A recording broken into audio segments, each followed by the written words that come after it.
Good evening, class. Hey, I had this whole bit where I was gonna walk in through that door because I can get into my storage room from out there, but, there's stuff in the way. I can't even get in there. It's real silly, but hello. I hope everything looks fine here. There you are. Hello. Welcome to Everything in Detail class. There will be a quiz at the end of this. I have a mug that looks identical to that on my desk. Yeah, this is a big mug of Pepsi. And boy howdy, am I going to need the caffeine.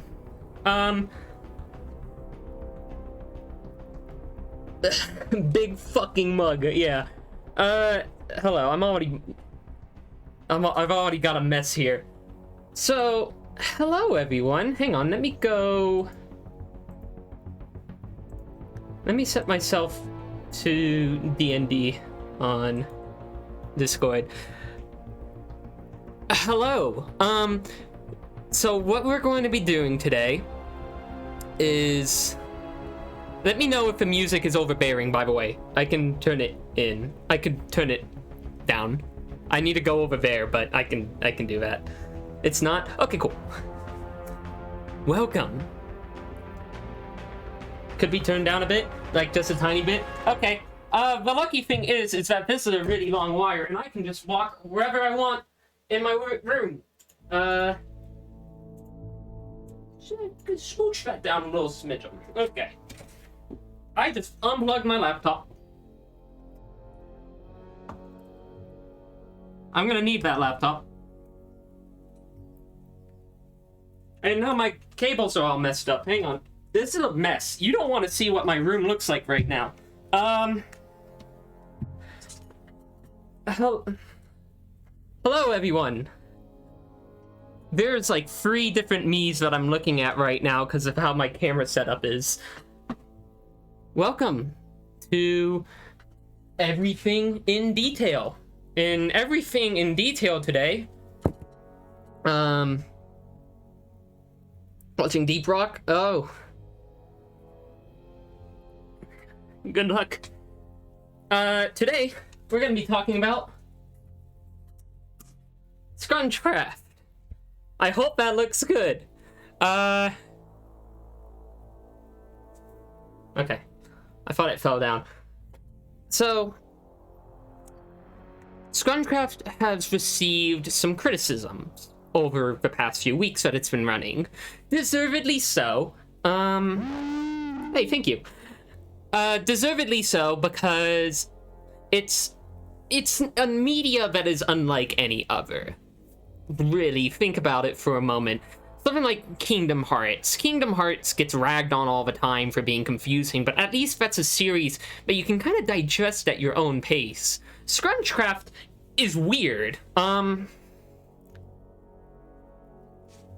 Yeah. Scrungecraft is weird. If I were to describe it, I would call it, Scrungecraft is fucked up. Yeah, kind of. If I were to classify Scrungecraft, I would call it impromptu live performance art.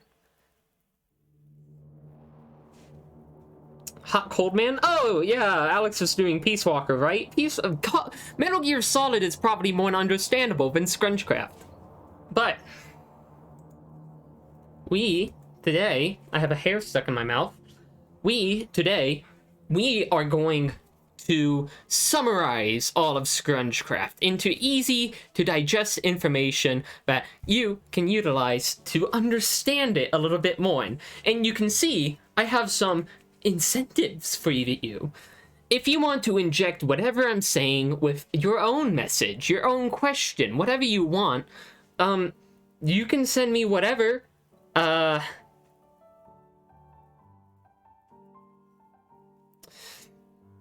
For $15, because I do not care. Listen, I am the ruler of this lore right now. Whatever I say here is going to become canon. It's going to become what people reference. Take that in for a moment. I am the gatekeeper. I am the girl boss gatekeeper here. Anything I say and do here will become Scrungecraft canon, and you can influence it by giving me money. This is good. So where do we... There goes all my papers again.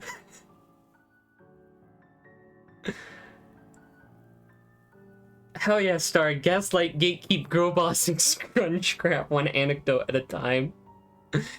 I hold so much power in my hand. You don't even understand. Look at this. These are like hands. Look, I have everyone. Look, I have every contestant in my hands here. I have myself in my hands here. I could destroy myself from Scrungecraft lore if I really wanted to. I printed out most of the things in Scrungecraft. I'm now realizing I forgot to print out Hatsune Miku, but that's fine.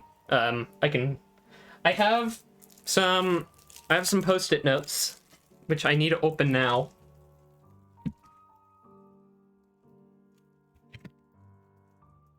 I forgot to open them. I bought these just today. Void hands are the devil's playground. Can you make it so Matto is forever a car? Matto is already canonically a car, sorry. Okay, I have some post-it notes. I have some thumbtacks, because not only do I have a whiteboard here, but I've also got a bulletin board. This image of this picture of Big Yoshi is so old, by the way, it's at least 5 years old. I've just had it for that long. I'm gonna make sure he's in there. So this is going to be the important things. Things that we need to refer to. Oh, shit. Socks! Thank you for the subscription! Oh, man. All right. But is he doing his taxes? He's committing tax fraud. This is going to be for important things. Thanks, Joko. This will be for important things. Things that we will need to refer to later. We will do that there. This is going to be for the currently discussed topic. That'll be good. I'm gonna stick that over there. Thanks, Hachi. Yeah, we're gonna go from there. I hope everything works. Oh shit. Somnium, thank you. Now, because I don't even know what Scrungecraft is, I'm gonna open up the summary page, and we're gonna go from there. I'm gonna use it as a reference point, not as what we're doing here, but more so just as a reminder. I wasn't here for everything that's happened in Scrungecraft. We need to, hold on, you're adding day 51? You might want to go pretty quickly. I'm already on the wiki page. Actually, I kind of already know what happened on day 51, because a lot of it had me in it, so that's fine. And this is probably going to take a few hours, so buckle in. Scrungecraft isn't real right now, because you haven't told us about it yet. You're so correct! Scrungecraft is a 10-week, roughly 10 weeks at this point. Essentially, imagine it as a D&D-like game show. We have 16, I forget, contestants, but contestants is a bit of an obsolete term. We have a bunch of players, they play on a Minecraft server, and some fucked up shit happens.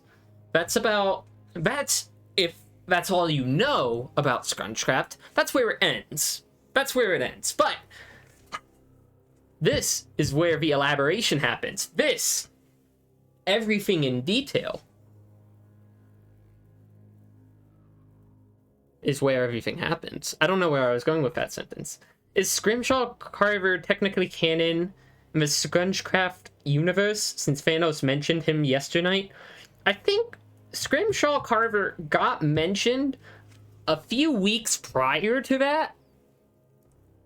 I don't think anyone remembered it, though. But yes, Scrimshaw Carver is canon to Scrungecraft. Oh, thanks, Sign. Scrimshaw Carver is canon, but he's separate from Amnontet. So, that's where that is. Alright. So, we need to begin. Following you, the fuck? You are now. So, let's begin. We need to start with setting some ground rules. We need to go... You're not going to be able to read this, probably. Before Scrunge. I almost said Scrunge, but... We need to go before Scrunge. Because Scrunge is not just itself. It's not just for 10 or so weeks. It is his whole thing? So... Before Scrunge. This was entailed to us during Uncle's fundraiser stream. These are the events directly preceding Scrungecraft. The old world. The old world, as we call it. So, before Scrungelands, before Scrungecraft, there were the old worlds. Not much is known about the old world. Not much is known about it. But there was a battle. There was a battle taking place between Knights of Uncle and the Assassins. The Assassins were attempting to kill Uncle, and the Knights were attempting to kill the Ender Dragon. A long fight took place across these old worlds, and in the end, yeah, Holly was there, Lottie was there. No, Lottie wasn't there.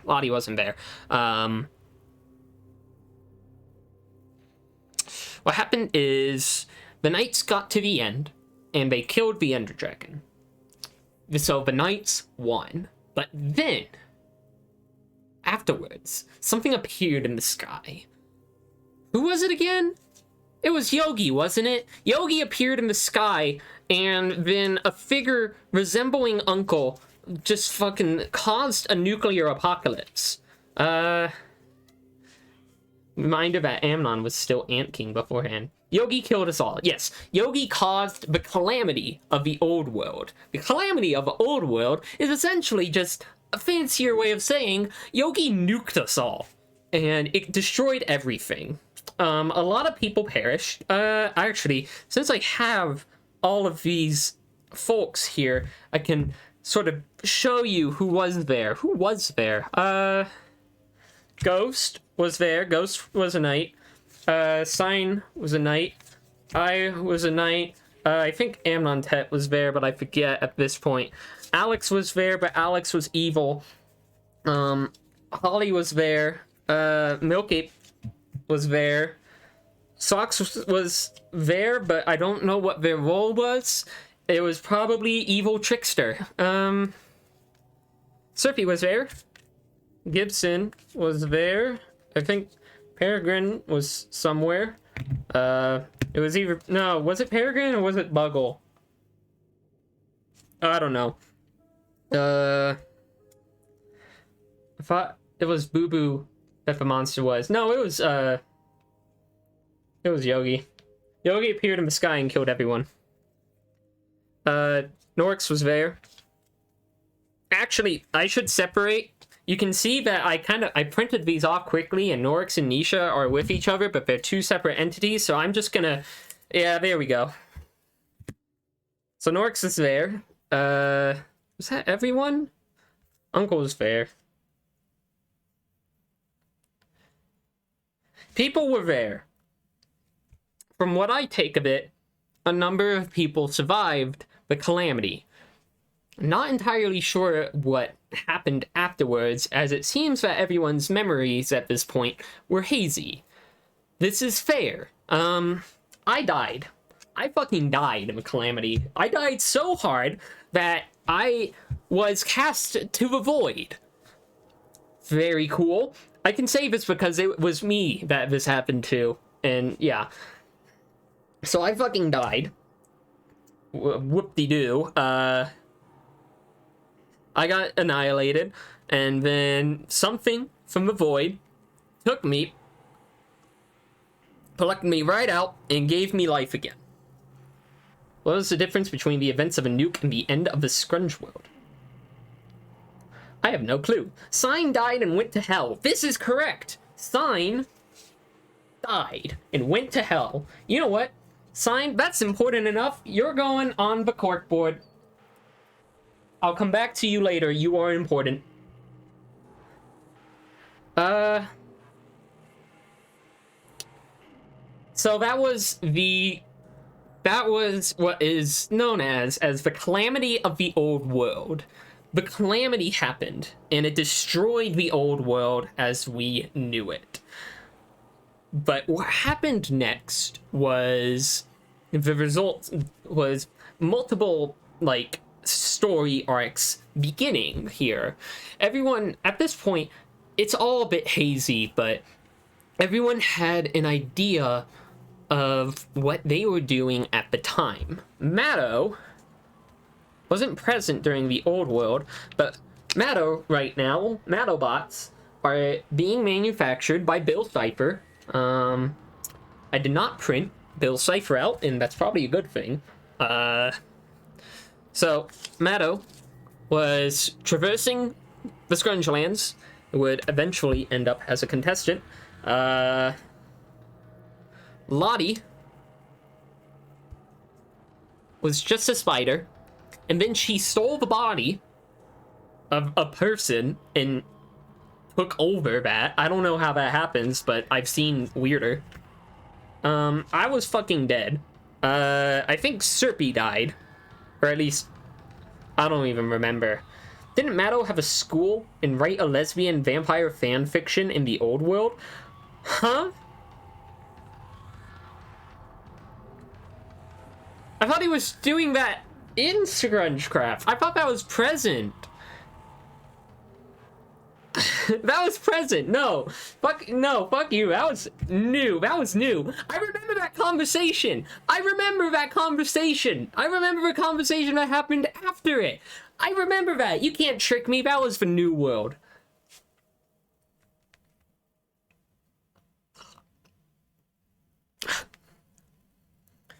So shit happened.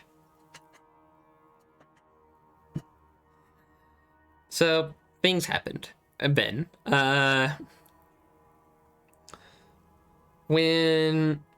so a lot of individual stories are happening.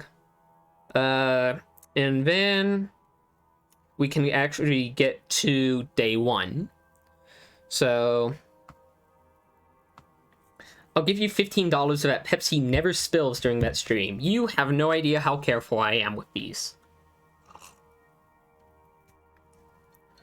I'm gonna need the caffeine anyway. I got a bottle of it over there, so I'm not hardly done with this.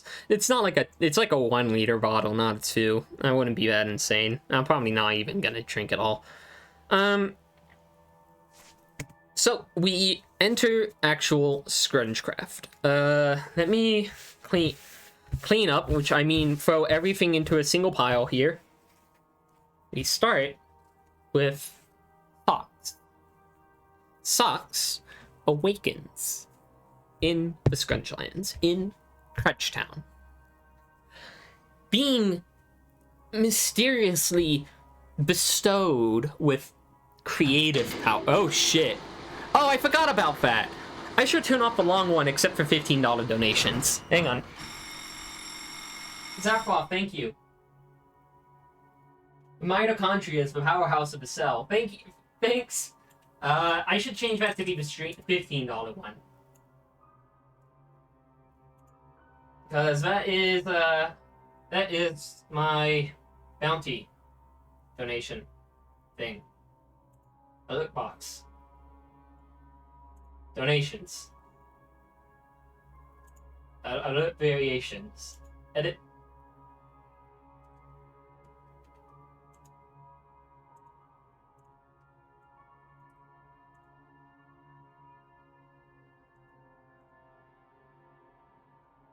Okay, save. Okay. I think it's hang on. I barely use Streamlabs. What will you make canon with that $15? Oh yeah. You have to consider for a moment. So the mitochondria is the powerhouse of the cell. This is very important. You will be quizzed on this later. Hang on.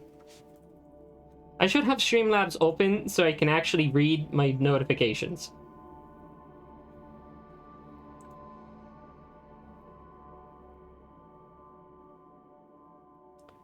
How do I use this? Okay, I'm not gonna actually worry about that for now. That's fine. So socks. The cell made of cells. So, Socks wakes up in Crutchtown.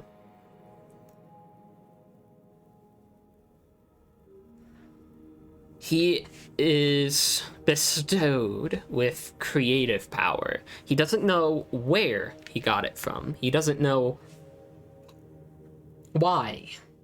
He needs, I don't know, to build stuff. He is given creative power. Reasoning being that Dibjub granted him the ability, the wish of creative mode. And so as a result, he starts building Crutchtown. And then everyone slowly begins to awaken and we enter day 1 of Scrungecraft. So our opening roster is Uncle, Star, Gibson, I got Norix here, Alex. Lottie wasn't able to make it to day 1, but I'm gonna include her here anyway because she was a beginning member. Got Polyhex.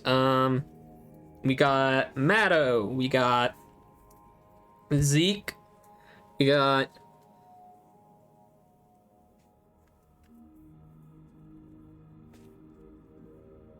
Buggle. We got Amnontet. We got Sign on the corkboard alongside Big Yoshi, who is not lore relevant right now, but can at any given moment. Is that it? That doesn't feel right. I don't feel like that's right. Who am I missing? Who am I missing? Oh. Tricky Newt.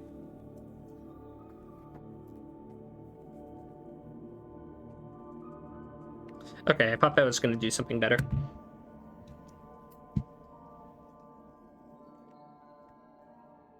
Tricky Newt. And Clover didn't appear until later. Clover did not appear until later. It was just Socks at the time. Isn't that wild to think about? Clover wasn't an entity. Clover wasn't even part of Scrungecraft until like week 3, week 4. Consider that for a moment. It seems like so weird. How many people do we have? 1, 2, 3, 4. I think that's right, actually. Yet she has long history with Iris.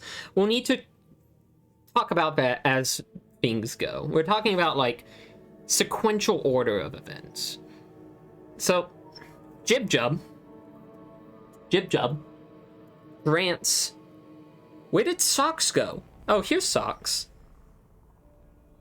I don't know who I'm missing from here, but I'm sorry. Was it Virus? I feel like it was Virus. I'm gonna include Virus in here. Jib Jub grants Socks the powers of creative mode. And Socks creates Scrungecraft out of that. And so day 1 begins. Milky is a... No, Milky came in like week 3, week 4. It was not it. Who was... Hang on.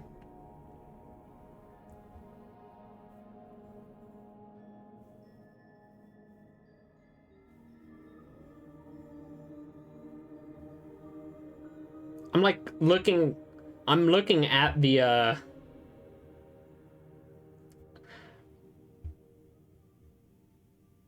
I'm not gonna worry about it for now, actually. Duotone? Duotone is Zeke. So I have... whatever. You get what I mean. So everyone wakes up. We have the building contest thing. So we built monuments for ourselves, like something that represented ourselves, something that was us.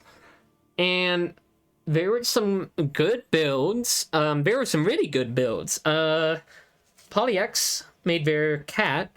I'm trying to connect dots together. Norix had a pretty cool build. So did Zeke. Zeke made the rat. I didn't even... Did I build a pit, or did I make, like, dig a pit? I made the 500 bitty buck pit. Wonderful going, me. Uncle. Where is Uncle here? Uncle made... I put a single gold block in it. Yeah, it's for 500 bitty bucks. Uncle made the Bart head. I don't know why I've forgot about that. I have it printed out and everything. Uncle made Bart head, not even knowing of what was going to transpire from such an idea. Bart was created here, and little did Uncle know that would assist to transpire a series of events that would change Scrungecraft forever. What a mistake that was, yeah. Matto made a pizza place. Yeah, that is true. Matto made a pizza place. Tricky Newt made himself. Gibson made Gondol. Mez! I don't even have Mez. Yeah. Mez hasn't had the time to be on here, sadly. So, I don't think I even printed them out. Mez was here too. Mez made the Joker head. That was probably the best build. Sign made her grave.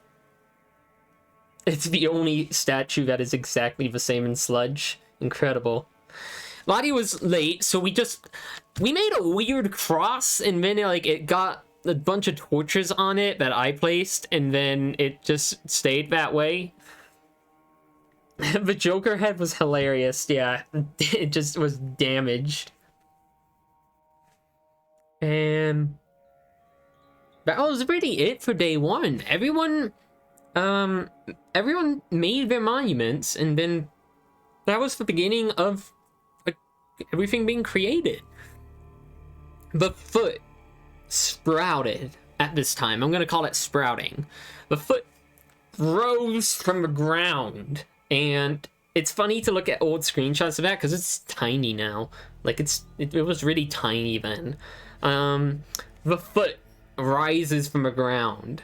The foot being the leftovers of the nuclear apocalypse that ended the old world. Out of character, yeah, I built the foot. The foot's my own creation. I've always wanted to do something like that where it's just here's this huge behemoth. I always wanted to do that in an SMP, and here we are. Whose build was it? It was called Jeff the Killer Chia Pet. I think that was the Joker head that Mez made. So that was really it for day one. The foot is given quote-unquote life. I move in on it. That was really it. We didn't really see too much from there. And you can really tell that not much happened afterwards, because day 2, 3, and 5 of the summary, of the roleplay summary, is just work in progress. That's never being finished. But we have one mention. Day 4, Pac-Man manifested. For the first time, it began to torment the resident with promises of Pac-Crack. This would be the beginning of the Pac-Man arc, which I don't actually have Pac-Man printed out, so I'm just gonna, hang on, I need a piece of paper. Oh! Bulletin board is eating my wire. Hang on, I need a pencil. I forgot to grab a pencil all the time, which seems like a rookie mistake, but trust me. It is. Here goes the bulletin board. Okay. The Mario birds as well. Yeah, the Mario birds. The Mario birds were day 3. So, do I have Mario? I wanted to print out a picture of Mario, but I don't think I did. Mario began to appear on the server. I'll just draw Mario real quick. I'm gonna draw Pac-Man first. So, here's our bastard Pac-Man. Pac-Man appears, and he is a menace. He harasses the contestants with promises of Pac-Crack, which makes players so fast that they can't actually move on the server because the server just doesn't know how to handle it. So that's with Pac-Man. But Mario birds begin to flock in the Scrunge lands. They are devious little birds, appearing in swarms seemingly at random. They swarm, and then once they're grounded, they are vicious. They attack anyone without any thought, any remorse, really. Actually, did I print Mario here? I have another stack of things that I don't want to look at yet. I might have to. I'm gonna stick these here so you can't see. Did I print Mario? I feel like I didn't, but I might as well check. Did I print Mario? I did not print Mario.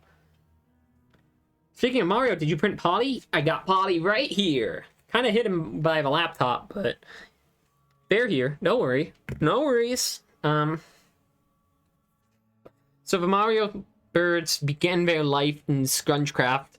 They would later settle themselves in the Starship Mario that now floats a little bit off from Crudgetown. a variety of landmarks start to become created during this time. So we have the Starship Mario, which is like week 2. The rewards shop gets created. We have the foot. The foot slowly increases in size over the lifespan of Scrungecraft. Marios begin to frolic in the Scrunge lands, and they are a menace. And Pac-Man is here. So Pac-Man is presumably an entity of chaos, as later on they would seemingly create these like rifts in time. He would bury contestants in holes. He terrorized people. He was fucked up. Pac-Man was pretty fucked up. I think Pac-Man was Pac-Man was an entity underneath Bartholomew. I have no clue. Pac-Man's still around? Pac-Man seems like one of those things that we had in week 2 and it went on for 2 weeks, and I don't even know what's happening with that anymore. And he got trapped in a well a few days ago. Wonderful. I hope he stays there.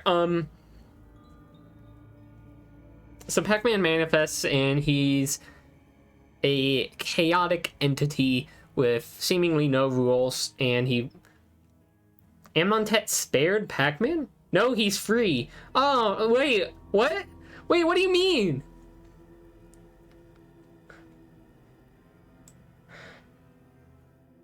Oh no, why did I trust myself with this? I don't even know the lore. That was Uncle. Yeah, Uncle freed Pac-Man. This happened. Uncle placed down the void rift that was sealing Pac-Man, and Pac-Man was released from there. I don't know what Uncle's plan was. I watched that one happen. That was horrifying.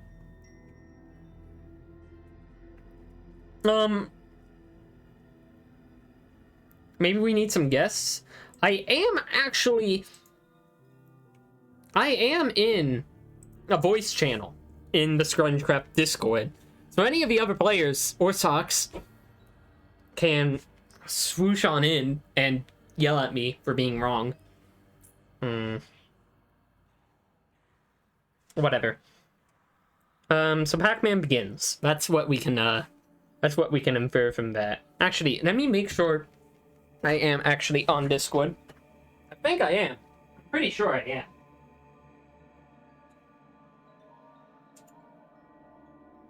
I am.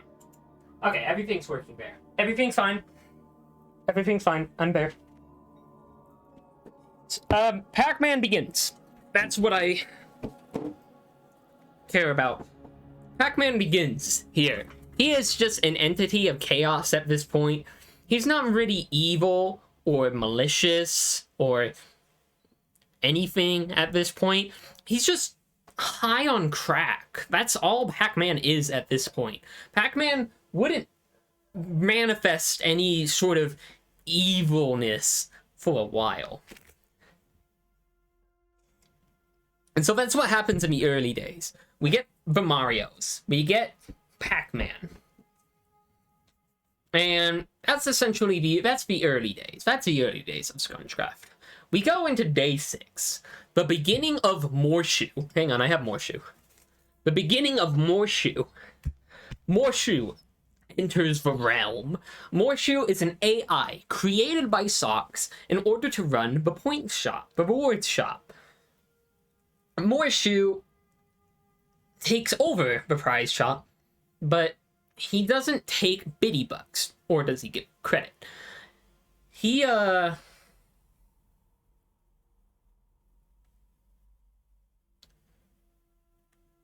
Rupees. This was so long ago, I'm, like, barely able to remember.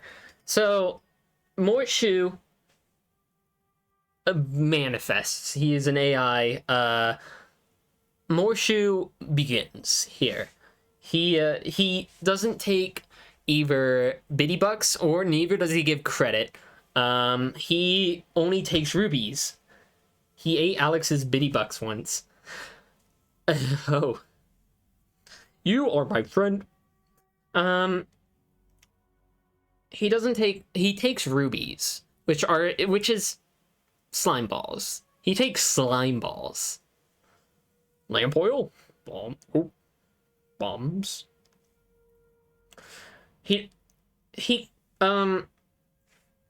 So, Morshu begins...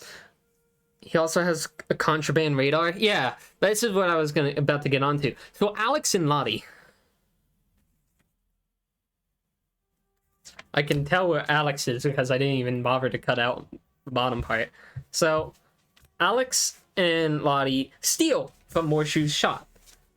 So, this doesn't end up going out so well for them. Morshu almost immediately detects that they have stolen from his shop. And what happens is that Morshu tracks down and kills them.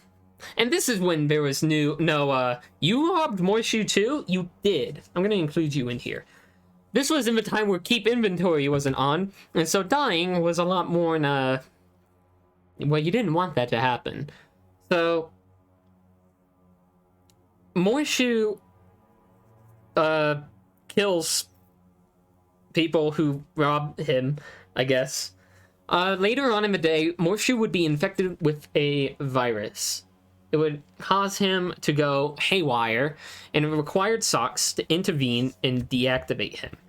If I remember correctly, Socks would later lose Morshu's AI. Socks used to have it, but then it just sort of... it disappeared for a while. Now, when this was a thing, Morshu left behind his water slide, and that would stay within Crudge Town for a long time until it mysteriously disappeared. We'll talk about that later. Matter of fact, I'm gonna drop that back. Morshu gets to go up on the bulletin board. It's kind of important. We'll talk about him later. Yeah. So, Morshu died at this point. Died. He went missing for a few weeks. He is still missing to this day. I'm sure that won't go wrong. Oh yeah, and Morshu's mom is a panda. The panda would stay in... Oh. Hey, thanks much. Morshu would stay... Morshu's mom, the panda, would just stay in the prize corner until that panda died and was replaced with Mom 2. So, that was important, I guess. That was day 6. We're almost an hour in, and we're only at day 7. Day 7 approaches. Holly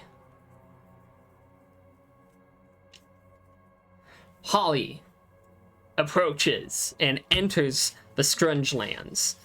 Holly fishes a lot. I don't actually... Holly founded the Lantern Keep, which will be important. You go up there. Holly founded the Lantern Keep. We will need to remember that for future reference.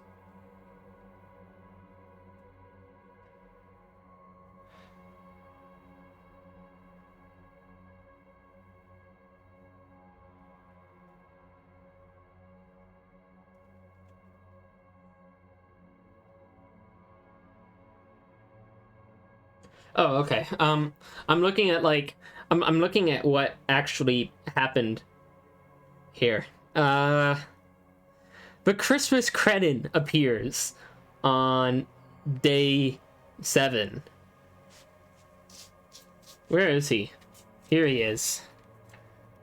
The Christmas Cretin appears and harasses Alex, asking him whether he is a saint Or, what was it? A Grinch? A Gunch? A Goonch? I don't actually know. I have a Discord ping. Why? Where? Only if you want, Gordon. You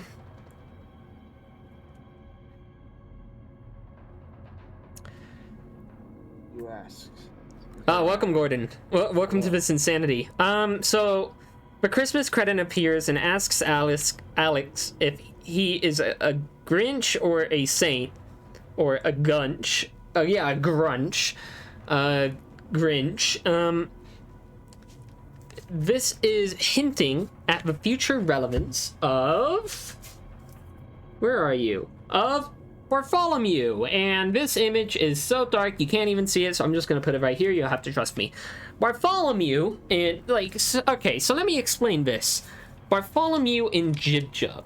These two are essentially rivals with each other. Bartholomew and the Jib-Jub, I almost said the Grinch. Bartholomew and Jib-Jub are essentially polar opposites. Jib-Jub is the god of creation. Bartholomew is the god of destruction. So, they clash, I guess. I don't actually think they've ever clashed before, or at least not within Scrunge times. So the Christmas Cretin harasses Alex of being a Grinch and for assisting in potentially assisting in Bartholomew's plans. At this point, a coalition is being created here. It's Alex. Where is Norix? Norix and Lottie. These three would, for a while, be sort of the main aggravators of Bartholomew's name. It would be these three for the most part. For a little bit. This would transpire over time. You will see of which. So Alex goes to Jib-Jub's shrine to make an offering. Alex encounters... Early Alex dreams of him just going back to home base and trying to hide shit was a classic. Oh yeah, Alex's home base is real funny. Alex encounters Socks, who is concerned. Socks is concerned over Jib-Jub's sadness at this point. Jib-Jub is sad, and I believe it's due to Bart rising again. Alex offers Jib-Jub a Never Star. I have no clue how he even got a Never Star. Alex offers a Never Star to Jib-Jub, but it is rejected due to the fact that it has residual Bart. Right? Yeah, residual Bart. Blackstone Atrocity? Oh, okay. I wasn't even sure how early people had beaten the Blackstone Atrocity. So that was rejected. Socks took away the Never Star. Socks offered diamonds to Jib-Jub. Norix offered to Jib-Jub.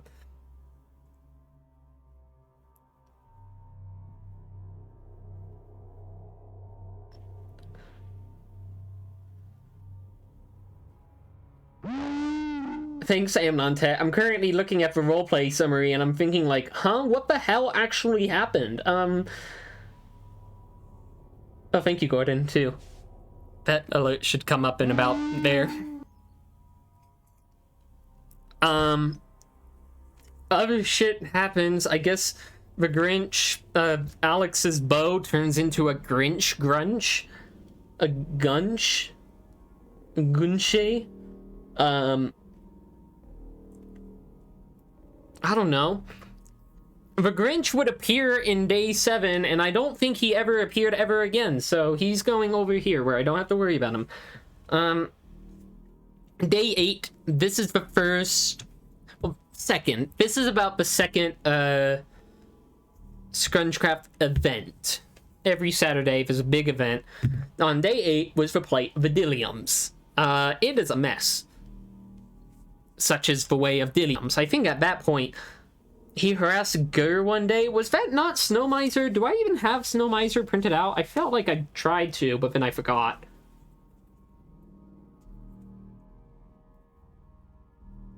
That was both? Gunch did it too?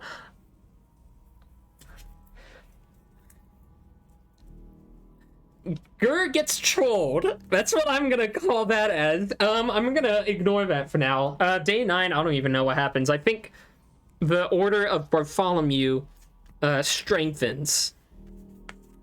Here are those 3. Gur drank orange piss?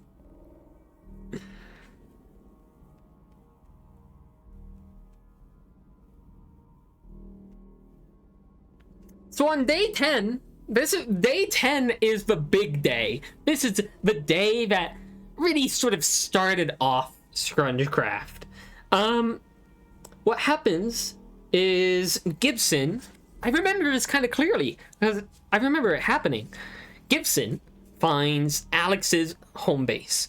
Within it, they find a book among Alex's belongings, signing the blood pact. What was it? Oh, goodbye, Serpy. Hang on. Why do I have to approve my own? I have to approve my own rules. I'm out. Chef Meta.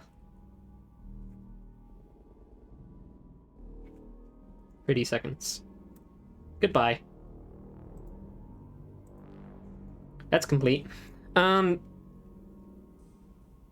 So it is revealed that Lottie at one point had a blood pact, I think, between Norix, Alex, for Bartholomew. And Bartholomew, well, Lottie broke away from the pact, defecting from it. So it was just Alex and Norix at this point. Right? We got that at least. Alex and Norix are the 2 pactees, if that's a saying. You burned Lottie's contract. That's what happened. Thank you, Sign. This is why you're on the board. Lottie's pact was severed. So it was just Norix and Alex. Norix at this point was fucking powerful. Like, holy shit. But Gibson discovered the blood pact that Norix and Alex had with Bartholomew. And what happens...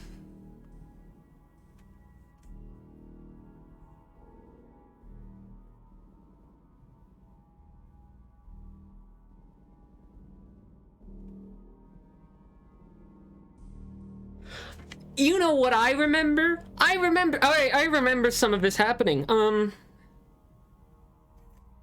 Wait, is Inspector Gadget on here?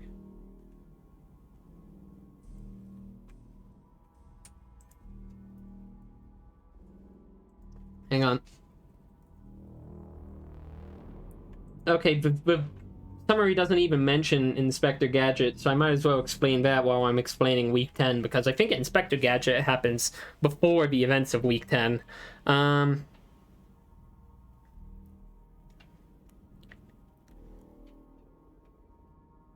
Good news, I escaped from the Twitch.tv dungeon, so welcome back. So let me explain some of this. Before then... But they were there on day 10. Yeah, I remember that. Yeah, I remember that. I can talk about this. See, I even printed out Inspector Gadget. Look, I remembered. Beforehand, so Lottie had a disc. A GameCube disc. Simpsons Hit and Run for the GameCube.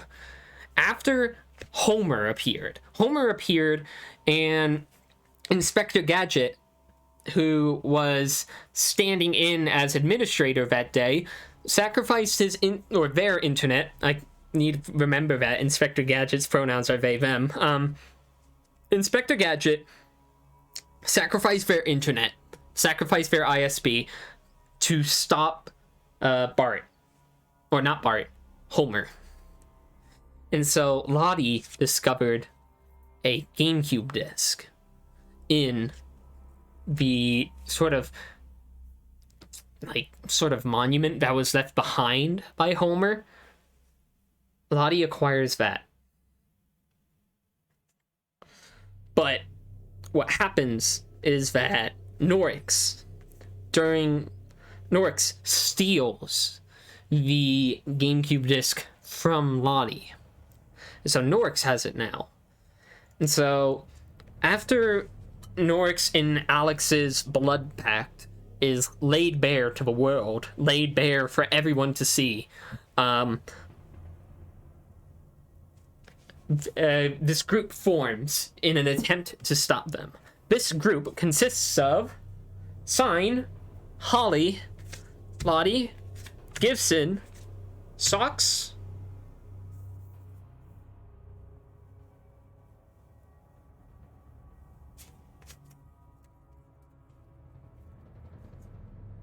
John Lennon, I guess. Eventually it was John Lennon. Who else was there? Someone else was there.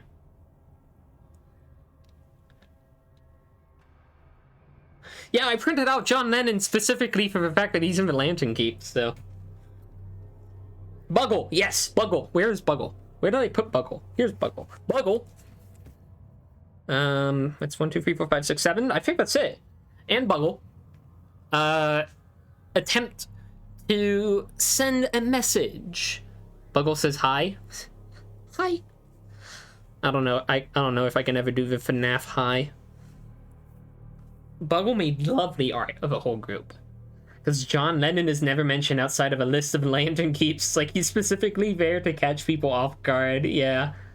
Hi. So the 7 of them set out to send a message, essentially, to Bartholomew. They destroy the secret chamber underneath Bartholomew, although it was made to seal Bartholomew, but it was ultimately useless because Bartholomew had escaped that seal. Yeah, John Lennon gave us Hot Wheels. I'll talk about that. So, Bartholomew is gone from there. This group decides we need to go somewhere. We need to destroy the GameCube. The GameCube's chamber was created a few days prior, or it was discovered a few days prior. And the GameCube is destruction, I guess. I don't know. The GameCube is like, it would unlock Bartholomew's power. And that's bad. That's real bad. And so the Lantern Keeps, well, what would become the Lantern Keeps, go to... It's because of a game. Yeah, it's because of the Simpsons Hidden Run. They go to the GameCube's chamber to destroy it. Norix and I think Alex was there. I think it was really just Norix. Norix became super powerful, and Bartholomew was there, and a lot of people died, but yeah. Yeah, so that Norix couldn't use the disc to summon Bart. But this is where the Lantern Keeps would come in to play. I'm gonna take down Sign and Holly from the board because I need them now.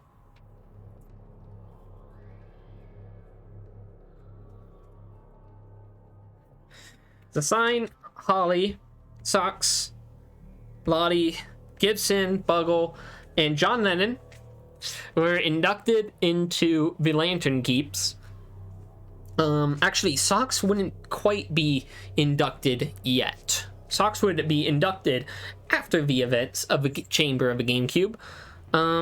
During the events of the GameCube, Socks has his Minecraft account hacked into by Bartholomew, and he loses his creative powers. He becomes mortal. Socks is mortal now, and using the last of the bedrock that Socks had, Socks sealed the GameCube. The GameCube had a big block of bedrock put right on top of it, and so that means you can't you can't open the tray for the GameCube, and it is non-functional. And there we go. Sox was inducted into the Lantern Keeps. Bartholomew and Norix at that point were ultimately defeated in their attempts at using the GameCube. And there you go. Oh, fuck. I forgot about Peter Griffin. He comes later, I think. Sox needs, like, I think Sox has 20-factor authentication now.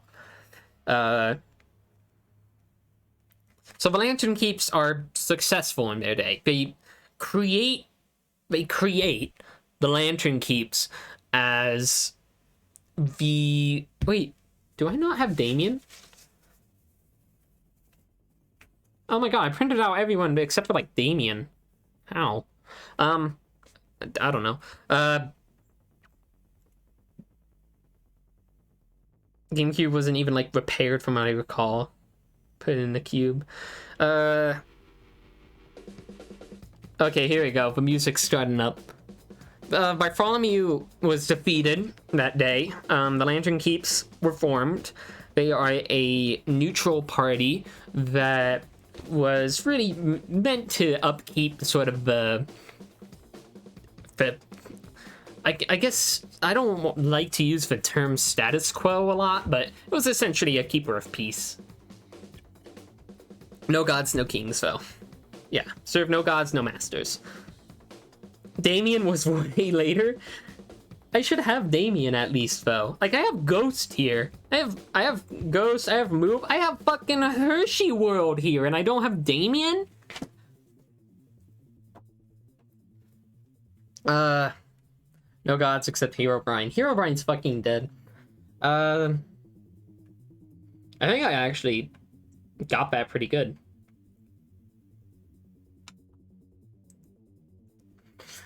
Remember when I said Peter Griffin was coming later?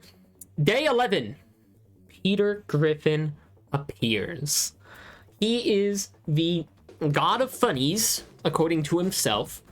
He is the ultimate god of funnies. He is funny. He trolls everyone.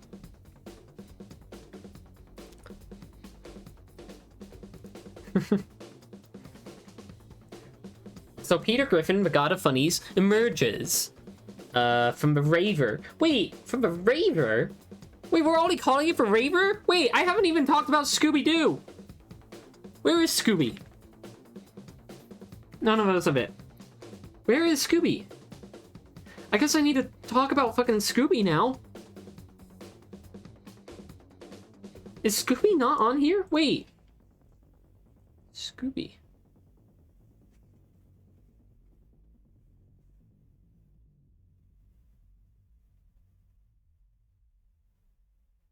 Scooby was late night day 7? What? Where's Scooby? I need to talk about Scooby. I printed out Scooby-Doo. Where is he? Scooby-Dooby-Doo, where are you? I swear I printed out Scooby-Doo. Where is he? Scooby's not on the summary. Yeah, he's not on the summary for day 7. Where is Scooby? I printed it out. I'm printing him out, I swear.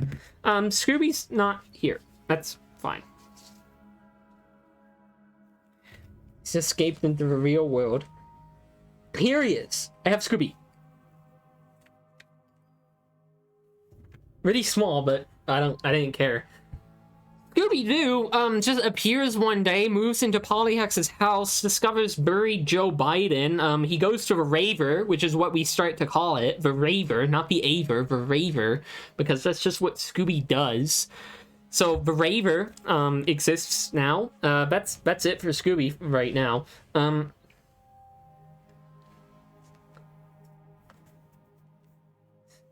So Peter Griffin appears from a Raver. The Raver, at this point, is established as sort of a reality where all of these entities just live. They just live there. We can't actually visit there unless, I don't know, something horrible happens. But the Raver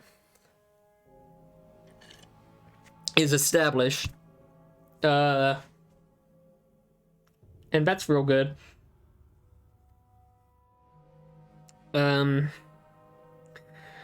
Peter Griffin appears, though, and trolls everyone, and that's really about it.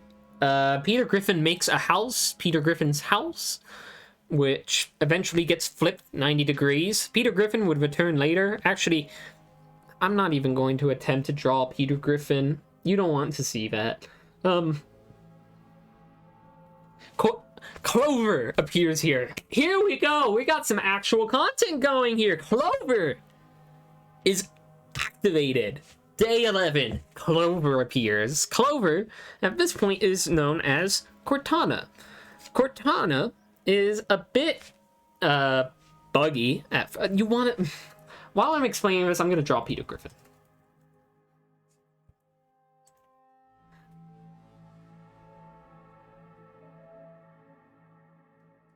Why is Danganronpa a fan art of Peter Griffin? I don't like that. I'm going to draw Peter Griffin. I've gone onto the Peter Griffin Wikipedia page.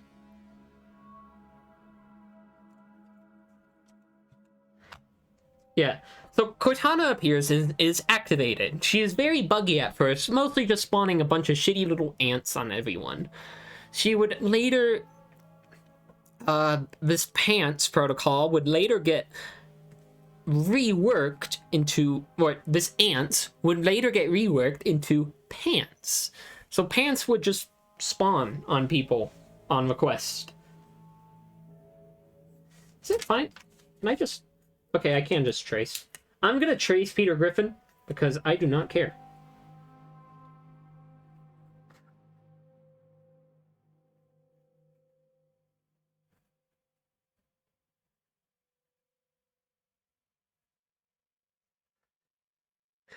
This is shit. This is... This is already pretty bad.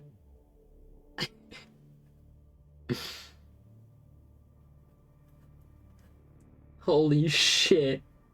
I don't even know if I want to show this now. This is pretty bad.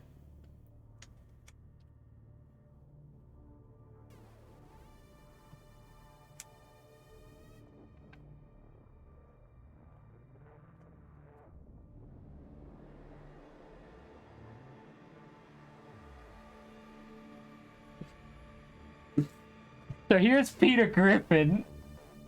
He's pretty important. I'm gonna put him up here. So, Clover appears. So Clover appears. She is known as Cortana at this point. But, Clover would act as the administrator for Peter Griffin. Or, no, for Scrungecraft. Not for Peter Griffin. Peter Griffin is a godless god entity.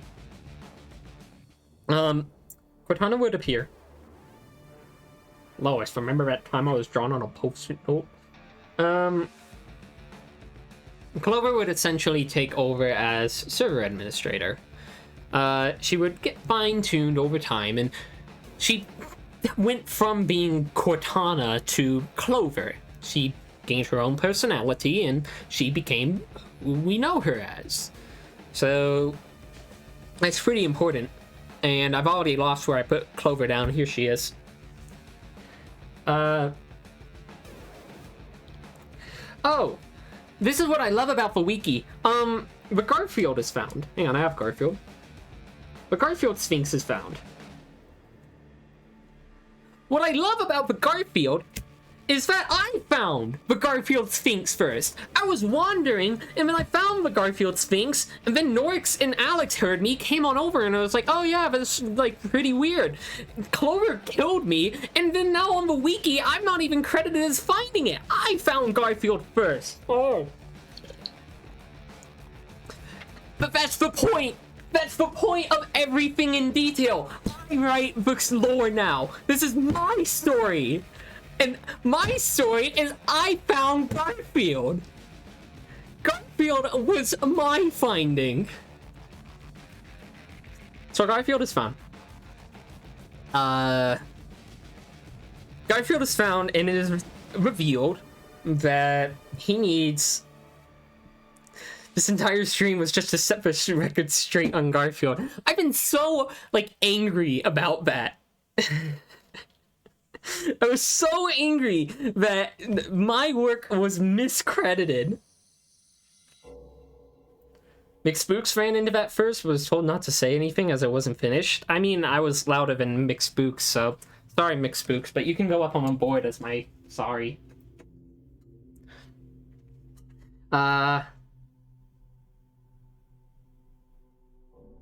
So Garfield is found and is revealed that he needs 7 sigils to awaken. These are the carts. The Garfield on a cart, the John in a cart, the Odie in a cart. The 7 carts, the 7 sigils would awaken Garfield, the god of consumption. That would be a plot point that would come into fruit. Where did I put Garfield? Where is Garfield? Where did I put... Oh, here. I'm gonna put him up here because he's important for later. The carts. Garfield cart has... All 7 of them have to be found. And that will be done literally yesterday, so we don't have to worry about it for now. I don't think the player list, I would love it to have the Never team. Because finding the Never team's page is awful. I don't even use the player. I don't use categories. So Garfield is found.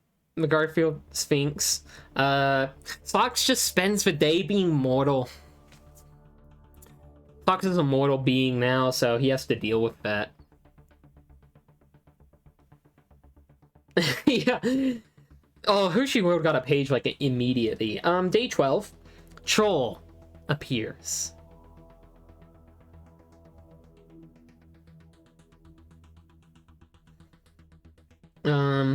Troll appears and trolls everywhere. I really like that on day 12 there's a broken link for the hollowed no more day. I don't even know what that was. That predates the schedule we had, so I think that was just like, let's chillax for today. But then troll disappeared, and that's not even a page on the wiki, so I don't even care. At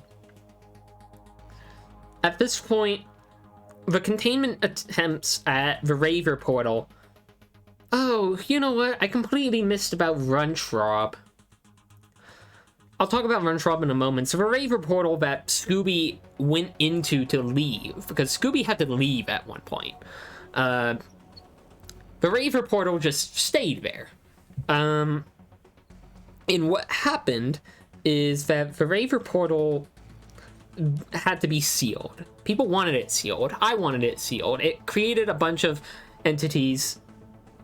Norks built the hotel before Troll showed up. I'm pretty sure Troll showed up, left, Norks built the hotel, and then Troll appeared again. Troll is a recurring character, sadly. So any attempts at containing these entities has failed. And Norks builds the Hotel California around the Raver Portal in an attempt to contain the creatures of the entities that appear in the Scrungelands by accepting them into this nice hotel and maybe getting some money off of it. The only entity that lives in the Hotel California is Troll. Everyone else just moves in with Polyhex. Like, Jigsaw moves in with Polyhex. Pac-Man moves in with Polyhex. Scooby-Doo moved in with Polyhex. Everyone just moved in with Polyhex, and Hotel California, as nice as it is, just only got used by Troll. And now everyone just lives in respite now. Yeah, in the Nether. Like, it's either... Yeah, it's just... Everyone lives in respite. So... Don't diss Jigsaw. I'm not gonna diss Jigsaw, because Jigsaw is a very loving person. And love wins.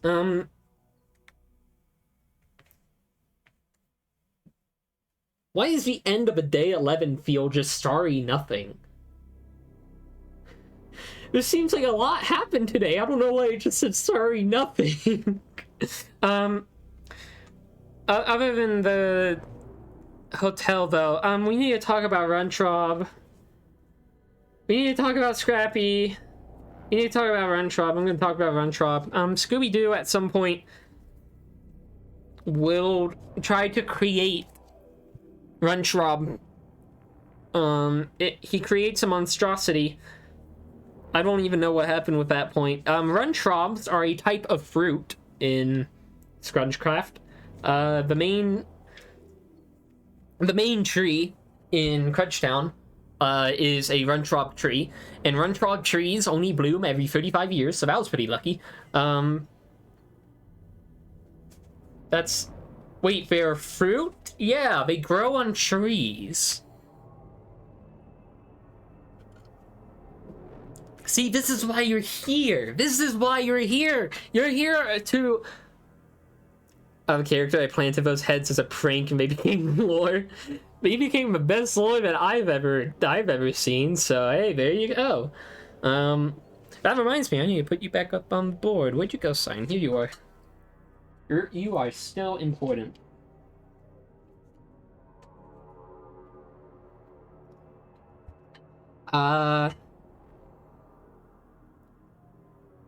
Troll. Oh. This is when tournaments happen, but tournaments kind of happen for like 2 weeks, and we haven't had them in a while. Troll continues trolling people. Troll returns to the Scrungelands and is the only entity in recorded history to have ever stayed in Rotel, California. He also claims it as his own. Oh yeah, Troll gives oil to people, which allows them to float.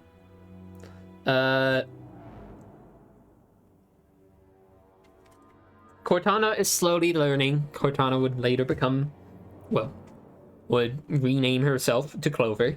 I'm looking at my papers again. I have Gru here. I've made sure to print out Gru, but I'm not sure if he's even really lore important other than a few buildings. So, I don't know.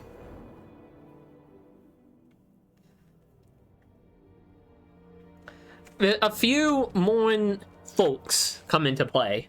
A few Morn folks come into play.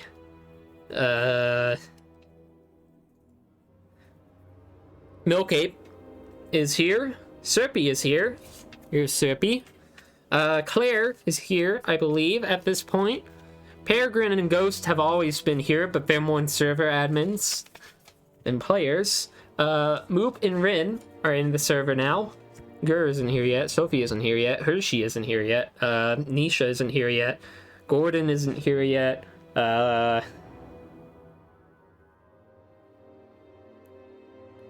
think I just have everyone here. Okay, cool. A lot more people would slowly and surely trickle into the server. So that's cool. There's Runtrob again. Day 14 looks like a mess, so I'm gonna read it now. Milk Ape re-summons Scooby-Doo. So Scooby-Doo appears again. Where did Scooby-Doo go?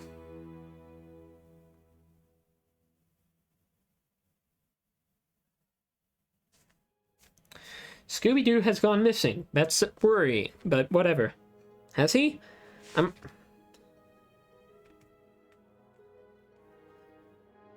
Scooby-Dooby-Doo, where are you? I have lost Scooby-Doo. I don't know where Scooby-Doo is. Is he on the board? No, he isn't. Where's Scooby-Doo?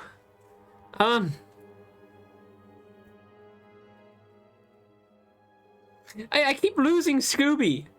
Oh dear. Hang on. Okay, here he is. Hang on. I need a new device to come into play. And I can't get around that way, so I need to go the other way. I need a new device. A new device to keep track of Scooby-Doo. Now, you may be wondering, what sort of device could that be?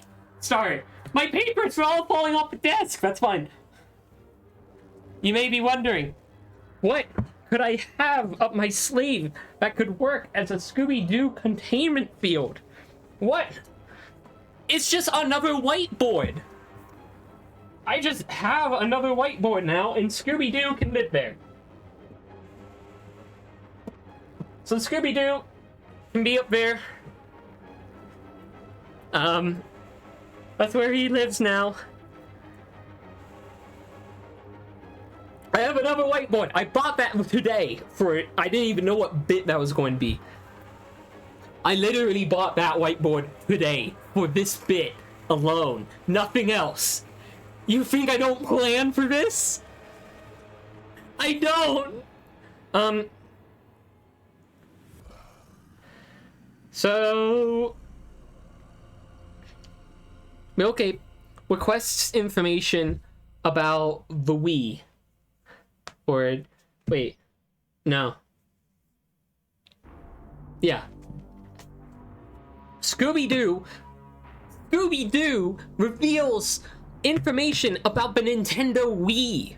So, Milkape asks about the GameCube. The GameCube is sealed. We can no longer use it. There's no way to break the seal. But there is a Nintendo Wii, an opposite of what would happen with the GameCube. It's, of course, backwards compatible.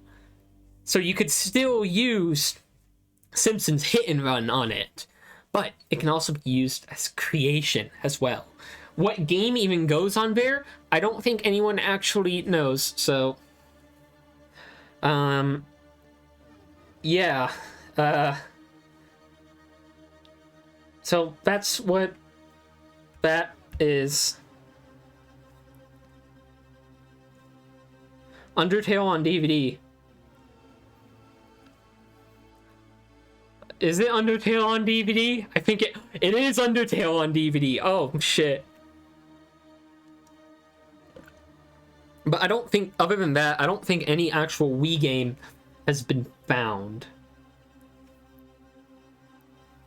There's no Wii game so far for the Wii. And it is sealed for Wii. And I don't know, we may never use it. Jigsaw appears. Everyone's favorite Jigsaw. Jigsaw turns Polyhex's house into, like, a maze, and he keeps talking about gas, and yeah, Gibson's the only person to see the Wii in person. Scooby-Doo brought, like, Scooby-Doo and Gibson went into the Wii chamber, and I think bad things happened from there. There was gas. Jigsaw appeared. Jigsaw spoke of an evil force to Polyhex, and without hesitation, he created a portal, the Scrappy-Doo portal.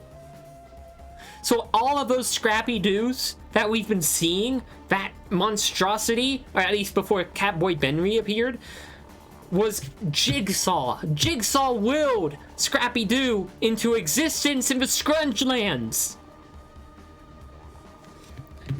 And he also talked about playing a lot of games, and that night was actually really fun because it was just like an hour of us doing Jigsaw quotes. So that was fun. Fucked up Jigsaw moments.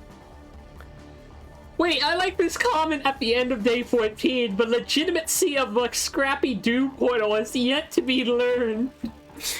So we don't even know. We don't even know.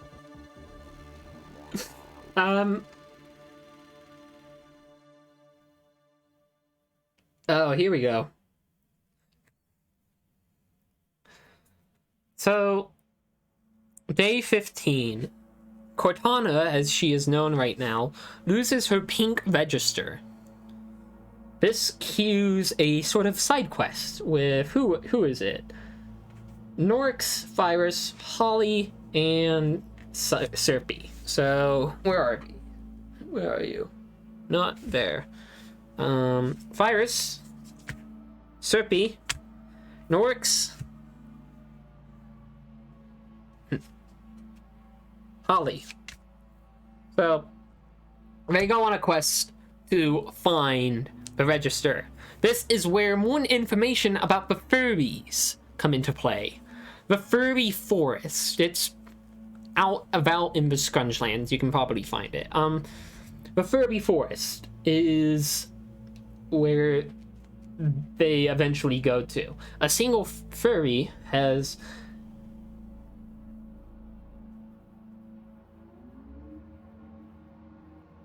Oh, no! That's fine. Actually, that's fine. So... The gang... These four... find the Furby and eventually lead their way to Furby Forest. Did I miss a tidbit? No, I just remembered that one exists, but it's okay because I have a prop for it. So... Hang on. Hang on. So, the Furby they find explains to them that they left the Furby Forest due to the bad vibes, and because of the Furbies attempting to summon an entity. The entity known as Chester Cheetah. That's right. I didn't even realize. I just bought these to eat, and I didn't even realize they would come into play. Chester Cheetah is here, I guess. That's important for like 2 days. Worried about your drink is gonna spill over. It's fine. I bought props. I just bought this to eat. I didn't think in my head, oh yeah, I need this. I just like these.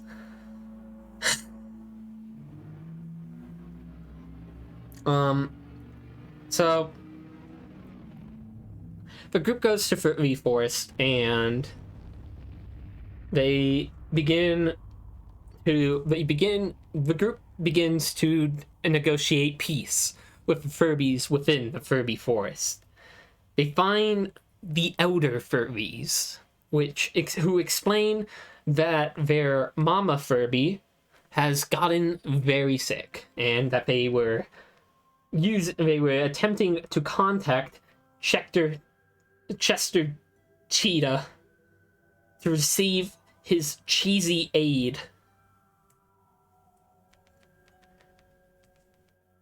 But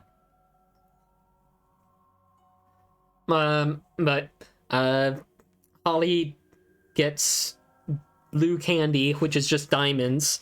The Furbies feed the diamonds to the pink register, who is the Mama Furby, and the Mama Furby gets better. Right? I don't actually think this was ever elaborated. Cortana ponders on this and learns to let go of what was most important to her, then given a new meaning by the Furbies of the forest.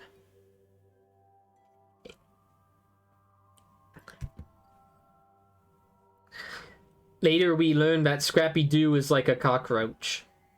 Yeah. Yeah. Holly has many Furbies. I have one Furby. I don't even remember where I got them. Jigsaw makes more people play games. Everyone has fun. Polyhex updates Super Bomb Survival. Thank you, Polyhex. That's enough of that day. Day 16 is when the flashback happens to the calamity of the old world. This is the flashback, the prequel to Scrungecraft. This is the Uncle Fundraiser event. This is where everything sort of happened. And then the nuclear explosion occurred, and that killed Rick and Morty. And that's the most important part, is that Rick and Morty are dead. And they will not appear.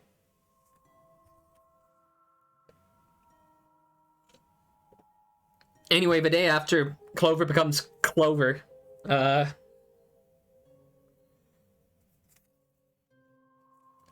here she is. Clover is Clover. The library gets built, which is nice because that's a quick and easy way for people to do enchanting and the special enchants and such. The important and most positive part. Yep. Revived Rick and Morty fossils. They're part rock type now.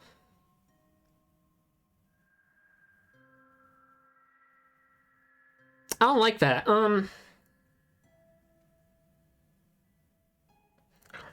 Bartholomew instructs Alex and Norix to actually collect netherite.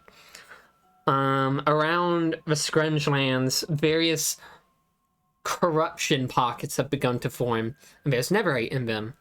And there's actually a moment where Holly steals a piece of a netherite, and this makes Norix very upset. Holly literally casts the netherite into the void. I think that plan just sort of goes bust. Oh, no. The Tasmanian devil appears. Kind of forgot about Taz.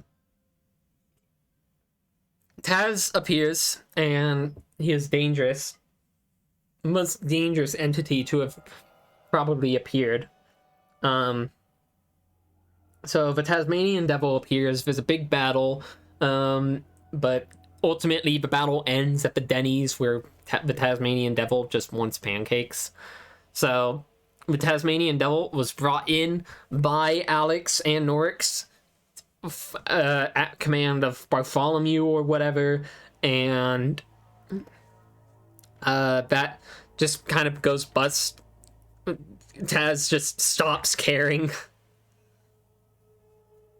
Alex also found a flag whilst exterminating the corruption pockets in cages, apparently.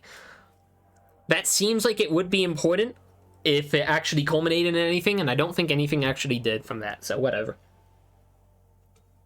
A little more Pepsi. This is more than a liter, by the way, of Pepsi.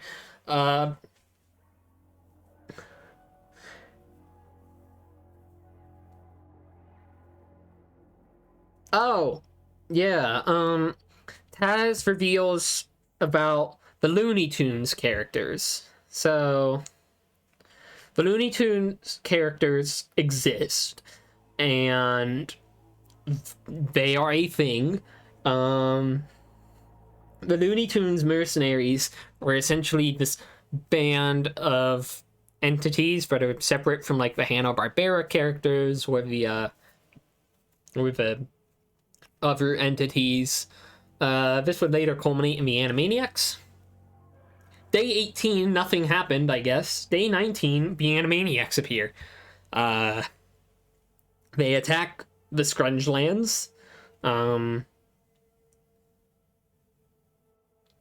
They attack, they cause chaos, like, they plant TNT in places, they attack people, they used anvils. The Warner Brothers water tower gets built during this, and so that exists. And they were being trans/gay. Yes. Yeah, Holly and I just fished. Actually, I think that's like... Isn't the fact that, like, Holly and I just fished to avoid the Animaniacs attack, like, part of this? No, it was just Holly. Holly went fishing, ignoring all the chaos that unfolded, which was honestly a good idea. It was that major an event. Yeah, I was there at the end. Yeah, Wacko was fishing with Holly, yeah. Holly fished for a while. The Animaniacs would deface the mural with Bartholomew, and Bartholomew, or not Bartholomew, Jib Jub. Norix did that as well. I don't know, they just did that because they wanted to. Has Chester Cheetah briefly controlling Norix been covered yet? I don't even know. I remember Chester Cheetah being hinted at, but then I don't even remember anything culminating from that, so I don't know. Chester Cheetah is not important for our cause. Yoda. So Yoda was hinted at earlier as Alex infiltrated his house. Yeah, Chester Cheetah just ghosted everyone. Oh, I forgot about Tweety. I don't even care. Yoda awakens at his home. He kills the Animaniacs. Just fucking kills them.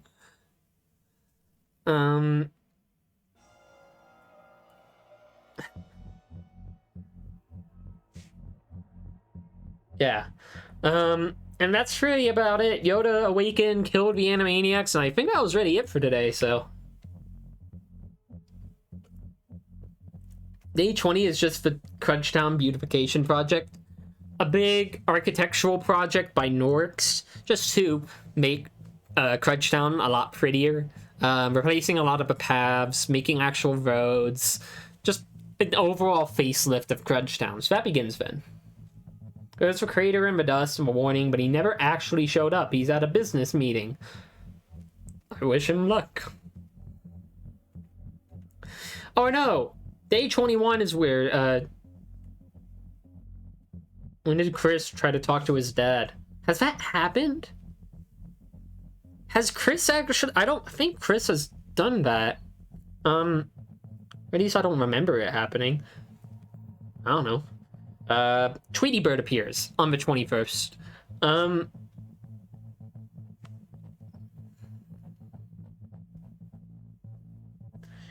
Tweety Bird just appears and is a dick. He did. I watched it. Oh. I don't remember. I legitimately do not remember. Yoda is something else that happened and I kind of forgot about. Chris got struck down. I remember! Yes. Someone got struck down by lightning, and that was funny. Yeah, because, like, wasn't it fucking, like, someone had an offering for... It was, like, wasn't it Rin? It was either Rin or Moop that actually had an offering for Yoda, and Yoda still killed him, with the lightning.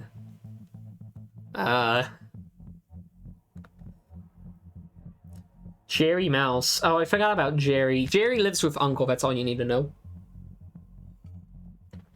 Oh, here's where Damien is. This is day 1 of Damien, who I don't have. I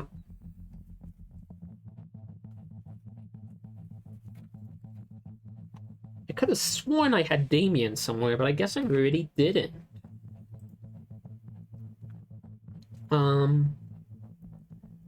Damien. Do I want to, like, attempt to draw Damien?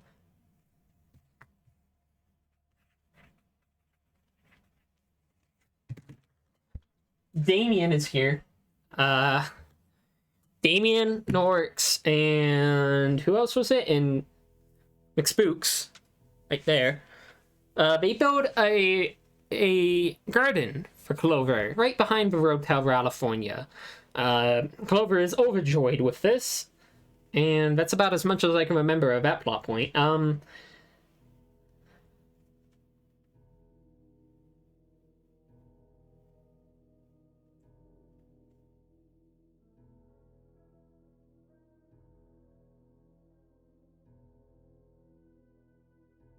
Yeah, Clover cried a lot of tears.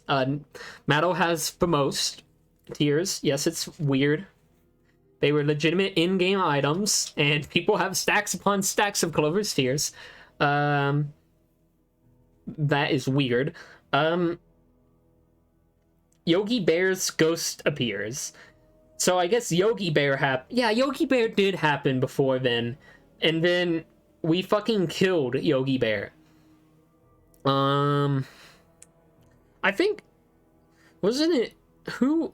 I got the final kill on Yogi Bear. I cleaved his skull in and I killed him. And he just kept appearing as a ghost. Yeah. Yogi Bear conned Uncle, conned Milkape, conned Gibson. And so everyone was pretty upset at that. We murdered Yogi Bear in very cold blood after Yogi Bear infiltrated the admin chambers and started cursing people. So we murdered him. He still appeared as a ghost. Conned Alex twice. That makes sense. Oh, yeah, because Alex is like the biggest donor. Let's see. Yeah, the roller coaster. Uncle getting scammed was so funny because it's like I'm trying to tell Uncle, like, don't do it. You're getting scammed. It's not going to work. It's not going to work. And then Uncle gets scammed, and it's like, I loved it because it was like, no, it's gonna come back. It's gonna be a return, and he got nothing for it. Yogi Bear attempted to buy the Hotel California, I think. When it was being bidded off, Ghost Yogi attempted to buy it. And when that failed, Yogi just built Yogi Land instead of Nether.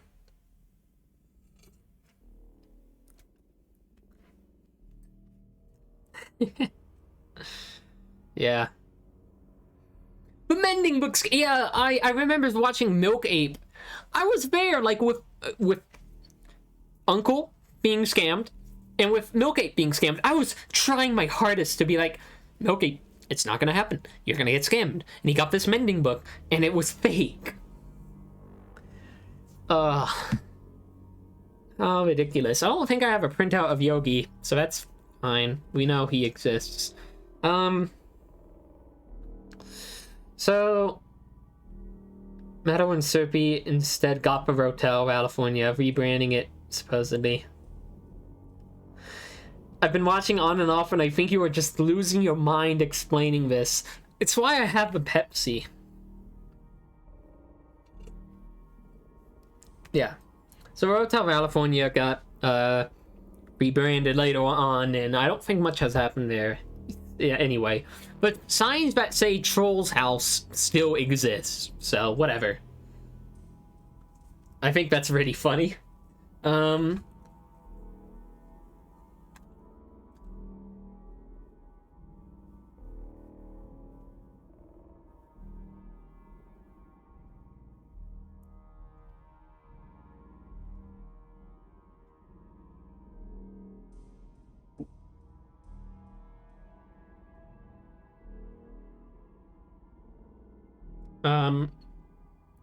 Doesn't Uncle have a room in it too? I don't remember. Yogi resurrects himself after Norix attempts to banish him from their realm, and that ends up being a grueling boss fight. Yogi dies, gets sent to hell. And yeah, there you go.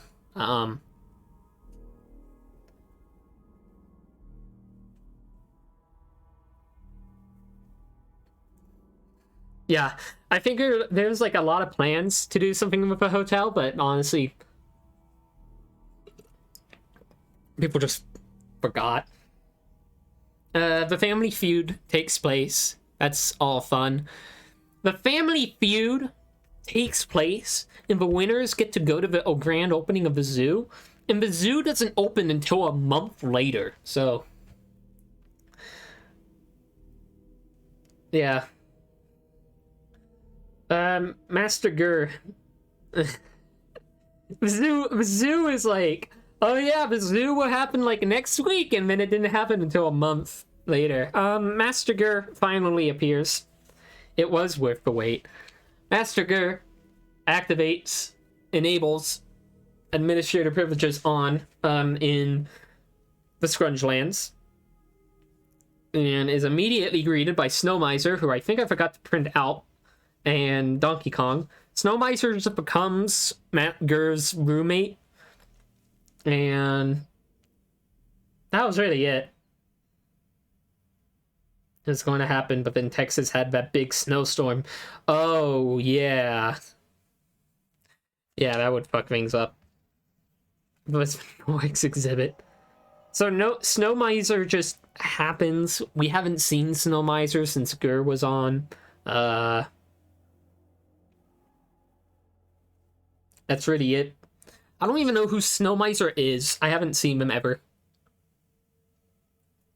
I'm almost done with this Pepsi. Missed the zoo. Yeah. Minoic's exhibit was a first day special. Yeah. Turns to snow in his clutch. I still... The only thing... Yeah, Snow Miser is gender fluid. I forgot about that.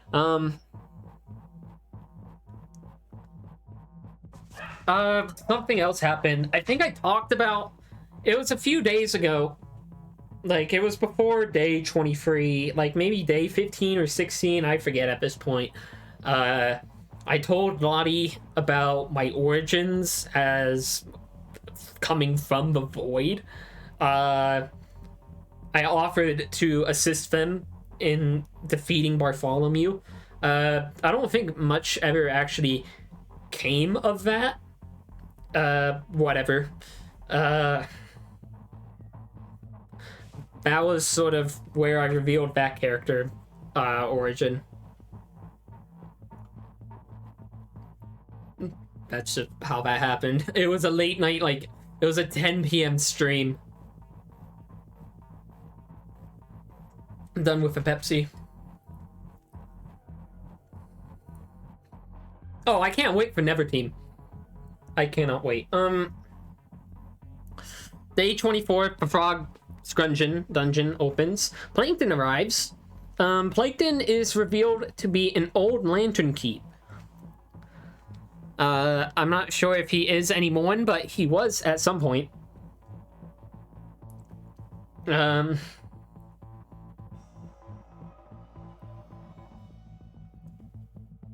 gang intercepts Plankton to hear that Mr. Krabs is gone, and Plankton was attempting to harness the power of creative mode to find Mr. Krabs. We have yet to find Mr. Krabs.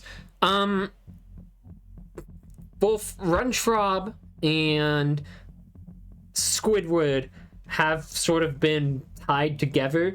Squidward appeared when we were trying to send Runschrob back to the Raver, or we were trying to summon Scooby out from the Raver. And then Squidward appeared, took Runchrob's head, and left. That was that plot point done. Mr. Krabs. Yeah, I don't think anything ever happened to Mr. Krabs. That's okay, though. Day 25, absolutely nothing. Day 26, Scooby-Doo appears once more, frantically running around the Scrungeons and shouting about the Nintendo Wii. What about the Runchwoods? No. This is when the search for the Wii happens. Everyone sort of splits off into their own groups. And a few groups were created out of this. Ultimately, it would be the Lantern Keep group to find the Nintendo Wii's chamber, the Nintendo Wii chamber. But they found it to be sealed. They couldn't get into it. And that was that. The search for the Wii kind of ended pretty quickly there, as most people couldn't, like, if they found it, try to keep it under wraps. I think mostly everyone knows where it is. Surprised Captain Louis Mario hasn't showed up in any capacity.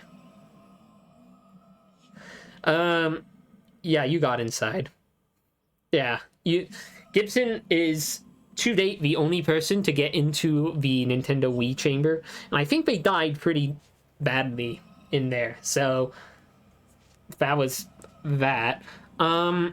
Some teams got created out of this. The Children of the Foot, which was originally just called Team Amnontet, but then it was the Children of the Foot, like Team Amnontet, a subsidiary of the Children of the Foot. The big thing with the Children of the Foot is that it's just a bunch of subsidiaries with the Children of the Foot on top of it. That's just how that rolls. Orcs crawled into there too, but retreated as noises happened. Oh, okay. The Goof Troop got formed, and wasn't it like something else? I think it was like the Children of the Foot and the Goof Troop formed. And so that's what happened there.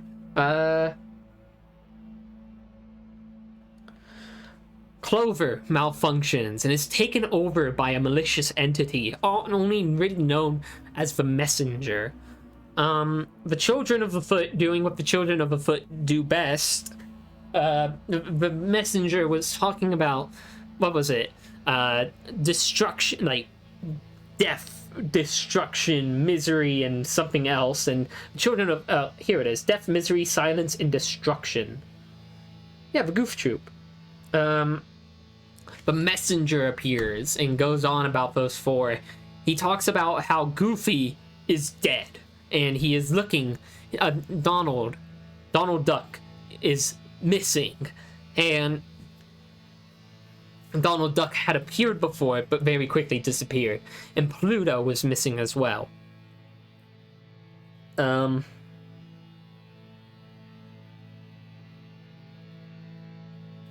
the Messenger talks about that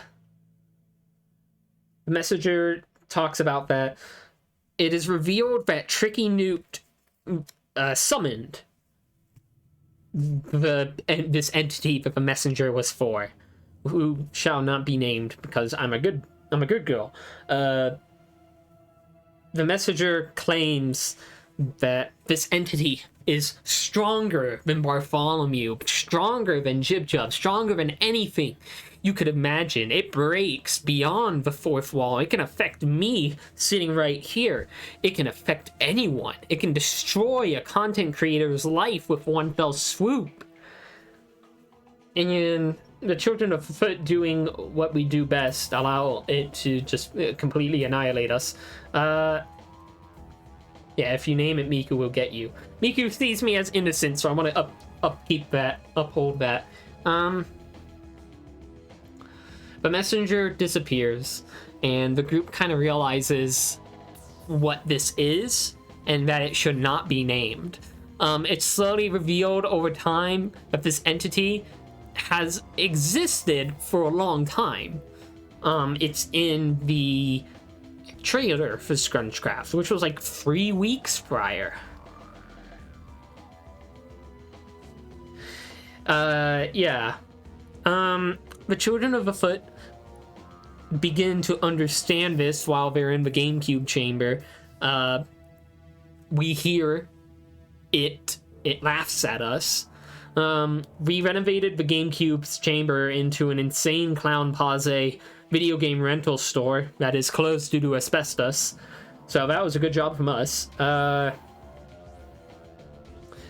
This redacted... Well... Yeah, the group... They have to find the Nintendo Wii. The group decides we have to get into the Nintendo Wii any way we can to stop this entity. This entity intercepts Milk Ape at one point. So far, nothing's ever touched the GameCube, so we succeeded. You are correct on that.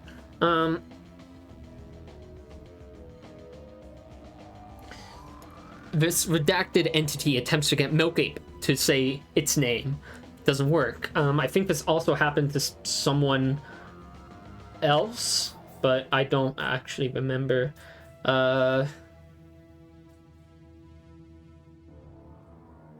Yeah, Norix attempted to bring the Simpsons Hidden Run disc to the Wii's chamber, but left after hearing it.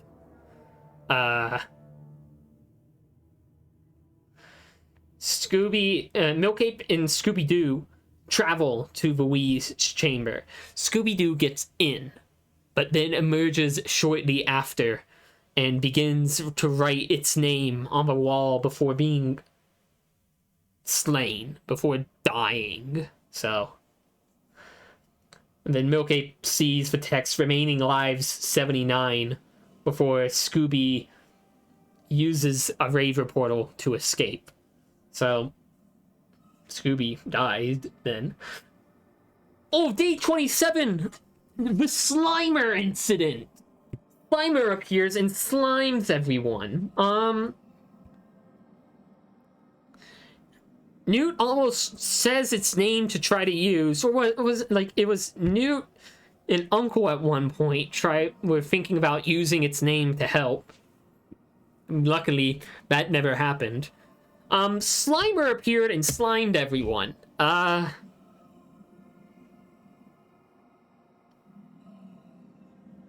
It was awful.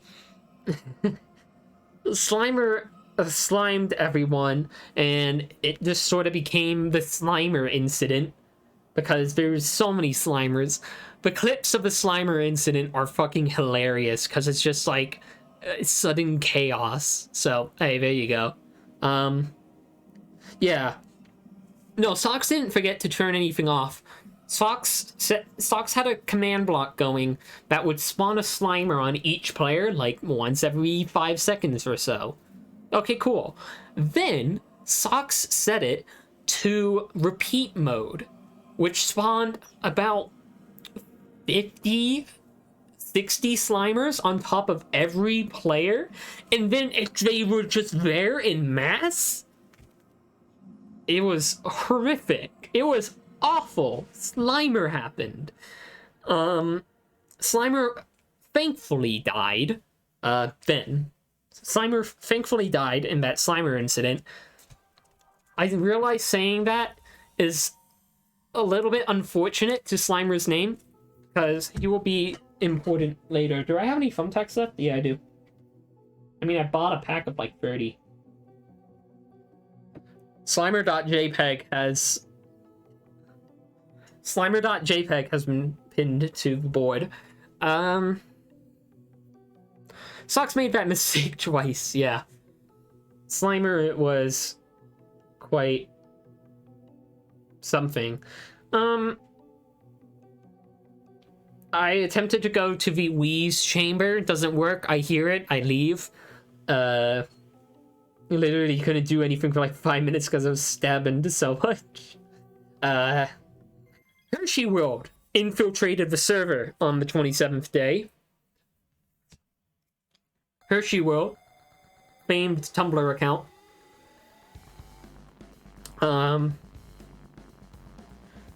Hershey World appeared, promised to build Hershey World 2, and then I think has been on one other time, and that's it. So that's enough for Hershey World. That was horrifying, though. Gibson is legit. Oh yeah. Hershey doesn't infiltrate. Clover invites Hershey to Scrungecraft because Norix kept giving Clover sweets, and Clover gained it, like, grew an affinity towards sweets, and it was like, okay, we'll invite Hershey World. Hershey World is cool, and started to make Hershey World 2, and then also hasn't been on since, so whatever. Gibson reveals that they can't recall past events, likely due to its influence. It says Holly repeatedly joins the group, but I think this was actually Lottie. Lottie repeatedly joined into the group. It would be weird. A lot of people would end up being corrupted by its influence. This would include Norix, Lottie. I don't think Holly. No. But yeah. Holly does join? Okay. But I don't think I remember. I remember Lottie doing it a lot more. Yes, I remember that. Yeah, I actually do remember that. Holly was a part of it.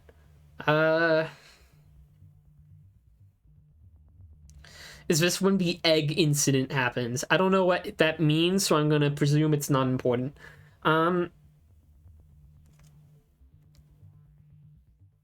That wasn't Holly. That was Alex. Yes, that was Alex. Alex was compromised too because Alex joined using the big bird icon and played its incantation.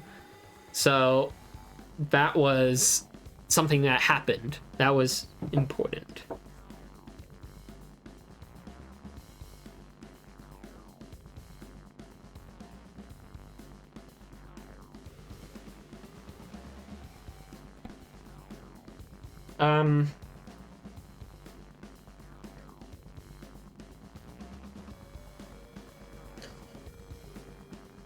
I just completely lost my train of thought.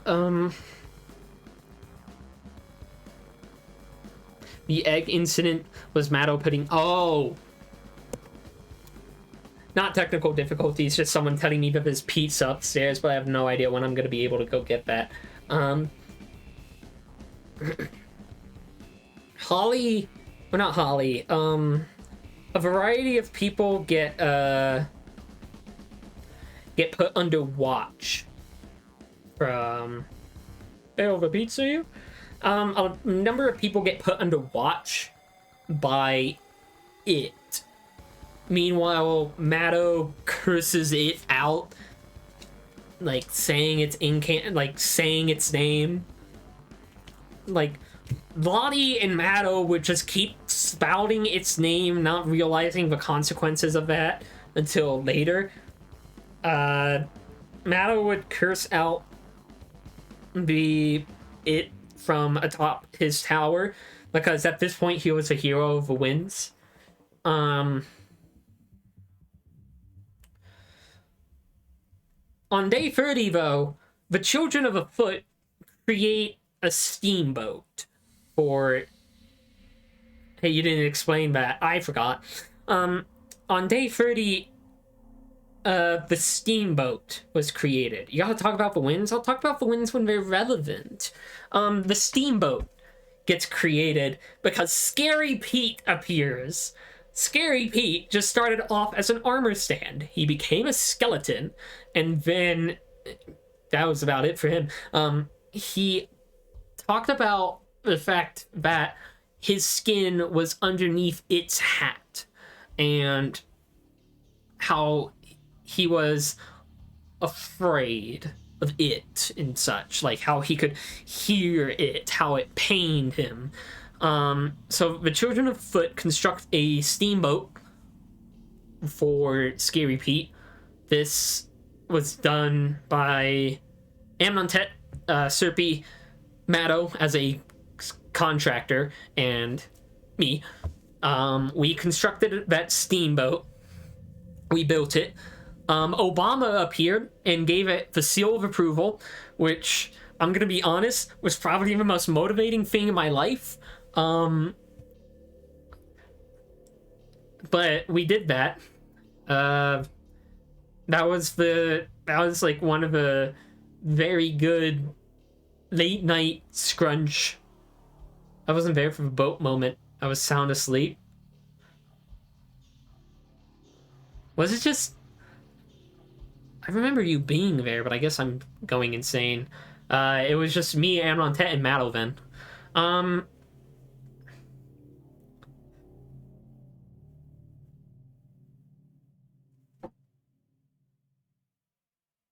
Yeah, that was such a good late night moment.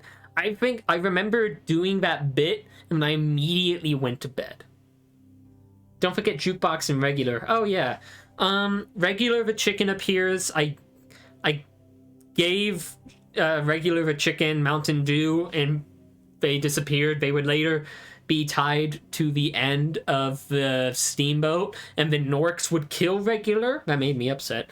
Jukebox was a cod that just sort of was in a nice pool that Amnontet had in his house. Jukebox played the 13 music disc, and then we never saw him ever again. But they are both part of the Children of the Foot, I guess. They're also apparently banned for being trolls on the Children of the Foot page, which I have no idea what that means. Jukebox is currently alive and can teleport. Okay, good. We did see him again. I probably don't remember. I'm not very good at that. Day 31, Lottie gains the boon of spiders, becoming essentially the Spider Queen, because she assists a spider reuniting with their family. Clover is saddened thanks to a heated gamer moment between Norkswolf and Gibson.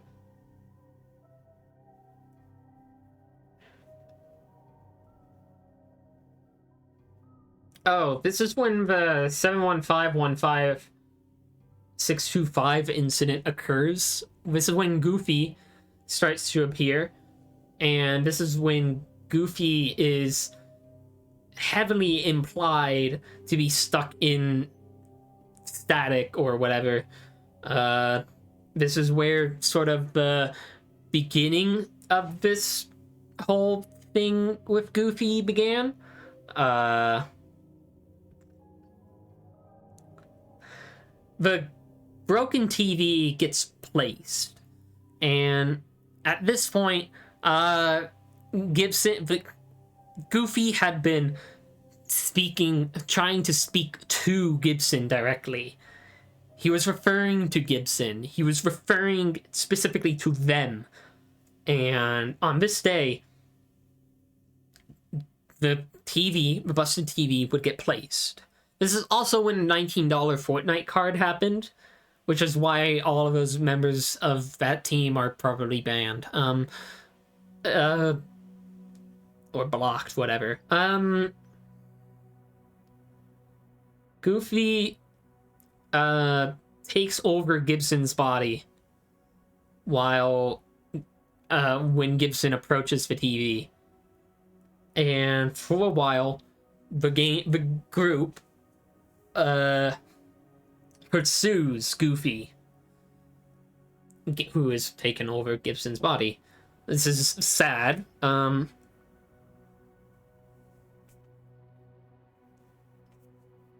Goofy rambles about that. There's a little bit of fighting, but Goofy does begin to explain what has happened, and Goofy is appeased, and he lets Gibson take back their body. So,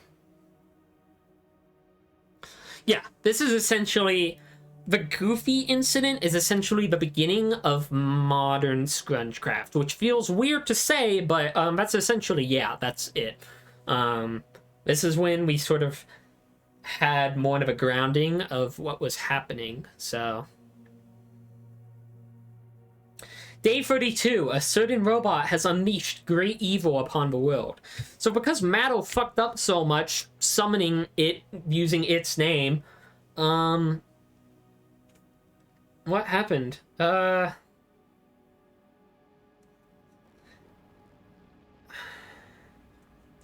on. I need to check something real quick. I need to get my dates correctly. I need to make sure this is correct.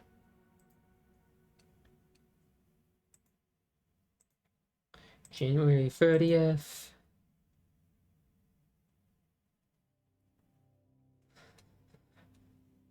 Day 41.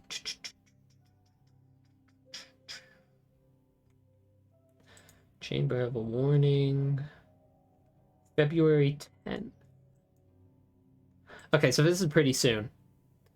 Yeah, this was like the day of Egg. So what Matto decided would be really cool to do, you know how, like, we've been trying to avoid saying its name. We've been trying to avoid its image to protect ourselves. Matto didn't care. Matto was saying its name up and down. So was Lottie, but Matto went even further and started putting its ears on, like, a variety of, like, sphere objects around the place, just thus making it stronger. So Matto dooms us all.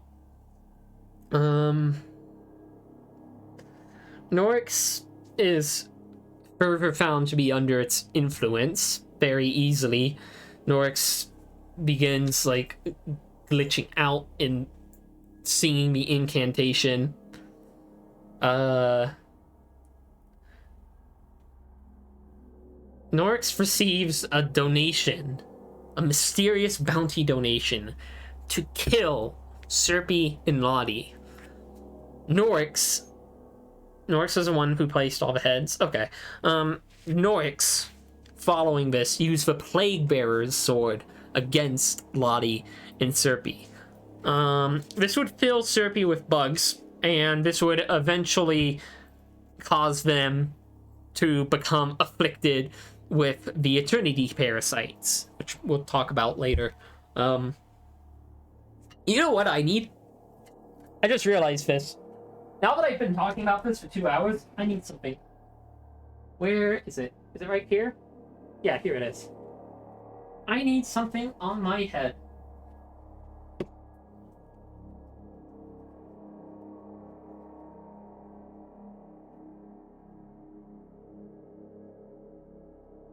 Hang on.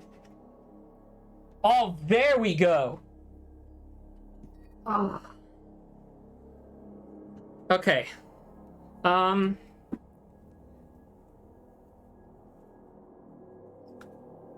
that good? Oh, wait. Yeah, that's good. Okay.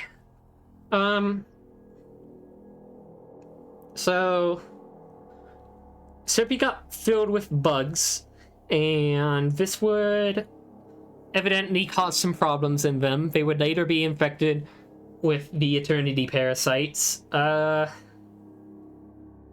burden of knowledge. This was originally the burden of birthdays, but here we are. So Serpy was filled with bugs. They got better, quote unquote. Bonzi Buddy appeared to be installed on Matto. So people tried installing antiviruses onto Matto. The thing with that is Bonzi Buddy's wiki page does not exist. So that's fine. Matto created the Miato bot, which is essentially just Big Matto. Are we sure about that? I have no clue what you're even referring to at this point. So yes. Matto insisted on installing it despite being warned not to. Yeah, and people attempted to help Matto because that obviously caused some problems on top of the ones that were already happening. It has cat ears. Yes, the Miato bot has cat ears and a cat tail, and is essentially the big inoperable mech Matto to be used against it. It has not been used yet, other than for Serpy using the right foot part of the leg to use as a ritual circle. Bayonetta plus Catboy plus Mech plus Matto. Yeah. Amnon Tet became king of ants after defeating the power ant. So, good job, Amnon Tet.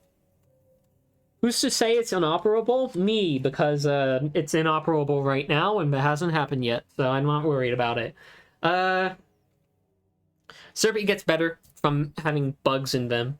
They discover the ritual circle, which would have transferred their soul into the Miato bot in the case of their death.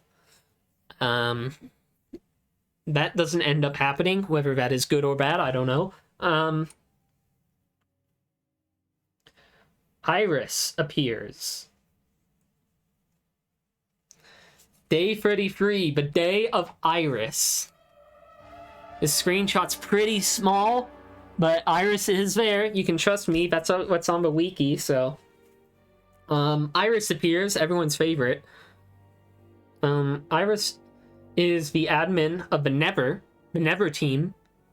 And she talks about, like, how all of her players were corrupted. Yes, Red Clover. Oh, dear.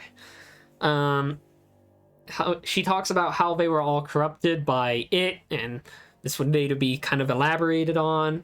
So she says that she had been attempting to send over the Nether team to the overworld in an attempt to warn people, but it would become evident that the Nether team can't even they're cursed to not even be able to leave the Nether.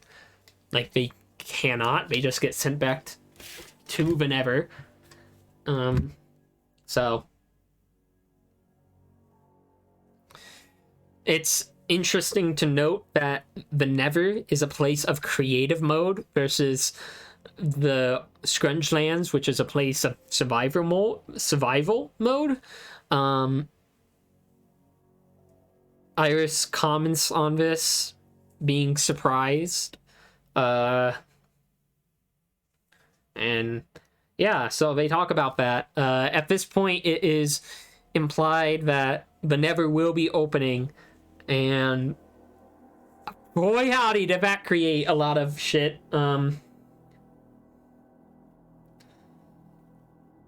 Day 34, not much happens. Day 35 is when Gordon enters the server. Gordon enters the server using the power of news. He has constructed the KCTV building. Gordon has been here for a little bit longer, but this is when he actually appeared and, you know, became an influential player, I'd say. We can't forget when Lottie had her night of chaos. Oh yeah, that happened. You know what? I forgot about my whole plot bit. My whole plot bit happened on like the 33rd, I think. Yeah. It was February 10th, I think. There was a whole bunch of chaos that happened late at night with Norix and Lottie, and I got real scared. And the next day after that, it attempted to reach me. It sealed me in the chamber I had made underneath the foot, and it attempted to get into my head. And so I did what the best thing was, and I severed my ability to speak the English language. I gotta say, probably the hardest bit that I've ever done, but so I had to fall back on void text, Vonocrypta. Yeah, I ended up in limbo. Lottie's voice was scrambled. This was when Lottie's stream was kind of being... There would be a few days after this point where Lottie's stream would just start being taken over by it. C'est la vie. Peter Griffin also returned. He did, but that's not until later. I don't know why I just picked up these scissors. Maybe I was just feeling so much anger for Peter Griffin. Hang on. Peter, come back. Peter Griffin's fair now. So I severed my ability to speak English to protect myself from its corruption. That ends up in being some real fun bits. Don't cut him. No, I'm not gonna hurt Peter. Peter ended up being a character that I actually like kind of cared for once that whole lore bit happened, but we're not there yet.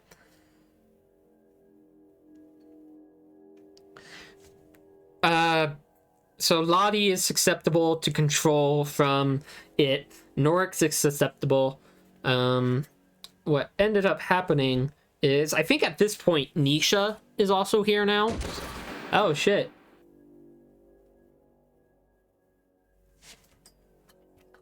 Hang on. Yeah, who just hosted me? Wait. Where is that notification? I can't actually see it. I didn't actually see it, so I don't care. I do, whoever what that was. I don't even know what alert that was for. I think that was for my host. Was that for my host? Was that bad? Was that it? Was that redacted? I hope it wasn't.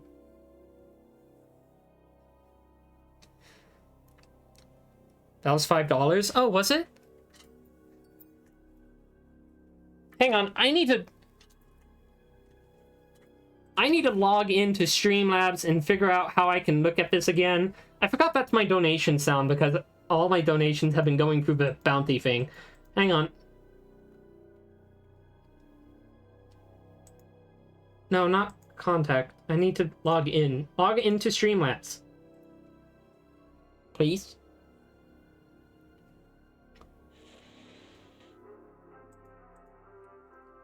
Hello? No, go to dashboard.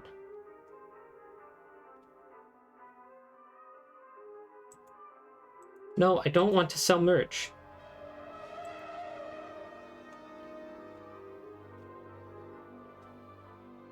I don't...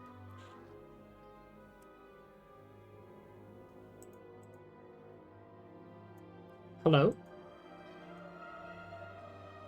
That was a donation. I need to... Yeah, Slobs is like this.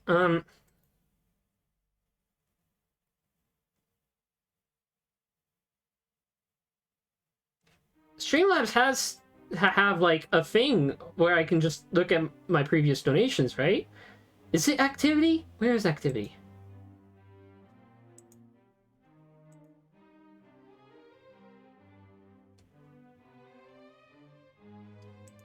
Hang on, I'm not seeing it on here. I need to go to my main computer. I need to go to my main PC. Hang on, I am logging in. I am logging the fuck in. Yes, go to dashboard. Recent events. Here we go.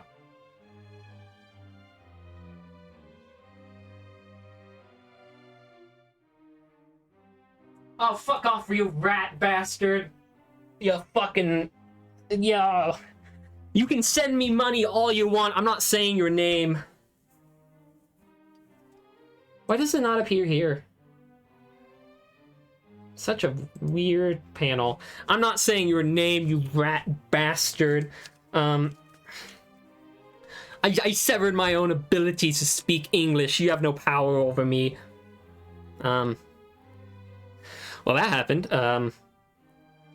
That was sure an interjection. That worked. So, Gordon... Now we can actually talk about Gordon's interview. So...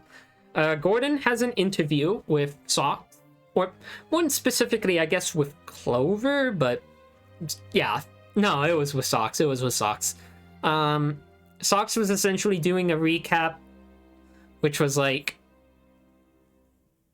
it was a recap. I can't believe I'm recapping a recap. And then there was an interview with Norix about what was happening in the future of Scrungecraft, what was like the future plans. It intercepted at the end of this. Norix became compromised. Gordon was intercepted as well. They got sent to a void. It appeared. Yeah, it was Socks. It was Socks. Yeah, it was Socks talking. So Gordon almost became compromised. Gordon's news station would later be bought out by it, like it's his parent company. Is that right, Gordon? I think you're still in the Discord call. No. Is that right, Gordon?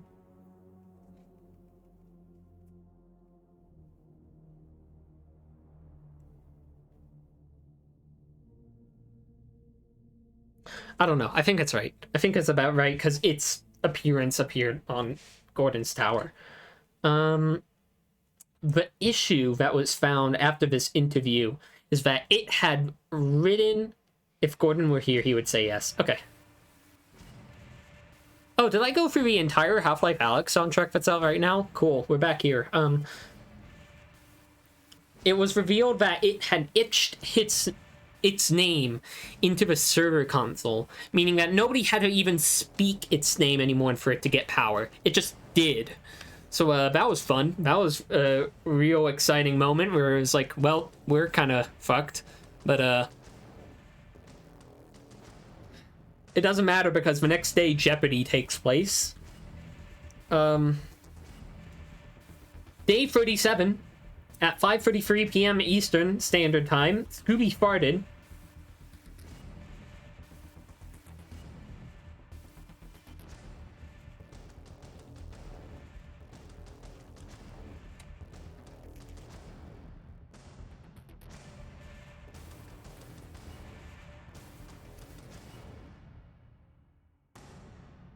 Yeah, you did win Jeopardy. There's a lot of things. We learned that toothbrushes are technically edible.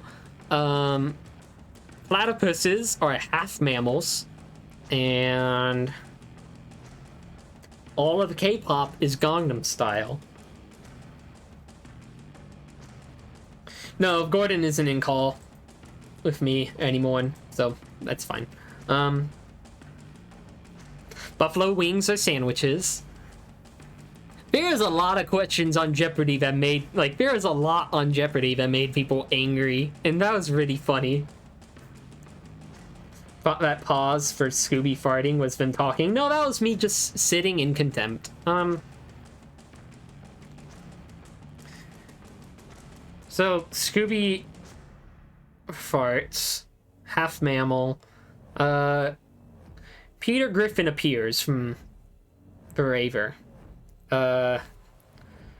Peter Griffin appears, and he appears in the Scrungelands again, in front of me, Matto, and Nisha.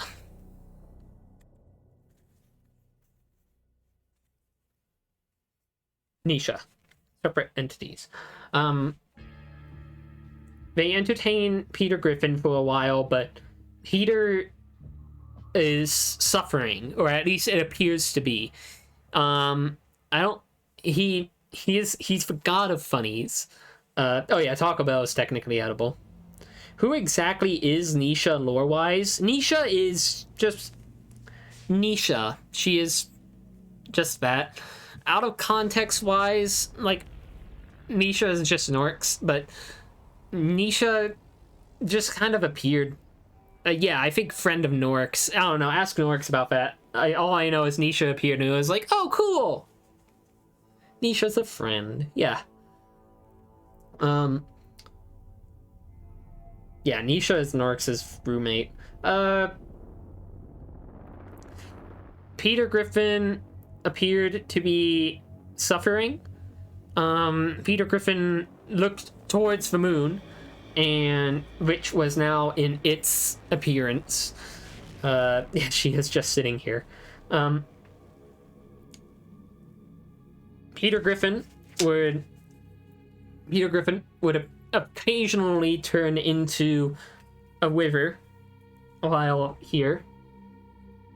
I think all Scrunge players should have a cute girl counterpart. But there's no counterpart for me, so... Peter tours the Scrungelands for a bit, finds the steamboat.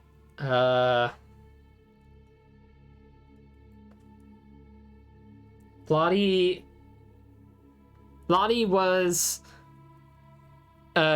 became compromised. She was in the voice call for a while, but she wasn't actually there. And this would just make Star 2. Oh shit, I should.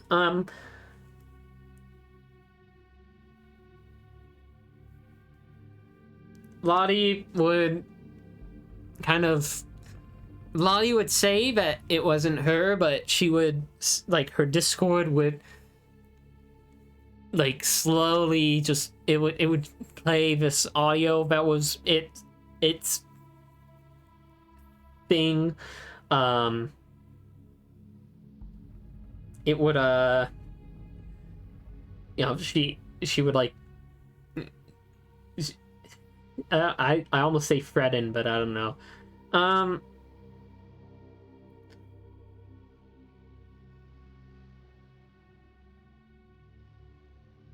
Oh yeah, Peter Griffin created a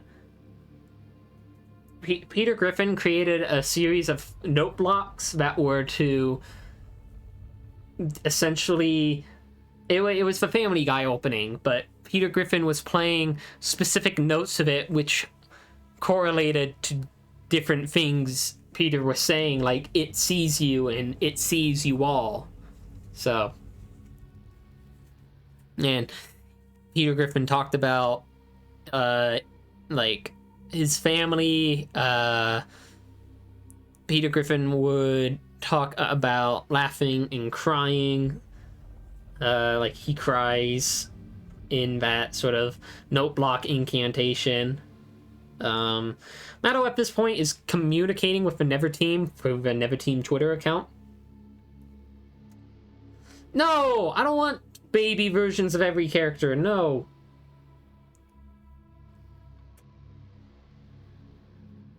Yeah.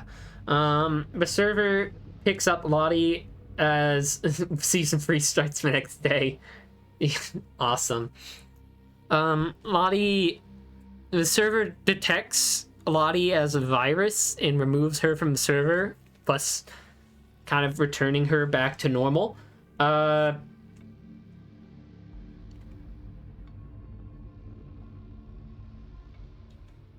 It appeared. Everyone went to the bunker that's underneath a community center. And while it stood outside of a door, infighting happened. Infighting happened. It was there. It was pretty bloody. We do have babies in Scrungecraft now. Yeah, the Rugrat stones or whatever.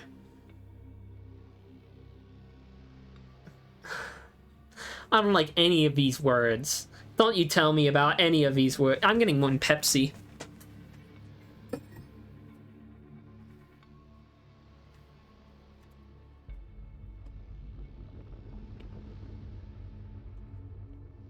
Pepsi Man is canon, though.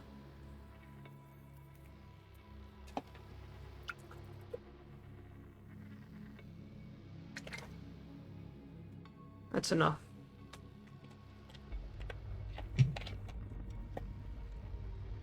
I'm gonna put Pepsi down there next to the Cheetos.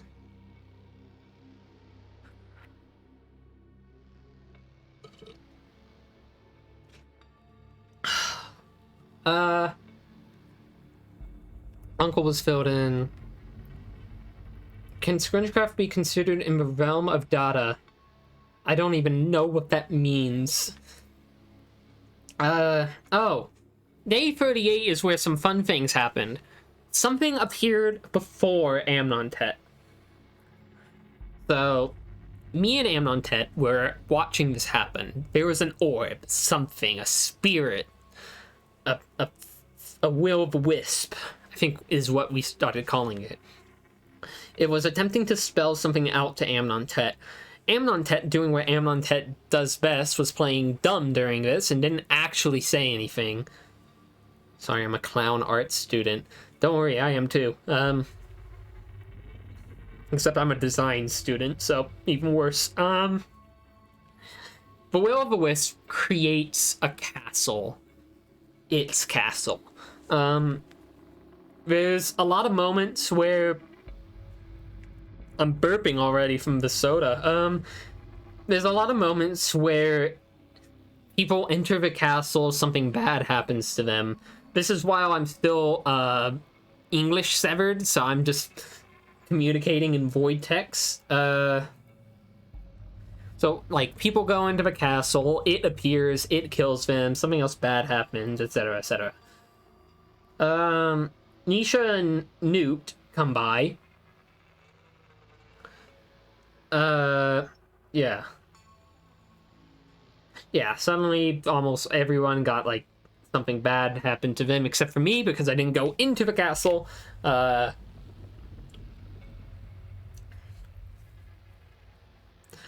think... I remember that was during Amnon-Tet's stream where his overlay was literally, like, this, maybe this big of a box in terms of, like, what you're seeing on your end of what you could see of gameplay. And so I think I streamed just for the specific purpose of not having people look through that. Oh well. Mr. Chris appears as well. And I think Mr. Chris lasted for 2 minutes before him being lifted in the air. And then never appearing ever again in that moment.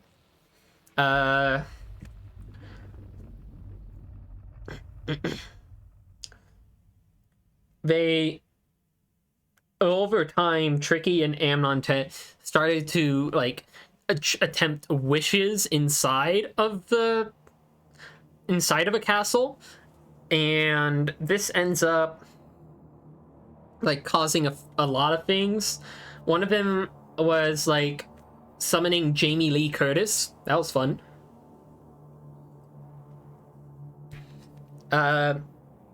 Ultimately,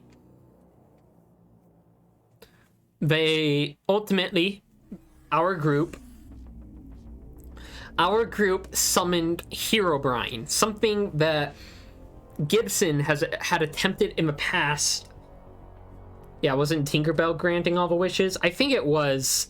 This is like blurred somewhat for me. I remember very clearly us summoning Herobrine, though, which is what I want to talk about. Herobrine appeared in a cat pajama onesie. Herobrine blew up the castle, quite deservedly. He revealed that he was friends with trolls and then disappeared. Yeah, the Will-o'-the-Wisp was revealed to be Tinkerbell afterwards. Okay, if that was afterwards, then I don't think I ever actually got that, so... If that was Tinkerbell, though, cool. Alright, I can refer to that as that now. And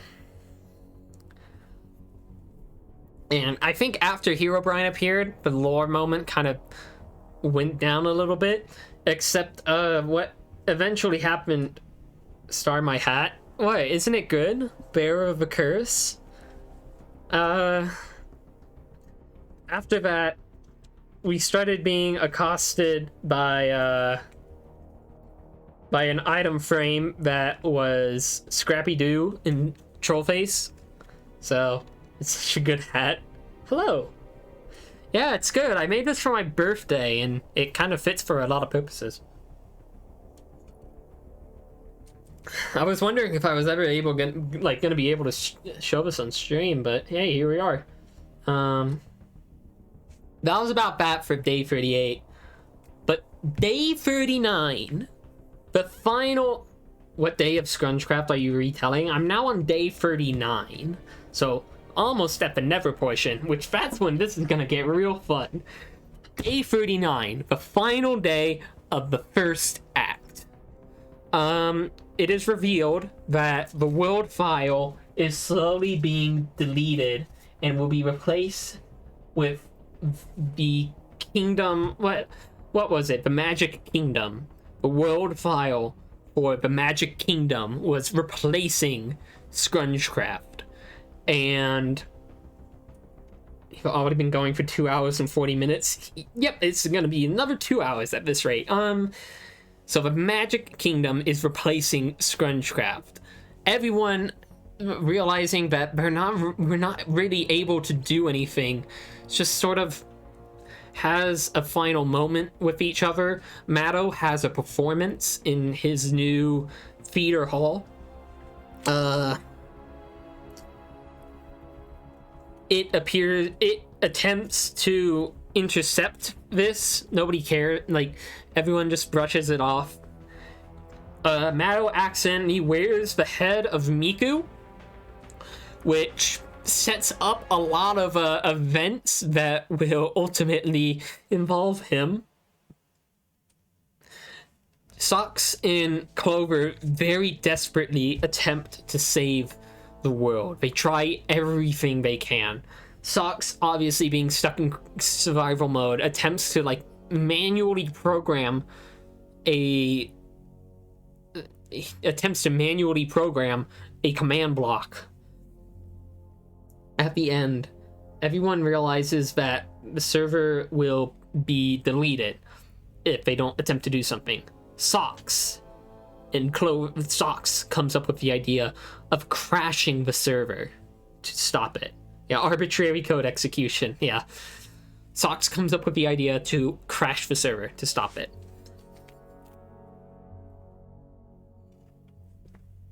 So the group does everything they can. Me and Milkape run to Gru's house. Here we go.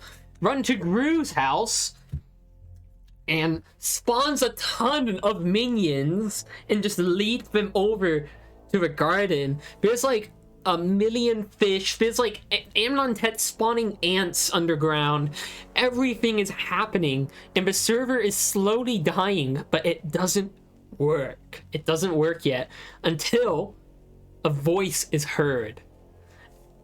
Matto, earlier in the day, had screamed out to the winds to help. And then, when everything had seemed lost, the winds responded. The winds spoke back, and everyone was lifted. and then the server crashed. So the fact that Matto, being the hero of the wins for a build-up for a month, ended up with Matto saving the entire server. It literally blew the server away. Clover's AI was, I think, shut down. Clover went offline. The server shut down. And that is the end of Scrungecraft Act 1. I'm just gonna let that paper fall. And then, after for a few more days, yeah, she just disappeared. Yeah, there were no mentions of her in the server files. She had just gone. She was gone. This would end up with a few days of back and forth between the Nether team through the Nether team Twitter account. And what this ultimately culminated with was... I was gonna slam that on there, but I realized I don't have as much space as I think. Scrungecraft Act 2. We're not done here, baby. Welcome to the most convoluted part of this entire stream so far. Welcome to Scrungecraft Act 2. Amnontet did recreate Scrungecraft, and the amazing sucklet that Amnontet made would later be added to the Nether. So what this ultimately culminated with is that...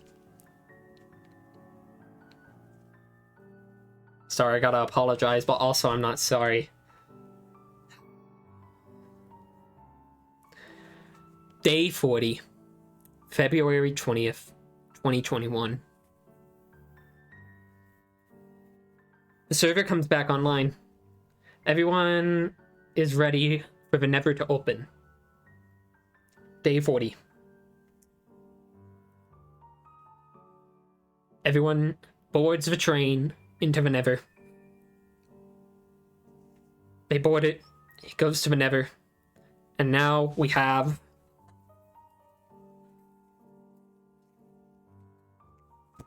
the Nether team. Welcome to the next hour and 30 minutes of this entire stream. There's just so many plot points here. How do you all have your own individual plot points? This is the sign battle. The sign battle. Sign's still up here. Sign. We go to the Nether. Sign goes haywire. Sign goes haywire. We have a boss battle with that, and then yeah, a train meant for the dead. So a train meant for dead. We have a boss fight with Sign because she's aghast. She's aghast, and now that she's here,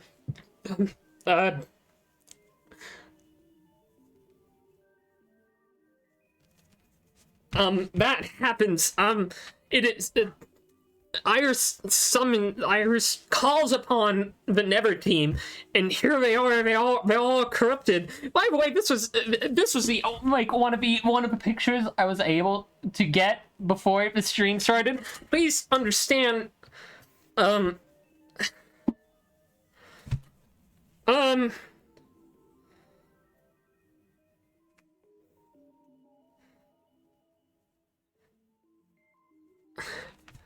So where do we begin? The first day in the Nether is quite chaotic. The Nether team is, for the most part, relatively hostile. Moxie is... If you want to take a break... Nah, I'm fine. This is a bit. I'm fine. It's 100% a bit. I'm just good at acting, I think.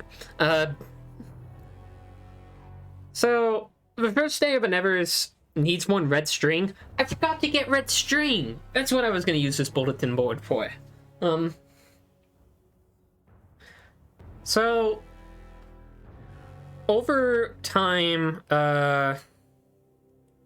everyone's like sort of individual story would get fleshed out. The first day of a Nether, though, is pretty chaotic. The Nether team can't really speak. They can't because they're corrupted. It is very chaotic. Moxie is aggressive. So is Doc. People just sort of have to deal with this. For the most part, I think I got off the most fine because I just didn't try to fight people. Yeah, Doc. Here's Doc.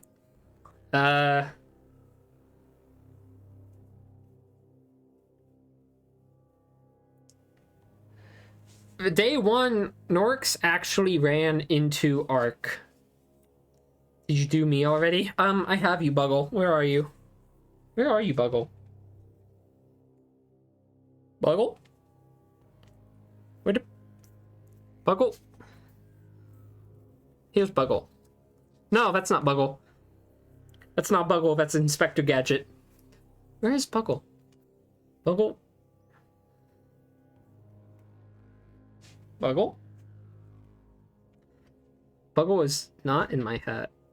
I know that for a fact. Oh, wait. I don't even have all of a Nether team here yet. Hang on. That.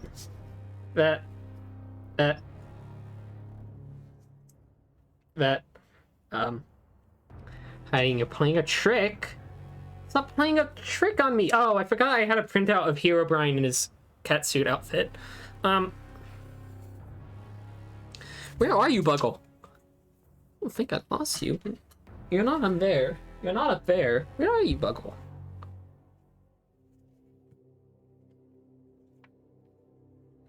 Where is Buggle? Did Buggle fall? Is Buggle on my floor?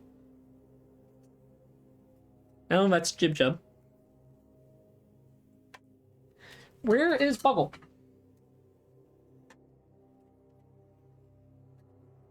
There you are! You are playing a trick! Buggle! You're going up here with Scooby-Doo.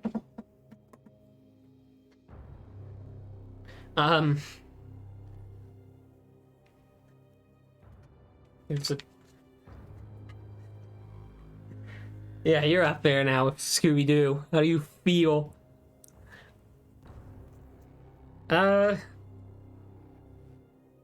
Buggle has been caught.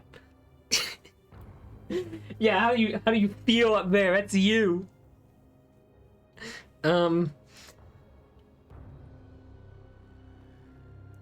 Norix actually runs into Ark, who was the hero of the old world. Ark fell during the calamity. Closer to the Weevo. Do you want to... Here. I don't know if... I'll just... There. How's that look? Oh yeah, you can kind of see Buggle. There you go. Buggle's in the Wii now.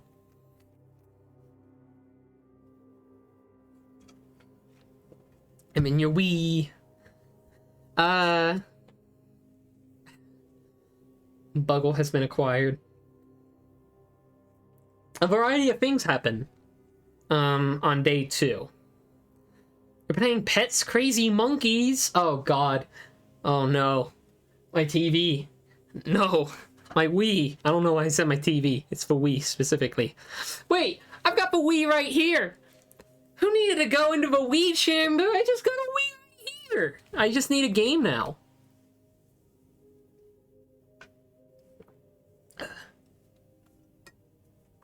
Alright, that's Pepsi again. Oh. You want to know what I forgot about? So you may have noticed, I've kind of printed out everything on contact sheets. I didn't want to waste ink. I wanted to have as much quantity as possible. I made an exception. I made one very, very important exception. That is Karkler. I don't have any more magnets. Karkler. I hate Karkler so much. And he has wasted so much of my ink now. By just existing.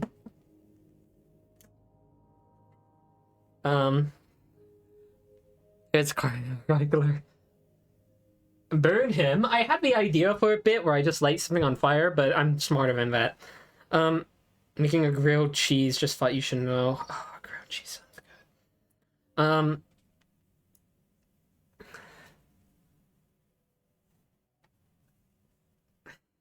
I don't want to look behind me anymore. Karkler exists. Karkler is dead. How does paper do in a blender? I don't want to break my blender. Grill Karkler into a cheese.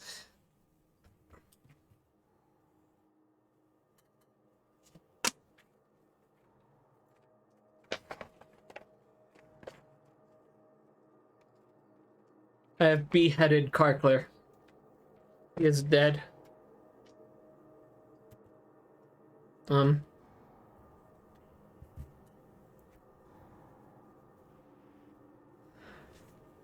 Moving on. Quickly.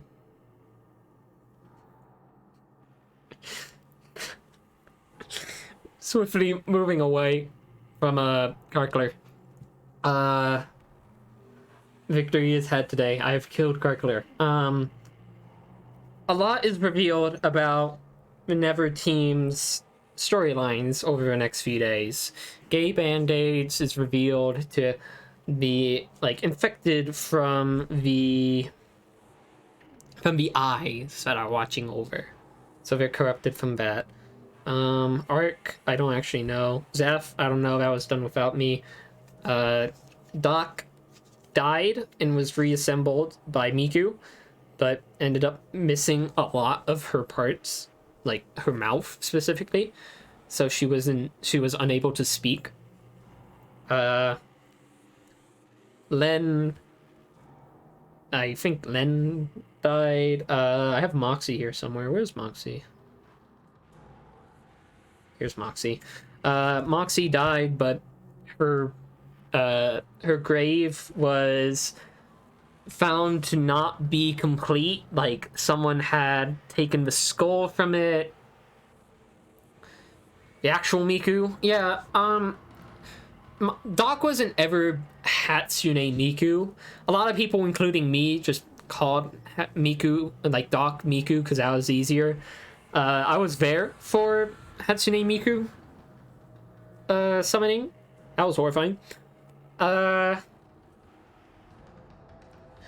the next few days, a lot happened while a lot happened in the Nether that included a lot of individuals doing stuff. I think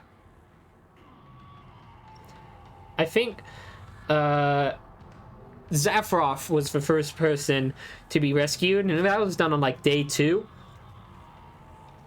And what Lottie did was bring Zaphroff a crystal that uncorrupted him. Day 51 has been added to the summary. Did that really take 3 hours? I'm scared. I'm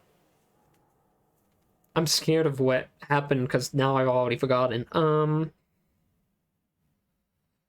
So Zaphroff is recovered. On day 42, the library opens. This is in Inferno Metropolis. Oh, God, I forgot about Echo. Google Echo appeared, and there was a boss fight. The Nether Arena got turned into the Google Arena. I honestly kind of forgot about Echo. Echo, we fought Echo. We won. I haven't seen them since, which is probably a good thing. This is why I mention it. Day 42, Sign discovers that the arena has been defaced with the Google logo. And so this is the Sign boss fight Redux. This is the setup for it and everything. And this is where the actual cementing of Sign's backstory and what to do became of that. Because all of the ghasts in the Nether are Slimers. Greater Slimers. Which that is a hell of a sentence to say. Slimer's coming back. There's a Slimer tower where I think Slimer, like, they're attempting to create a clone of Slimer, and so that's where all the greater Slimers came from. I don't quite remember though. Boss fight Redux happens, and we help Sign like get a hold of herself, and that's where we sort of get the idea of like, this is the next step for us to do. This is what we do next, this is what we will begin to do next. Burger Night. This also starts the many a time of Matto having to build something because entities demand it. Matto has to build a Burger Night because he promised Iris to. So he builds a Burger Night. Sephiroth was there. I think Sephiroth was like a day later, wasn't it? I'll talk about Sephiroth in a moment. The Burger Night opens.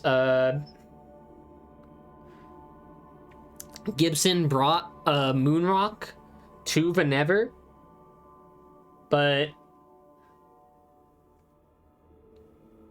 I'm not sure. Okay. Gibson brought, I think it was like the day after or 2 days after. Gibson brought a rock to the Nether, not quite realizing that, oh wait, there's some, hang on, I think there's some really good screenshots of me on Twitter now. I'll have to take a look at that later. Oh, I think it's me killing Carcliff. Good. Gibson brings a rock, not real, into the Nether, shows it to Sephiroth. You've posted that? I'll have to take a look at it later. Sephiroth takes a look at it. I mean, Sephiroth is important because he killed the server, but Gibson brings a rock into the Nether. Sephiroth takes a look at it. It's a moon rock. Since the moon at one point turned into its appearance, it was essentially seen as an effigy of it. So it had to be removed.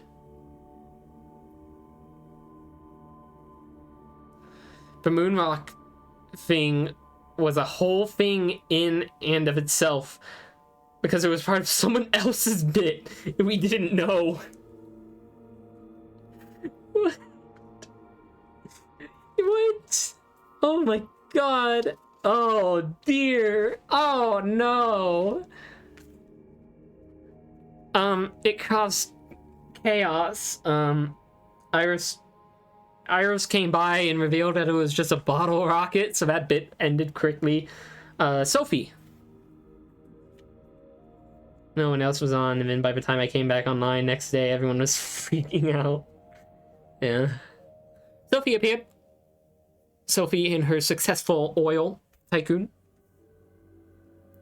Remember a Never team player finding and going, oh, I don't think I'm supposed to see this.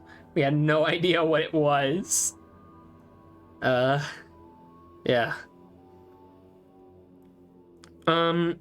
Slowly but surely, things get established in the Nether.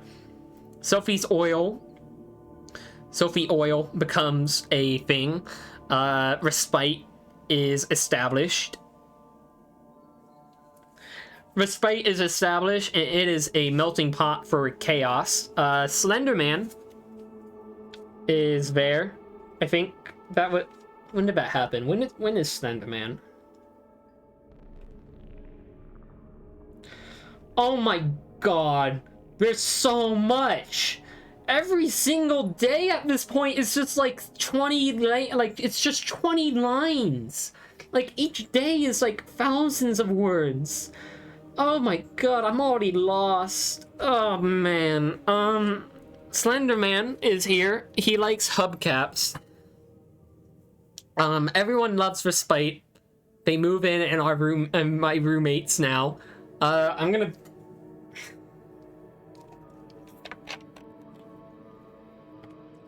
Pepsi Man appeared at one point as a raid boss, and all he did was spread Pepsi machines, and then everyone murdered Pepsi Man. He wasn't even a boss. He just spawned Pepsi machines, and you killed him. So upsetting. The hubcap. I bought the hubcap. It's in Respite. It's on a nice item frame displayed.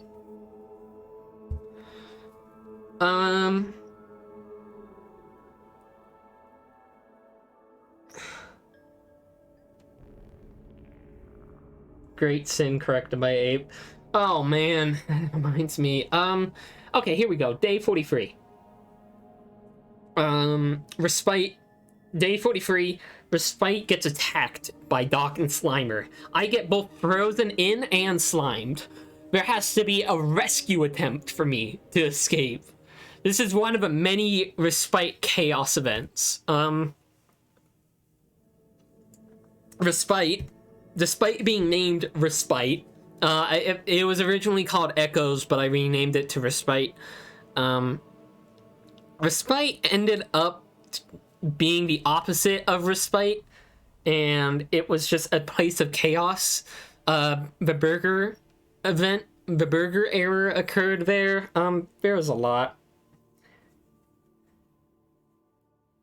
So I get rescued from Respite. Sephiroth attacks. Sephiroth is a raid boss. We fight him in the Nether. Oh, not in the Nether, in the end. There's Joe Biden mode. Oh, God. Yeah, then 115 happened, yeah. Oh, God. The Joe Biden mode I don't even want to touch right now. Joe Biden mode, Sephiroth appeared. Sephiroth appeared. We had to fight him in the end. We lost. We lost the Sephiroth fight. We died. Sephiroth used Supernova and killed the server, and Iris used Phoenix down to revive it. So that was very exciting. Yeah, the only boss to win. The only one to win was Sephiroth, and he killed the server. He had one success from the fucking mouse. I do like this line here. Plankton got even smaller. That's good. Metal 115 appears, which is good, because Metal 115 is a treasure, and I love him. Metal 115, more lore gets established about Matto, about the Bass Pro Shop, and about Bill Cipher, and how Matto is one of many Mattobots that were manufactured. Me and Uncle had to feed an orange to Plankton. Oh yeah. Plankton appeared and was screaming and got even smaller, and Sign and Uncle had to track down an orange. Matto 115 was found. Wait, I have 115. Matto 115. Matto 115 and Matto 424 quickly became acquainted. They would build the Arby's together. 115 would move in with 424 at Cloverfield. Every time we go into the end, I somehow get separated and someone points out I die, and everyone is like, no! Oh yeah, you died during Thanos fight. And I watched Thanos rush you and kill you. I don't think I was streaming that, which makes me really upset, but I just watched Thanos rush you. Talk about the fact that Cloverfield exists. I'll do that later. It's not quite relevant now. Day 44, more people are restored from their corruption. This is Len, Moxie, and Maze. Len is brought to the Temple of Virtues.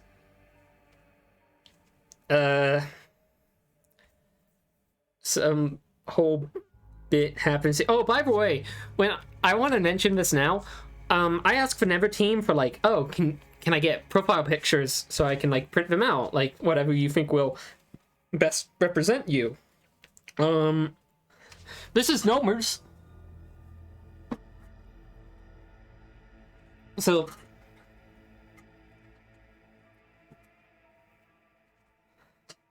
that's fun. So when people are restored, oh, the previous night before with with Plankton, something else happens. No, don't worry, Maze. Something happens though. Something happens the day before. Me and Milkape are at the Dave & Buster's. Me and Milkape are at the Dave & Buster's, and Milkape hops into the pot in one of Wonder's food trucks. Milkape melts. Milkape melts. I collect Milkape, like the liquid Milkape that is now there.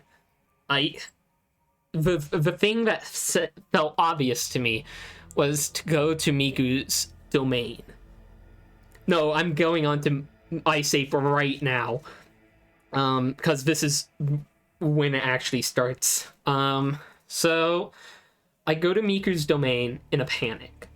I throw bottled Milkape at Doc, and it's just like, do something. And then I get an ice block back. I place it in the Milk Ape pot. Never said what Miku's domain is. I'll talk about that after, actually. I haven't talked much about the actual landmarks of the Nether, which I think I'll do so after I get done with explaining the setup for this.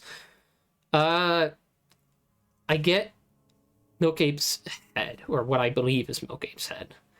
I go to Milkape's jungle. I go to the outer jungle. I place Milkape's head there. It's like, all right, done and done. That quest line's done.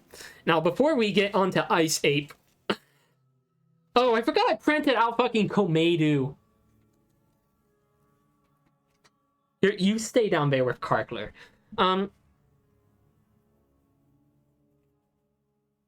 So there's a lot of landmarks in the Nether. Let me explain some of them real quick. So first is Sludge. Sludge Town is essentially Crudge Town, but it's the Nether version. A lot of the events of the Nether happen within the beginning of 2019. So there's an actual time gap of about 2 years between Nether Team to Scrungecraft. Komedu is just one of a few characters that really is just socks and a costume. Yeah. So that happens, everything happens, yeah, happy 2019. Everything happens about 2 years earlier. There's Sludge, which is the Crudge Town of a Nether. There's Yogi Land. So what happened is after Yogi died, he went to the Nether and he built Yogi Land. Yogi Land is Yogi's vision. There's his own hotel.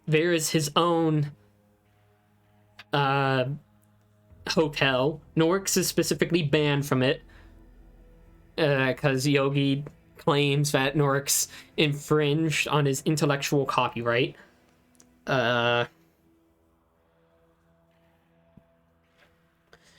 Yogi Land is a place of heavy OSHA violations. It sucks, or it used to suck. now that, well, I'll talk about events leading up to that. Like, it's dangerous. It's like the floors in the hotel burn you. There's a love, there's a love room for like something. Ronald Reagan has a room. Yeah, I'll talk about Nisha's ownership of it in a moment. Yeah, this is Yogi Land. Yogi Land sucks. There's a bootleg Shaggy Jump. The floor is worms. That is right. There's a bootleg Shaggy Jump. Worms and honey. Yeah, that's about right. There was a Raver Portal. Gender neutral bathroom. Komedu becoming real. I gotta talk about that. Okay, you know what? Fuck the Yogi Land. So, Shaggy Jump. Socks was doing Shaggy Jump, like actual Shaggy Jump. I don't know what would happen if he lost. I forgot what would happen if he lost, but he had like a minute and 40 seconds to beat Shaggy Jump. And during that time, after he beat it, Komedu was there. Komedu appeared in front of Socks, and he went to Shaggy Jump. Play all of Five Nights at Freddy's. Oh dear. And he beat it with like a minute 40 seconds. Yeah. Komedu appeared. Komedu is real. He goes beyond Scrungelands now. He goes beyond Scrungecraft. Komedu just exists in the wild now. He's on random parkour servers with Shaggy Jump on them. And it's like...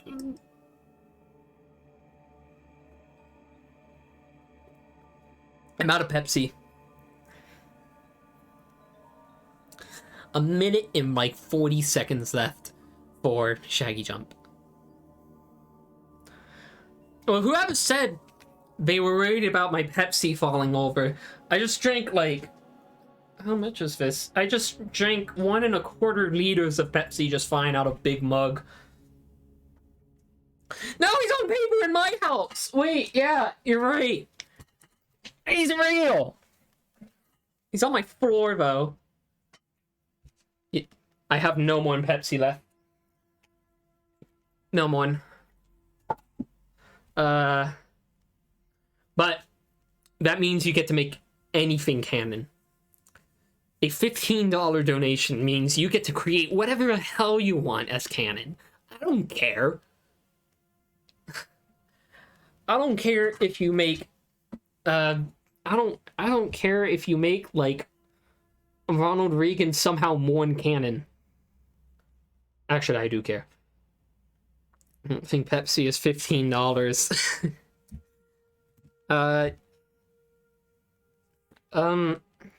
Wow, now I got derailed. I was talking about Nether landmarks. If Komedu is like Scooby-Doo and can do the link between world stuff, maybe having a picture of him isn't a good idea. Oh shit, you're right. I'm gonna shred Scooby-Doo. I'm gonna shred Komedu as quickly as I can. Ronald Reagan can stay in hell, actually. Yeah, that's actually the only thing I care about. No Ronald Reagan. You can make anything you want canon except for Ronald Reagan. Bald Komedu is a thing too in Scrunge, right? Or Bald Komeda, not Komedu. Bald Komeda. Yes, actually. Yes, sadly. The art museum that people submitted images to, there is a Bald Komeda.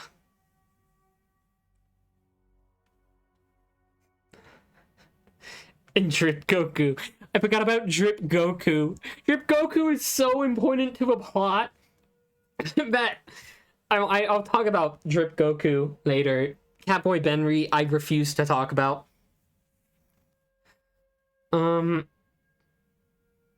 So that's Yogi Land. That's Sludge Yogi Land.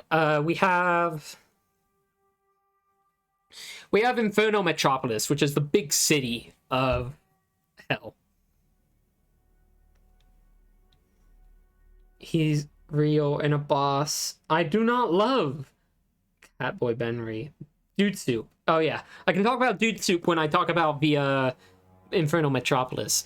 Infernal Metropolis is this big city. It houses the Bass Pro Shop, which has my favorite song of all time.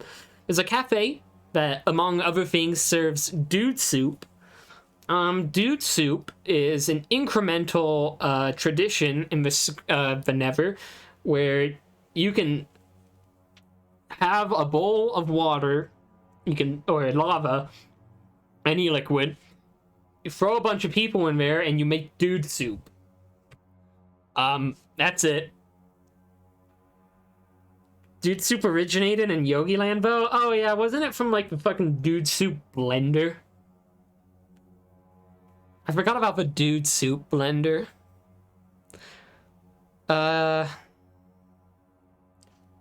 Just made it a food of a cafe.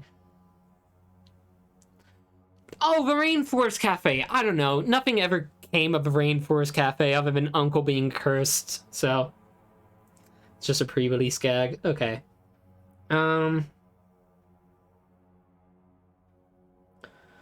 Well, talking about the Nether is certainly hard right now because there's just so much. That was the zoo. Was the zoo the Rainforest Cafe? It was, wasn't it? Okay. Okay, then have I talked about the zoo? No, I haven't. The zoo opens later. Donate to make redacted harmless. Ultimate anticlimax. Yeah, you can just will into existence that, like, Scrungecraft ends, and then it's canon. Rainforest Cafe, sponsored by KFC, is in the zoo. That is correct. Yes, that's why. Yeah. On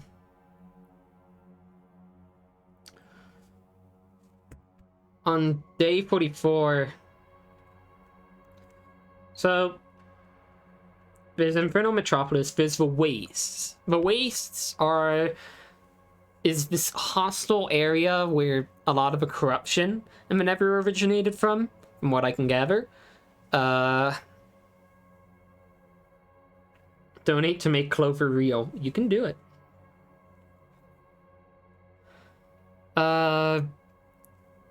The Wastes is this hostile area with these abominations in them.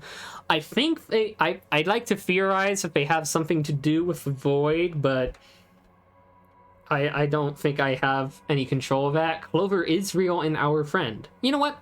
Yeah. There's the... It's called something. I forget what it is called, but it's called, like... Oh, thanks much. What am I looking for? Hang on, I need to look in, like... I need to look at my DMs for this name. Here is Socks. The Magma Steel Factory is what I'm looking for. The Magma Steel Factory is this area of quartz and, like, quartz and something else that it just is there. I think it has some form of connection. I think it's, like, close to where Zaphiroth lives. Although I've never been there on foot to, like, from there to Zaphiroth's house on foot before. Zaphiroth has only wizarded me there. It's Clover. She's... Wait. You know what?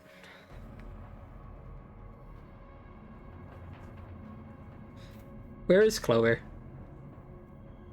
I keep losing things on my desk here. Where is Clover? Here she is. Clover is real. I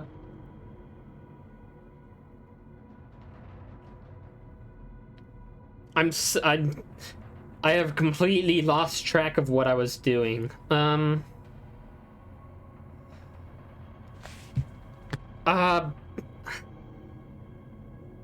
Let's talk about Ice 8. So, ultimately, the day after I melt or I like attempt to recover Milk Ape, Ice Ape appears. Ice Ape is in a state of constant suffering because he is in the Nether. He is in the Nether and he is made of ice.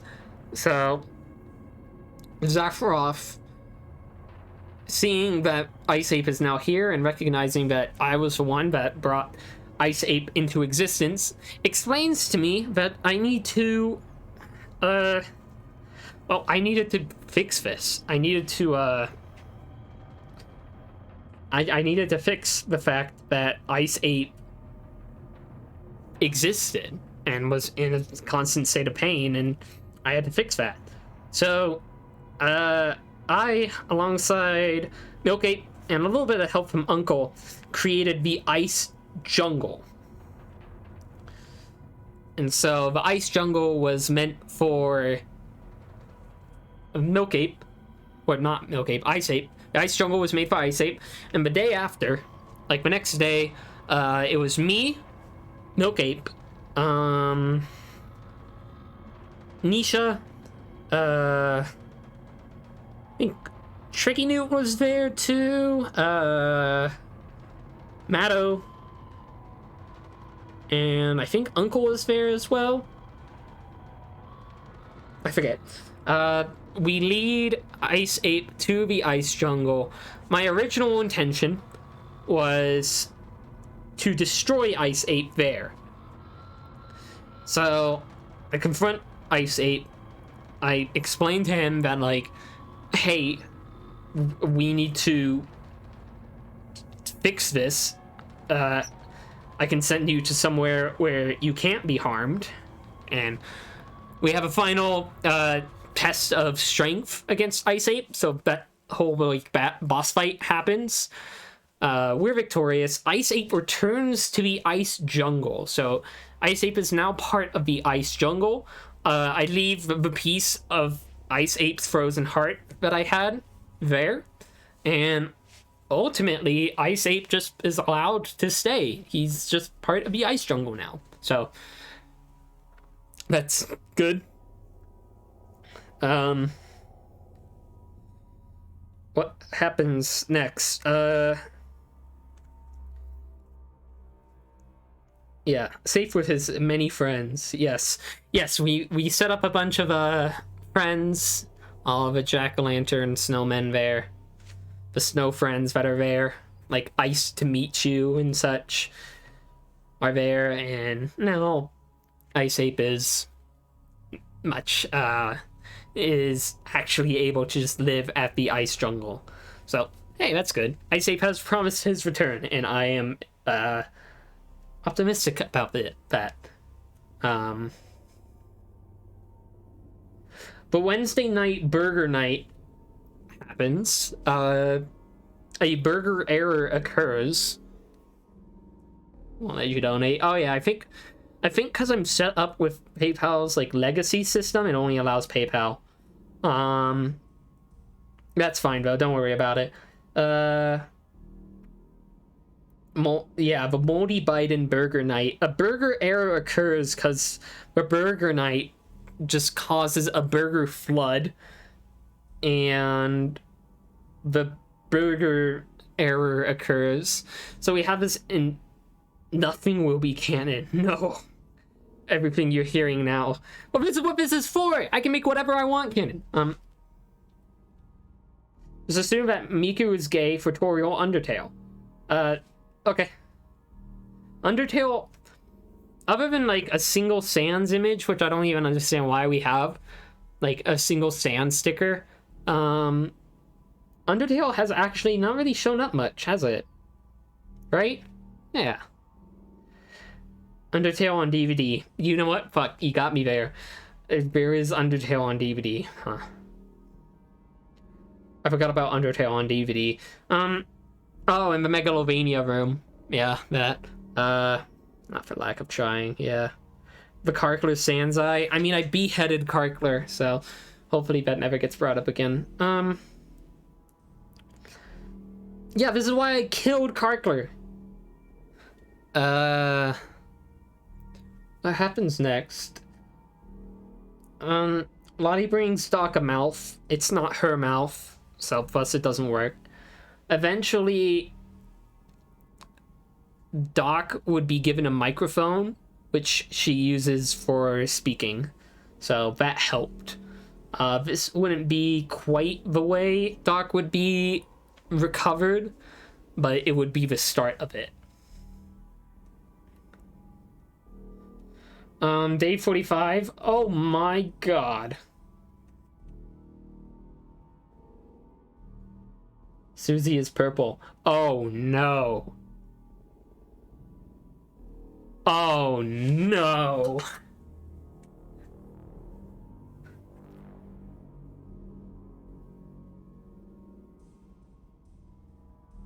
Oh.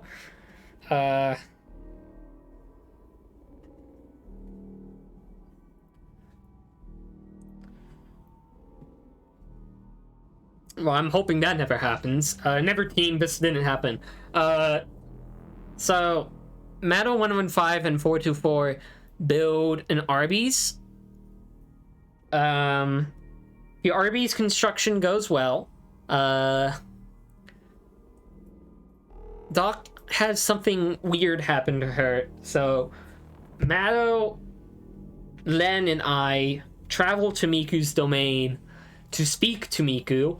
Miku mentions the free people that must be, like, the free entities that must be stopped to truly keep peace, or else the world is destroyed. It was Yogi Bear. It was like Yogi Bear destroyed an it.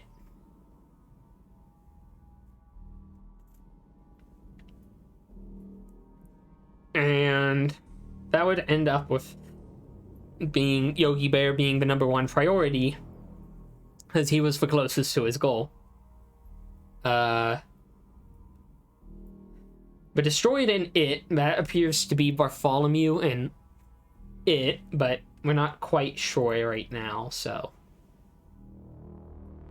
Oh, Nisha has at this point become Yogi Land's secretary, dealing with all of the things that happen while Yogi Bear is away. So that happens. That will be actually important to remember for later. Arby's continues construction. The second day 46, the second Scrungecraft episode airs. This is interviewing Iris and the Nether team members that are free of corruption. Meanwhile, I recover gay band-aids from their corruption by destroying the main eye, the eye that was spawning the rest of them. And so that both alleviated them and also caused the eyes around the Nether to stop propagating and to stop working entirely. So, hey, that was probably the most impact I've had so far, other than Respite being made. Let's talk about Cloverfield now. Cloverfield is Matto's sort of town that he created behind, like, a little bit of ways from Sludge. It was named after Clover because Clover was missing, and it would gain a few things over time. It has Matto's house, it has Len's house, it has a new research point here, which is noted in here. Research point Remembrance which is actually, I just realized, research point, I mean, I think it was Len that gave me that name. And Remembrance is actually very appropriate for Cloverfield, given it's made for remembering Clover. A very haunted town with spooky ass sleepovers. Yeah, we'll get to those in a moment.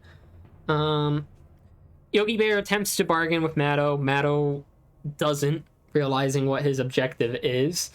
The animatronics from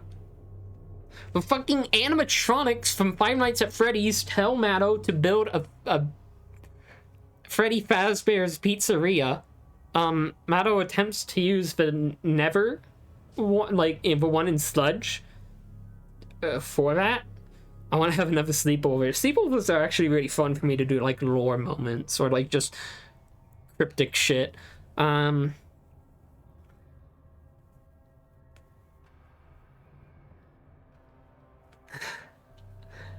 Meadow like attempts to make another like a Freddy Fazbear's Pizzeria.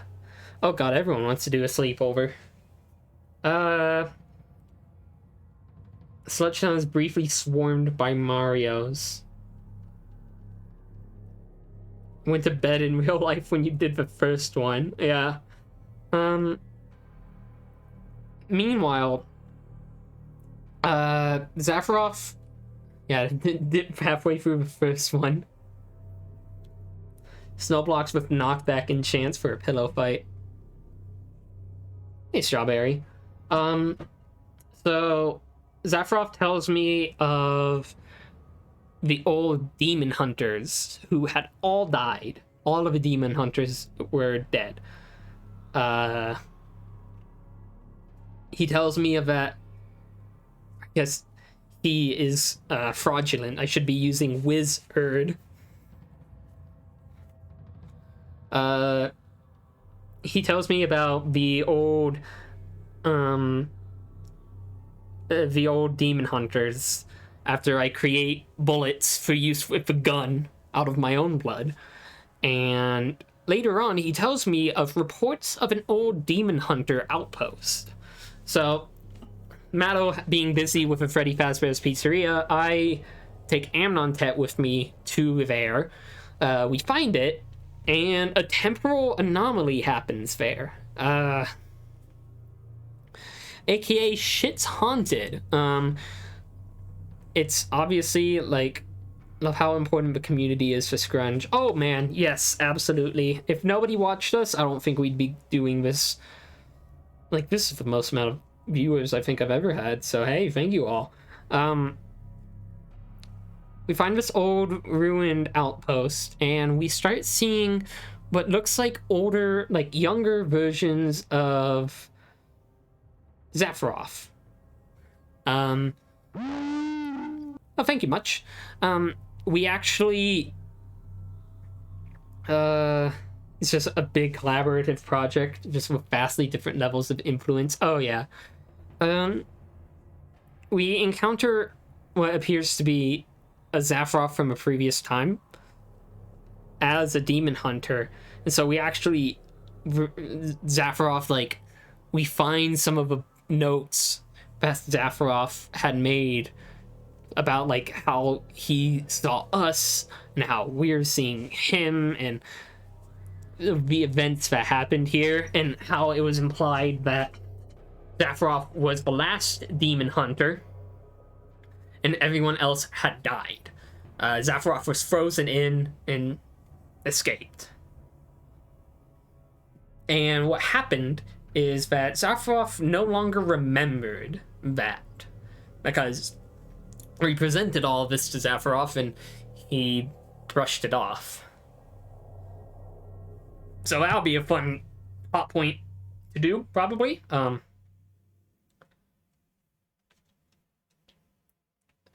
Afterwards, we're at the Arby's. It was me, Amnontet, Sox, Choco, and Serpy. We went to the Arby's. Chaos ensued. We got transported to the wastes. I printed out Mr. Dink on a larger sheet of paper because he got printed out on the same sheet as the Scrungecraft logos. So Mr. Dink appeared.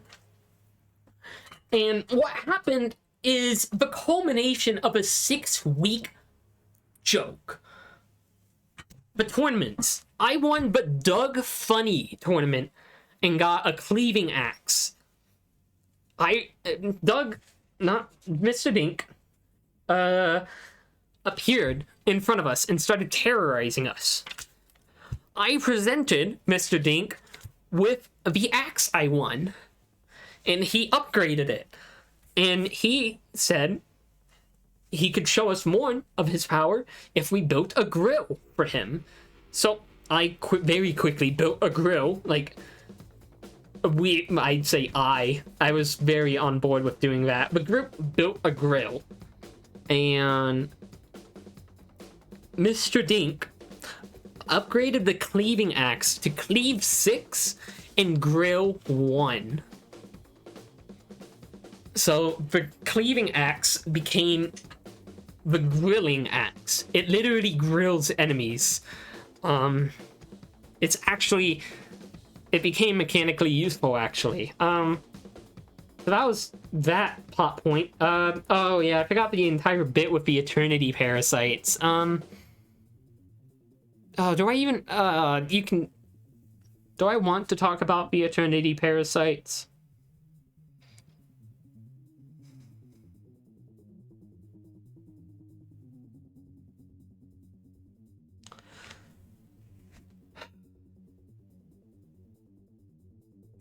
Do I want to talk about the Eternity Parasites?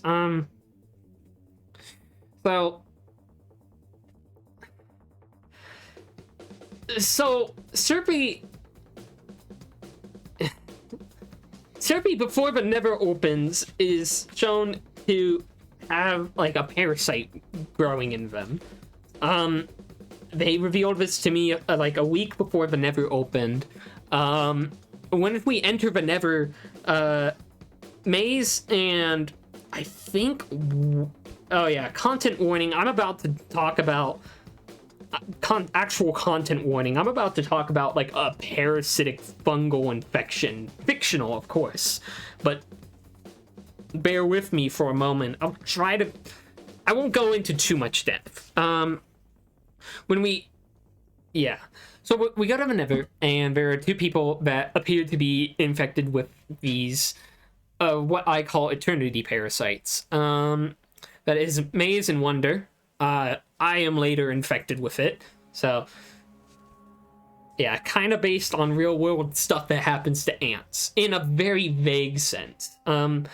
Nobody really imagined, I don't think anyone imagined it actually becoming like this whole thing. It's this whole thing now. But it happened.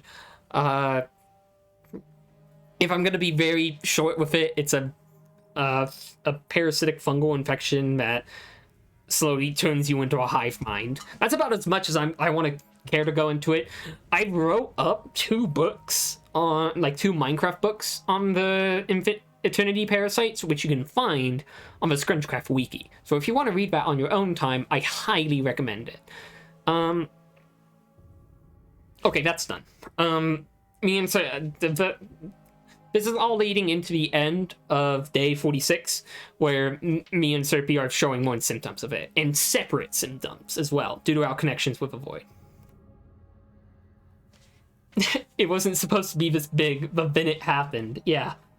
From what I've heard from, like, everyone else, nobody expected it to just be, oh, it's this whole thing. Like, wow. Day 47 is improv night, mostly because it was a short notice thing. I wasn't even there for it. Usually, this is a day 47 is sort of when the schedule starts to fall apart again, because there's just so many like side plots happening now. There's a lot happening. I didn't ever see what improv night was happening because it happened early enough that I was at work. So improv night happened at the improv night happened, improv acts happened. This is where we get, this is the day where we get Double dealing with a viral Tumblr post, which if you ever had a viral Tumblr post, oh dear, good luck. Yeah, it had to, yeah, that was the reason. It had to be short because Alex's MGS marathon was happening that same day in like 2 hours after it. So Sox wanted to get it out of the way. But today we get a Doppel or Anti-Mox. Video of a dumb quiz. I wish you the best of luck. with anything Tumblr related. So Doppel appears, Anti-Mox. Anti-Mox at this time is simply just copying other people and bullying them. They are very unambiguously mean. Yes, that's actually right after here. Yes, that actually happens right after this. Lottie is having issues. Her timelines have been merging into one, and she's having an issue. Lottie took over the body of another person as a spider, and now she's having issues with that previous person trying to fight back. And so what Lottie does is, on advice from Doc, Lottie seeks out Miku. Lottie seeks out Miku. Lottie is attempted to be talked down from it, but Lottie goes to Miku's domain, and Miku tells Lottie to become as her. What happens is Lottie turns into a snowman, and a mysterious entity hijacks Lottie's body and impersonated her for a while. What happens next is Matto remembers about the Slimer Towers ghost combiner, whatever. So essentially what happened,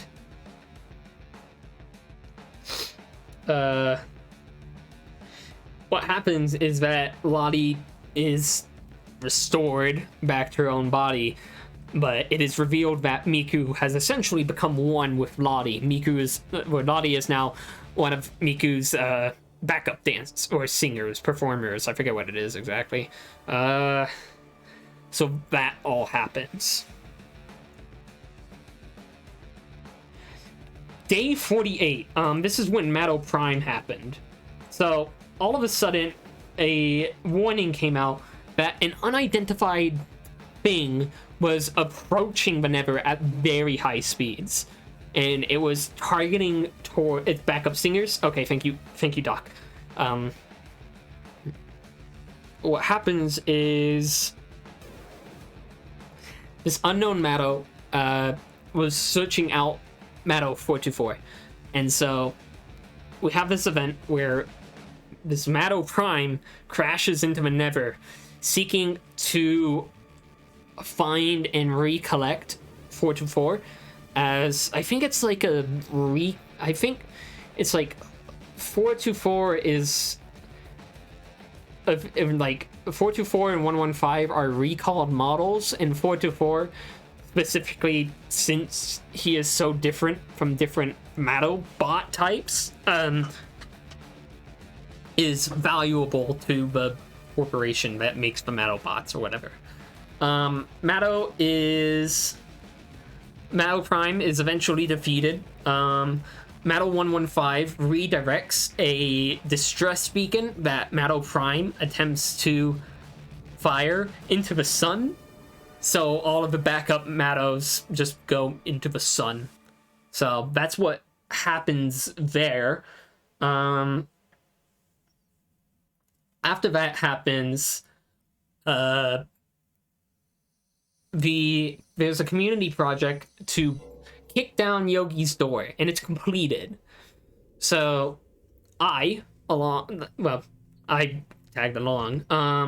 Norx, Milkgate, Sophie, who was disguised as not Sophie, and I, and Matto 115 as like field support, recon support. We go into the maintenance tunnels of Yogi Land, and we confront Yogi there, and we have to face off against the Y0G1 Yogi bot. And ultimately, we kill Yogi, and Yogi's soul is transferred into that of the Yogi bot, the Yogi mech. And while it is left inoperable, that does mean Yogi is still there, but very much dead. That grants our party the ability, like, gives us this fur coats. Yeah, contain. That's the word I'm looking for. We get the fur coats we need to survive in her domain, Miku's domain. What happens, the very important part after that, who owns Yogi Land now? The next person was Nisha. So Nisha owns Yogi Land now. What is stopping Yogi from escaping? Yogi is inoperable, is the reasoning for that. It just doesn't work. It needs someone to operate it, and now there's no one operating it. It's not actually complete. Yeah, the whole arc with Yogi, I doubt, is complete, because because it's contained. Yogi is still alive, quote unquote. I have a Discord ping.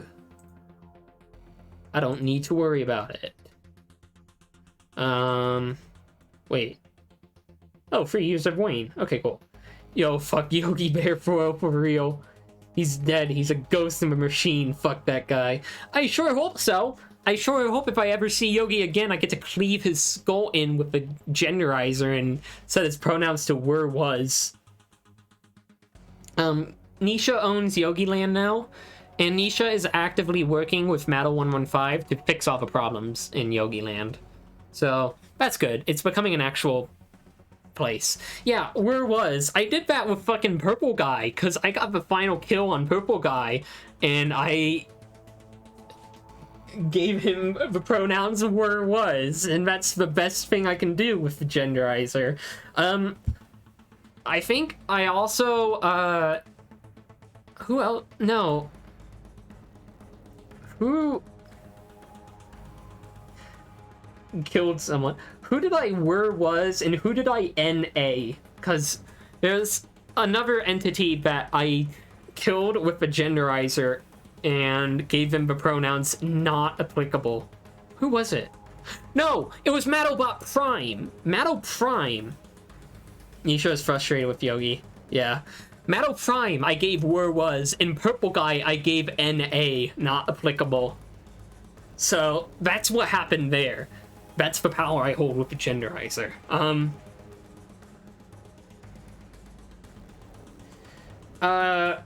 Ark appears, along with Uncle and Matto in socks, and they realize they can help Ark, so they travel to the wastes. I'm there in the wastes because when am I not?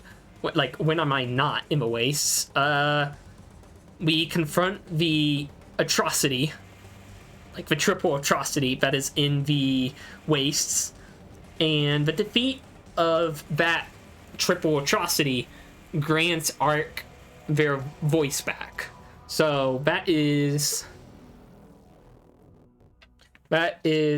Ark saved. Meanwhile, Mr. Dink is there. Mr. Dink talks about couches. He mentions that his grill is broken. Did I regain my heart the same day as Yogi? I don't even remember. I think that was later. That was later. No, that was the day after. Did I miss the sleepovers? Oh, the sleepovers. They're not in this roleplay summary. I'll have to talk about that. So Ark is saved. Mr. Dink mentions that his grill is broken. So, seeing that, I'm pretty quick on it. For people I think are a little bit more hesitant. But we repair the grill. We repair the grill that was broken by... Oh, you know what I forgot? The first time we built the grill, Mr. Dink was revealed to be the Purple Guy, and we let all the Five Nights at Freddy's animatronics into the place. There you go, that's that bit of lore that I forgot about. The grill was broken from that, so we repaired it, and Mr. Dink gave us the or Mr. Dink, like, imbued the power of grilling into one of our weapons. Mr. Dink gave Grillo 2 onto the cleaving axe, and then combined the cleaving axe into the genderizer. So the genderizer is now extremely powerful, and it grills. So that's that. That was the grill fix. I don't think anything else happened that day. The sleepovers. So every now and then Matto has these sleepovers, and they always end up in disaster. Always being the 2 times it's happened. Matto, the first sleepover, me and Serpy go off the rails. Mario is there, and it turns into a Danganronpa game. I think 2 Nishas are there. I turn into a donkey while Serpy turns into an actual horse.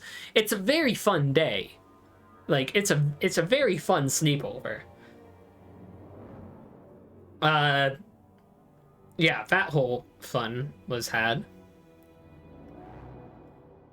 That's that, because the second night is a little bit more important.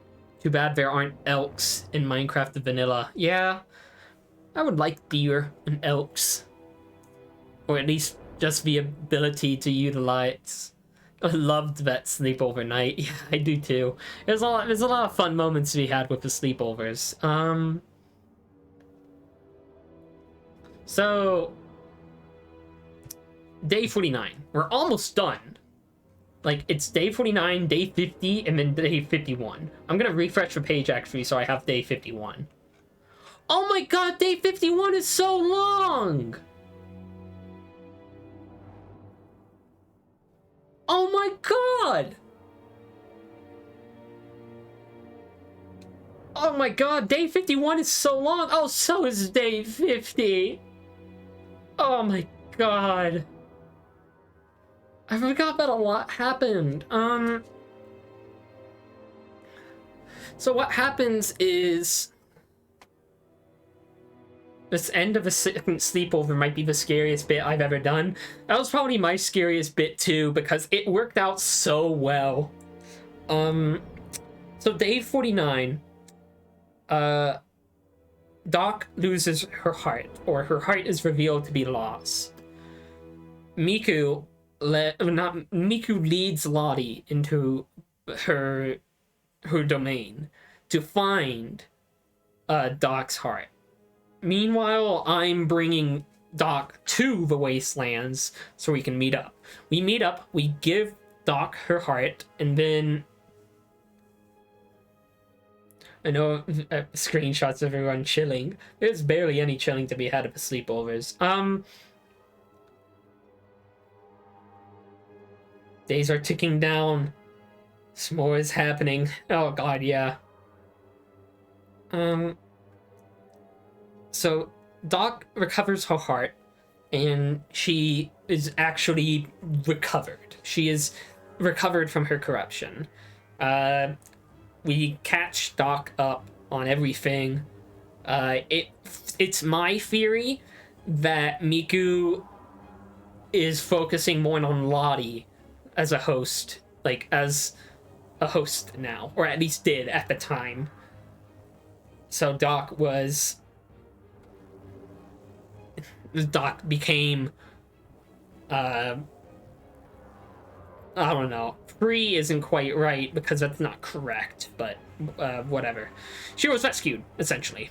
She recovered from the Doc is spared. That's a good way of saying it. Meanwhile, Anti-Mox is up to no good.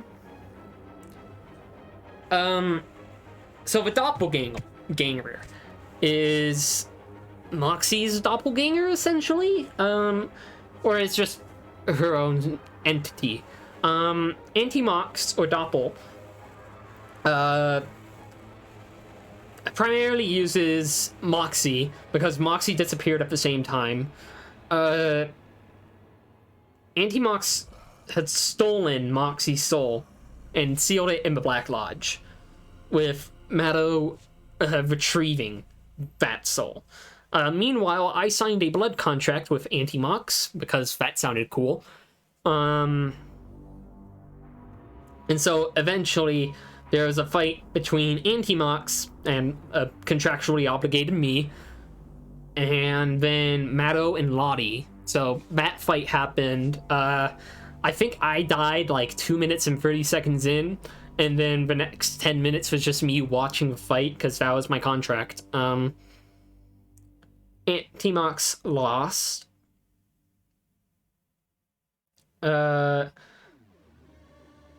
After a lot of like contractual murders happened, Moxie's soul was thrown into the ghost combining device, and Antimox disappeared with Moxie coming back from whatever. So that's what that happened. Doc is slowly being filled in with everything that's happened. Matto becomes evil. There's a switch on Matto. Oh, I forgot about the whole bit with the teal wire bit from Matto, but I don't think that's that important. What is important is the evil switch on Matto. So Matto becomes evil or whatever, and he gets a great idea for a prank where he puts on its costume, because Matto just has that.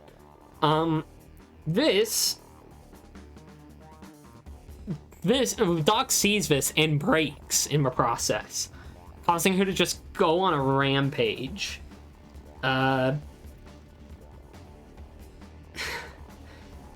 Eventually, this also culminated in a fight in the arena. Doc was defeated, and then she went back to normal. Matto apologized for doing a horrible prank.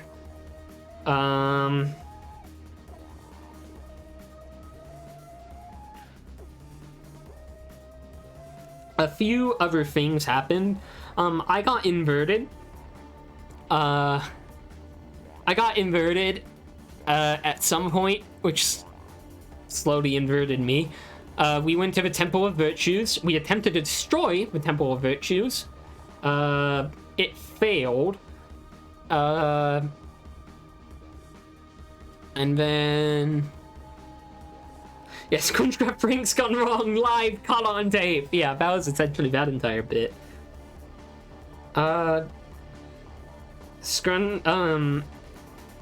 We attempted to destroy the Temple of Virtues while I slowly get more inverted. It fails. At some point, I became uninverted. I forget what we did for that exactly. I don't even remember. But after we attempt to do that, Matto has another sleepover. You can imagine how well that went. Some fucked up shit happened. Me and Serpy went back into Matto's house previously had just disappeared. This time it was sent to the void. And then me and Serpy went over. We overloaded because we were now in the void. Doc became something.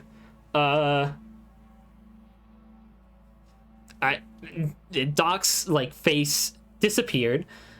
That was a real fun moment. I was there for all of it, and I barely remember anything that happened.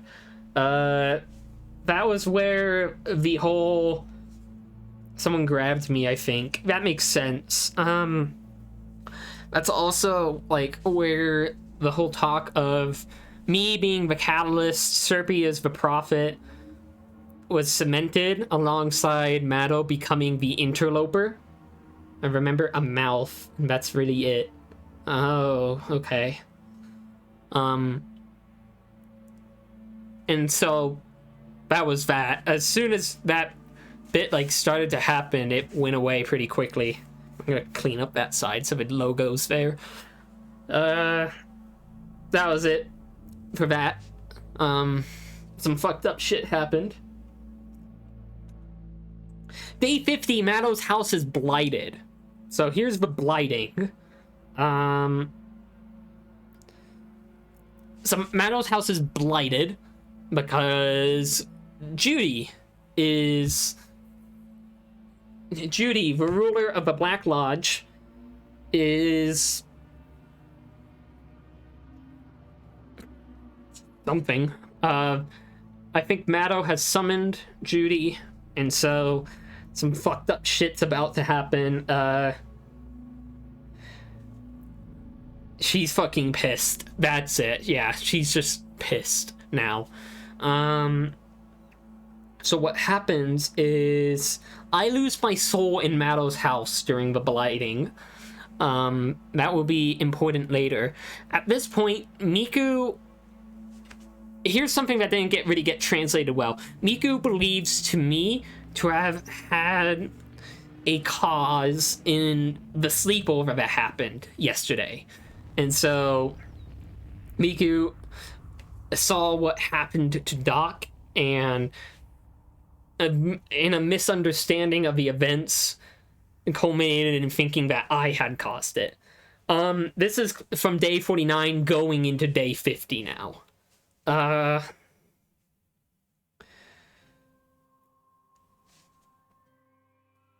So the idea is made, what if we just straight up summon Judy?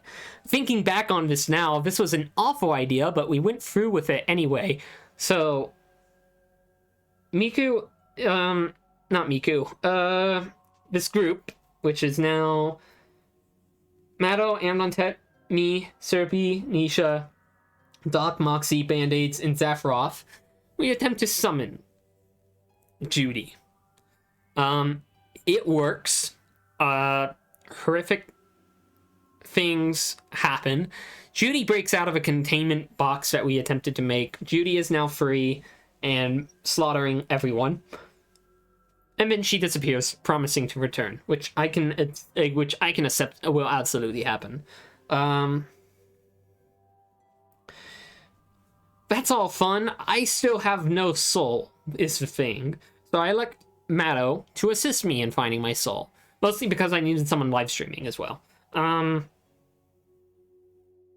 So we decide that, like, we decide that the best place to probably look for my soul is the wastes, because I'm usually wandering there. If I'm dead, my soul, like, if my soul is somewhere, it's probably at the waste. So we go to the waste. On the way there, Miku has Doc attempt to destroy me due to her, due to her belief that I caused the events of the sleepover. Boy, that was a mistake, huh? I had nobody else. I didn't choose, like, I went into that bit not knowing I was going to straight up die. We make it to the bridge that's near the waste, and obviously my soul isn't there. Doc confronts us, and still stand by the fact that you need to find better soul insurance. I'll think about it. What ultimately happens is Doc destroys me. I am the first player to have a canonical death. Yeah, did not plan to fucking kill you. Yeah, I don't think, like, the idea of, like, okay, Star canonically fucking dies popped into my head while we were on the bridge, and it was like, you know what? This could be an interesting bit. I am the first player to canonically die. I die. And Maddo, like, it comes to realization, well, like, oh dear, Maddo has to find my soul now. So after a few hours of becoming lost, Maddo shortly fell into lava afterwards, and I watched Maddo attempt to go to the waste, and that was painful. I think I have better, like, I have a better sense of, oh, wait, I had this for Judy, but I never showed it. I think I have a better sense of direction than most people. Oh, dear. So, Maddo, assisted by Serpy and Zaphiroth, find my soul. They bring it to the bridge, to due to the soul's presence to me, I get revived. That bit was cleaned up quickly because it was entirely impromptu. The Scrungecraft opens, which is important. Mad over one who has to save your soul. Yeah. This is where things are actually important. I talked down Miku, like, hey, I've actually been trying to save everyone, this and that. Talked down, and then got lost at the Frosty Factory. Yeah, and then at Space Invaders. It's like, I think when Matto went to look at the Space Invaders, that's when I said, like, you have a really good sense of urgency with my entire life. Did the most work award that day. Yeah. Yeah, that's very important to his character. So the Scrungecraft opens, and that's actually pretty important because the Scrungecraft, it's a casino. It's a place of gambling and sin. So that means the Nether team could go to the casino at the overworld. The Nether team are horrified at the overworld. Deservedly so. And part of that next, 2 hours there is just us explaining this is how the overworld works. So that was fun. What else happens? Oh dear. That's only half of today.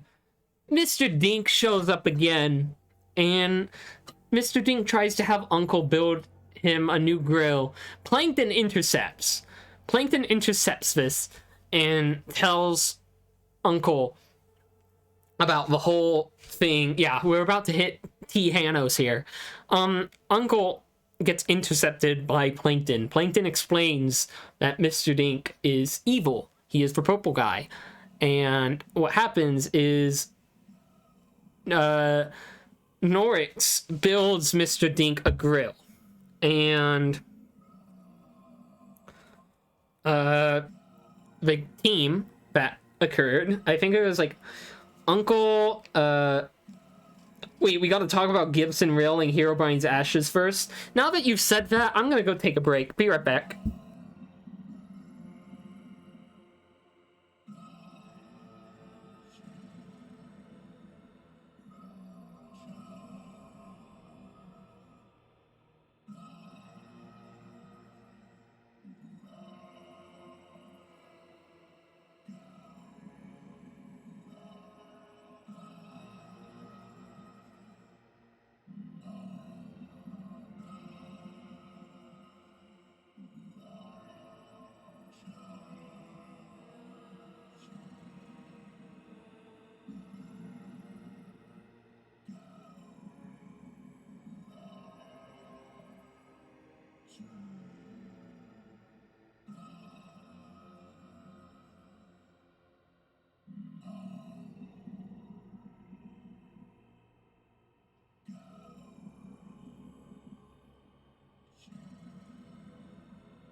Okay. I'm gonna leave the party hat over here, because it is actually kind of leaving a mark on my neck. but whatever. Oh, good music for me to come back to. Judy... When was this? This was day 51. I'm not even here yet. I'm not there yet. Okay. So, Mr. Dink, the grill is constructed by Norix. Norix attempting to get more in power. The game, which is... Hang on, I have this thing called The Team here, which... I think, like, it's Uncle, Socks, someone else, Slimer, most importantly. The team summons Slimer to help them. Slimer travels to the overworld with them, and they blow up the grill. In the ensuing combat, Slimer is killed. Slimer dies. This is very sad. Slimer is dead, canonically. Slimer leaves behind his widow, Jigsaw, and what is his name? The Muncher? The Muncher appears to take care of Slimer's things. Rest in peace to Slimer, and actually, like, in that single moment, a true legend. Rest in peace, Slimer. But with the destruction of a grill, Mr. Dink is split into multiple aspects. These aspects are purple. Purple characters. Mr. Dink has the power for it to manifest himself into anything that is purple. This doesn't mean he takes them over or anything, but this is something like, say, like he can sever something from him. Say, for example, the purple guy from Five Nights at Freddy's. That is an aspect of Mr. Dink. And so Mr. Dink's, like, sort of image is left at the Scrungecino in this huge, like, mural wall of him that is now alive. And what happens is that the purple guy appears. The purple guy appears and everyone has to fight the purple guy. Purple guy appears and he summons Bonnie and Foxy to assist him in battle. There's something else important here. Well, right after. And so the team, the players have to fight Purple Guy and Bonnie and Foxy. Before then, it is revealed that Jib Jub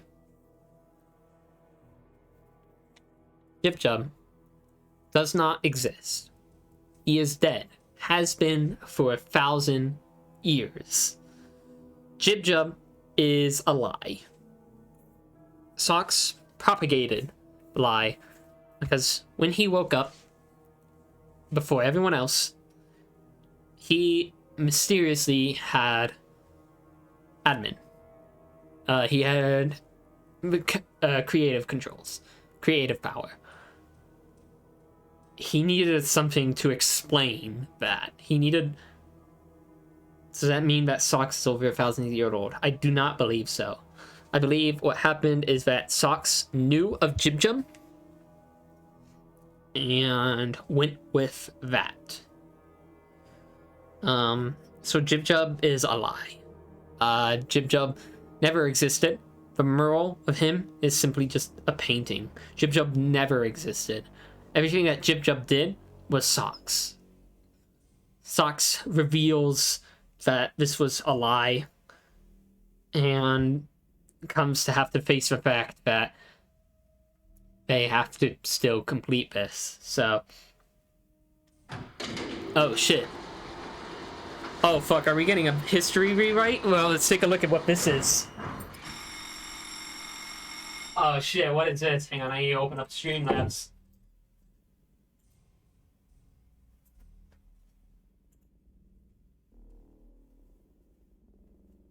Hang on, I need to check through the events tab because this is good. I am now making it canon decree that Len was shoved into a Bonnie suit and not that it was a bungle. You know what? Sure. Well, that is the rule. That is now canon. Len was shoved into the Bonnie suit. It is funnier that way. It is absolutely funnier that way. There you go. As keeper of the lore here on everything in detail, there you are. Len was shoved into the Bonnie suit. It's okay, you got better. Oh, I've been live for about 4 hours, 20 minutes, so I've been live for 4:20 right now.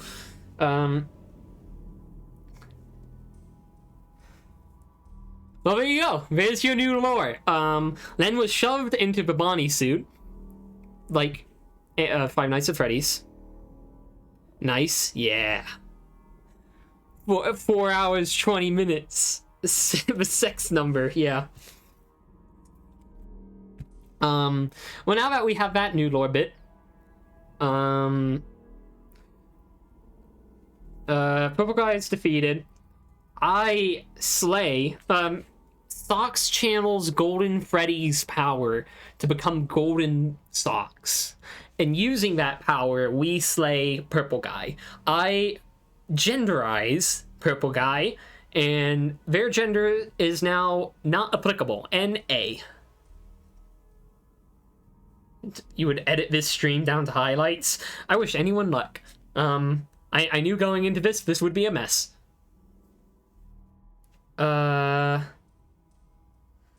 So Purple Guy is defeated.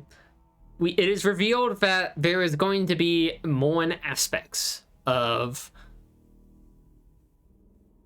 Mr. Dink, and that they will be harder. This is revealed in the next day. Oh, and Matto424 and 115 talked to Nisha about OSHA violations. You should add a point incentive or something to genderize someone. Ooh, that's a good idea.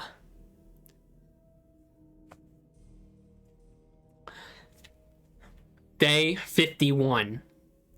I refuse to believe that anything happened on day 52 today, other than this. Day 51. Here we are. What happens today?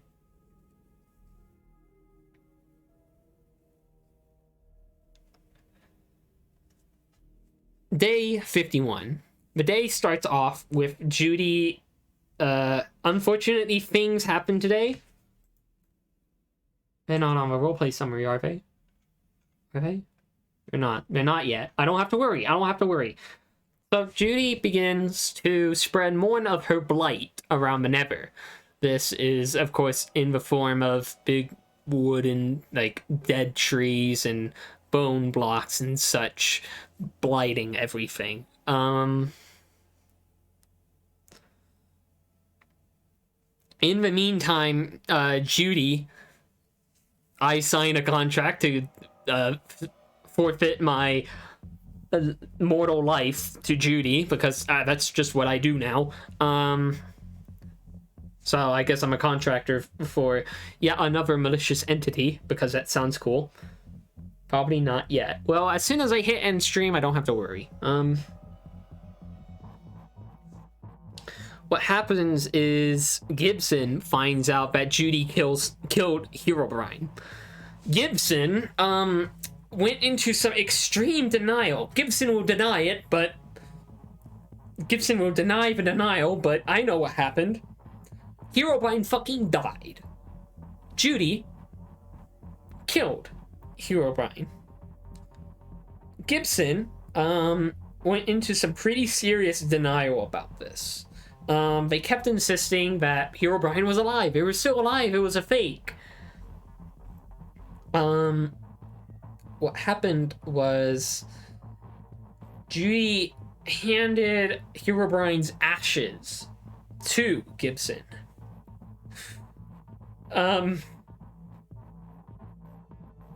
Gibson went on to try to get Herobrine down from the crucifix. So Gibson, well, yeah, they got kicked out of Yogi Land too. For the, Gibson, once they acquired the ashes of Herobrine, they professed their want to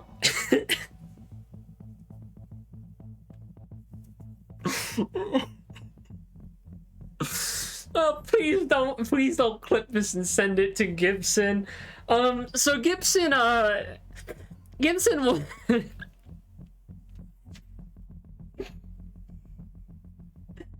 Gibson well, what Gibson wanted to do, he wanted to snort. Okay, so let me preface. Okay? For Gibson's sake, Gibson wanted to snort Herobrine's ashes, which was already fucked up in of itself. But, what they said was a verb that is much more uncommon than what he or they, I keep fucking that up, what they were attempting to do. Gibson kept professing their want to rail Herobrine's ashes. And in the moment, I understood, in that moment, and I think in everyone else's moment, we understood what Gibson was trying to get across. But there's another very common... Herobrine's ashes are relieved from Gibson forcefully. Gibson never has them back ever again. Probably for the better. Oh, here's Herobrine, by the way. Herobrine's dead. Herobrine is dead. Anything Gibson says challenging that, it's the ADHD probably. I think it's just because rail, in terms of like, in terms of snorting, is applicable, but it's not common. Gibson still wants to rail Herobrine. Well, you just made me say it out loud, so. Oh yeah, Herobrine is also I barely even. Hello, Star. Oh hey, Uncle. Welcome to the. How you doing? Hey, I'm doing pretty good. Welcome to the. Welcome to the show. Hey, The show? Yeah, welcome to the show. What's the show? I'm explaining all of Scrungecraft right now. It's taken me Oh. 4 hours and 30 minutes so far. Where are you in the explanation? I'm almost done. I'm explaining why Gibson wanted to snort Herobrine's ashes. Oh yeah. What was the reason for that? I'm curious. Because Herobrine's fucking dead. Mm-hmm. So Gibson was in very serious denial about that. Gibson was handed Herobrine's ashes, and oh yeah, Gibson gave Judy a phoenix blood too. And Gibson professed multiple times on their stream how they wanted to rail Herobrine's ashes. Not knowing. Not knowing that there was a much more common use of that verb. So.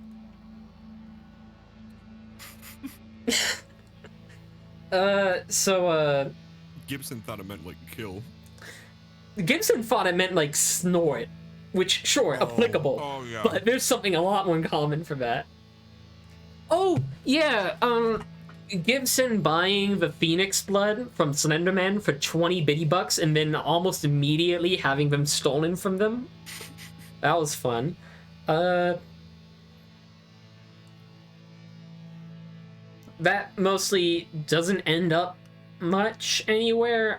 Blenderman gets helped out once Socks and Matto go to the ice cream, the Wendy's boat. And so Blenderman gets help from there.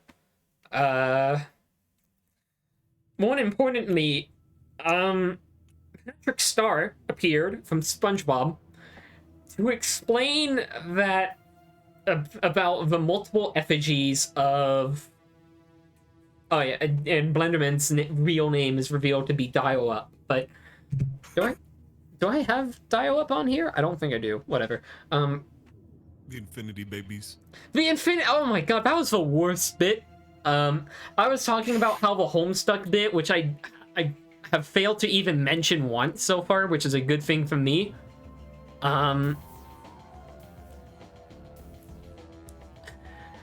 So Patrick talks about the next aspect of Mr. Dink, and that is Thanos.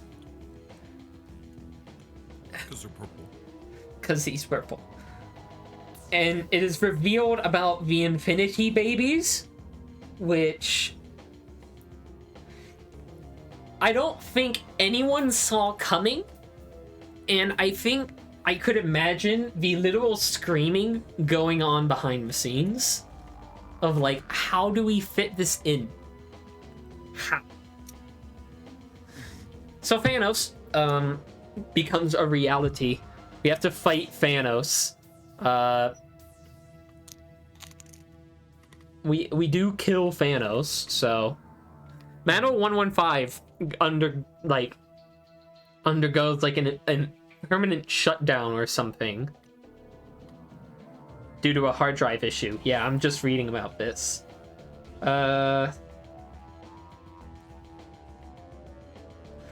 is taunting us. I'm trying to get through this as quickly as possible so I can end this stream. My throat is actually getting sore. Oh my god, careful.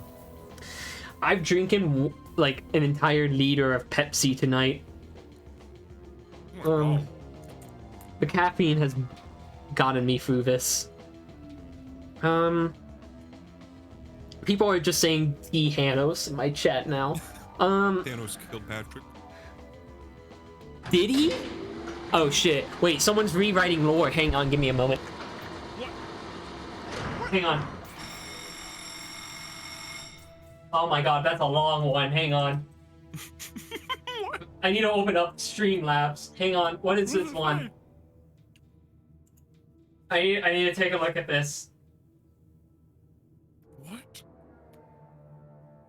Oh, get out of here, you rat bastard! Get out of here! I'll take your money, but I'm not making you canon. What? Star, what's happening?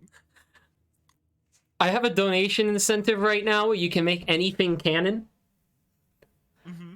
And it attempted to get through. Oh. So I am. Huh? Wait. Huh? Huh? What? Oh fuck, Uncle. Uh-oh. Uh-oh. Folks, it's great to see ya. No.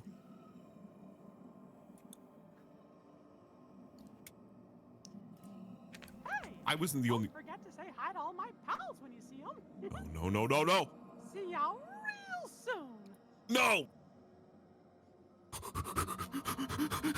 Get into the shelter. Fuck that. Bye-bye. Wait, Shelter time, maybe. Uncle? In the dark. Yeah, Oh, in the dark. Okay, I'm in the dark. I've turned off my lights. I'm in the shelter. We're safe. I've turned off the lights in my room. In your room? Yeah.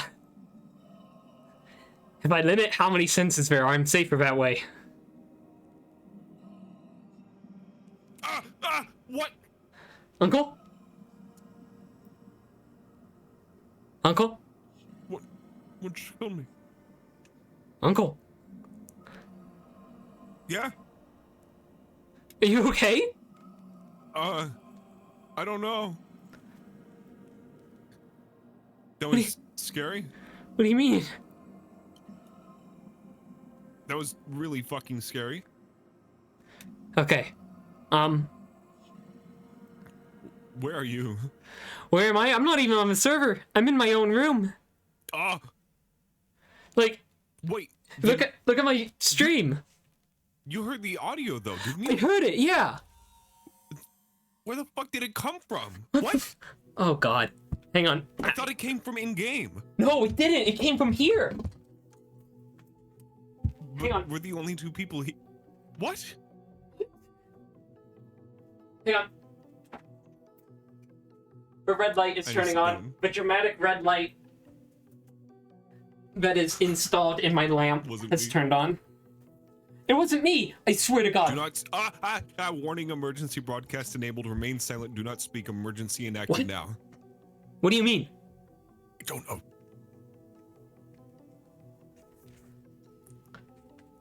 No, I'm not saying anything, chat. Hutch, I know you're compromised. What the fuck? This is the worst episode of Citizen everything detected in breaching detail. Server. What? Wait, what do you mean? I can't even play Minecraft on this laptop. Fuck. My entire setup right now is primarily made for me just sitting at this table. Cleansing. Cleansing? Cleansing. Good? Cleansing or cleansing bad? What? What do you mean cleansing?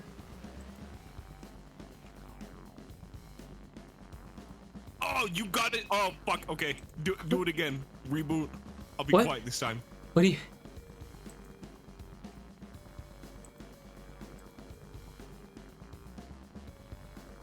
No.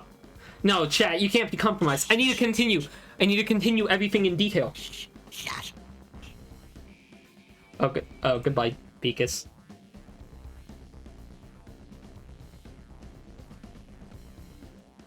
Yeah, that should help you.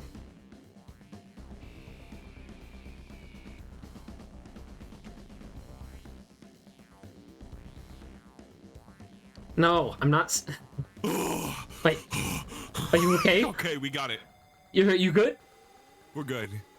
We're good. We had to be quiet to like make the cleansing happen. Well, I'm not on the server, so I don't think I was a factor in that part.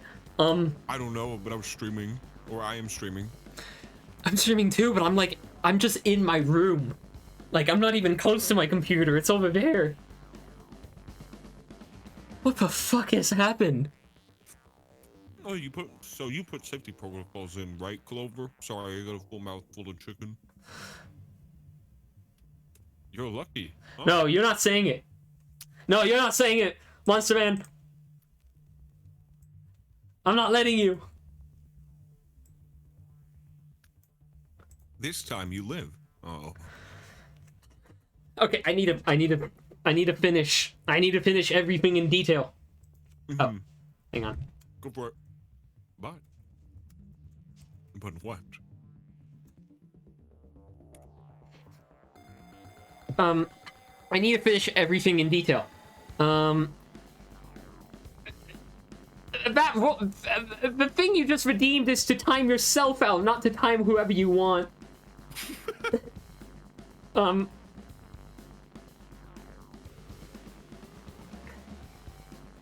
I have no clue. I feel like I am like my room is becoming compromised. The lore is happening. The lore has reached me. I tried to create it and now it's reached me. I need it. Ah, shit. Ah, shit. Ah, shit.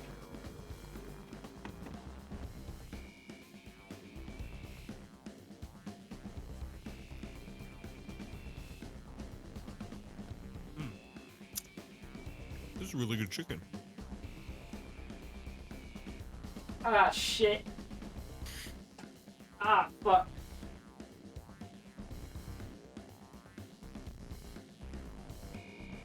I'll set it off to the side for now and play. Chicken time is over.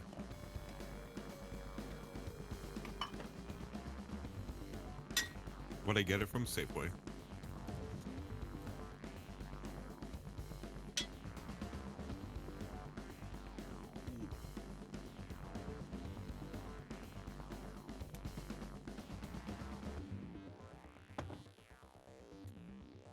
Oh no, Safeway, not Not it's not gas station. It's the grocery store, Safeway.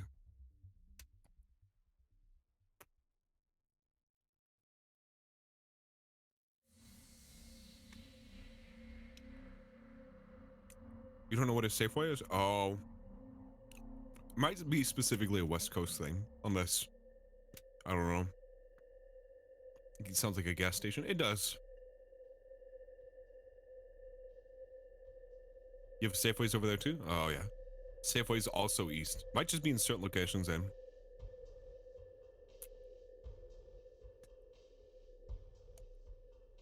Mm-hmm.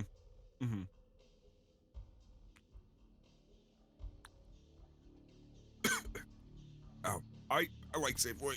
Hold on.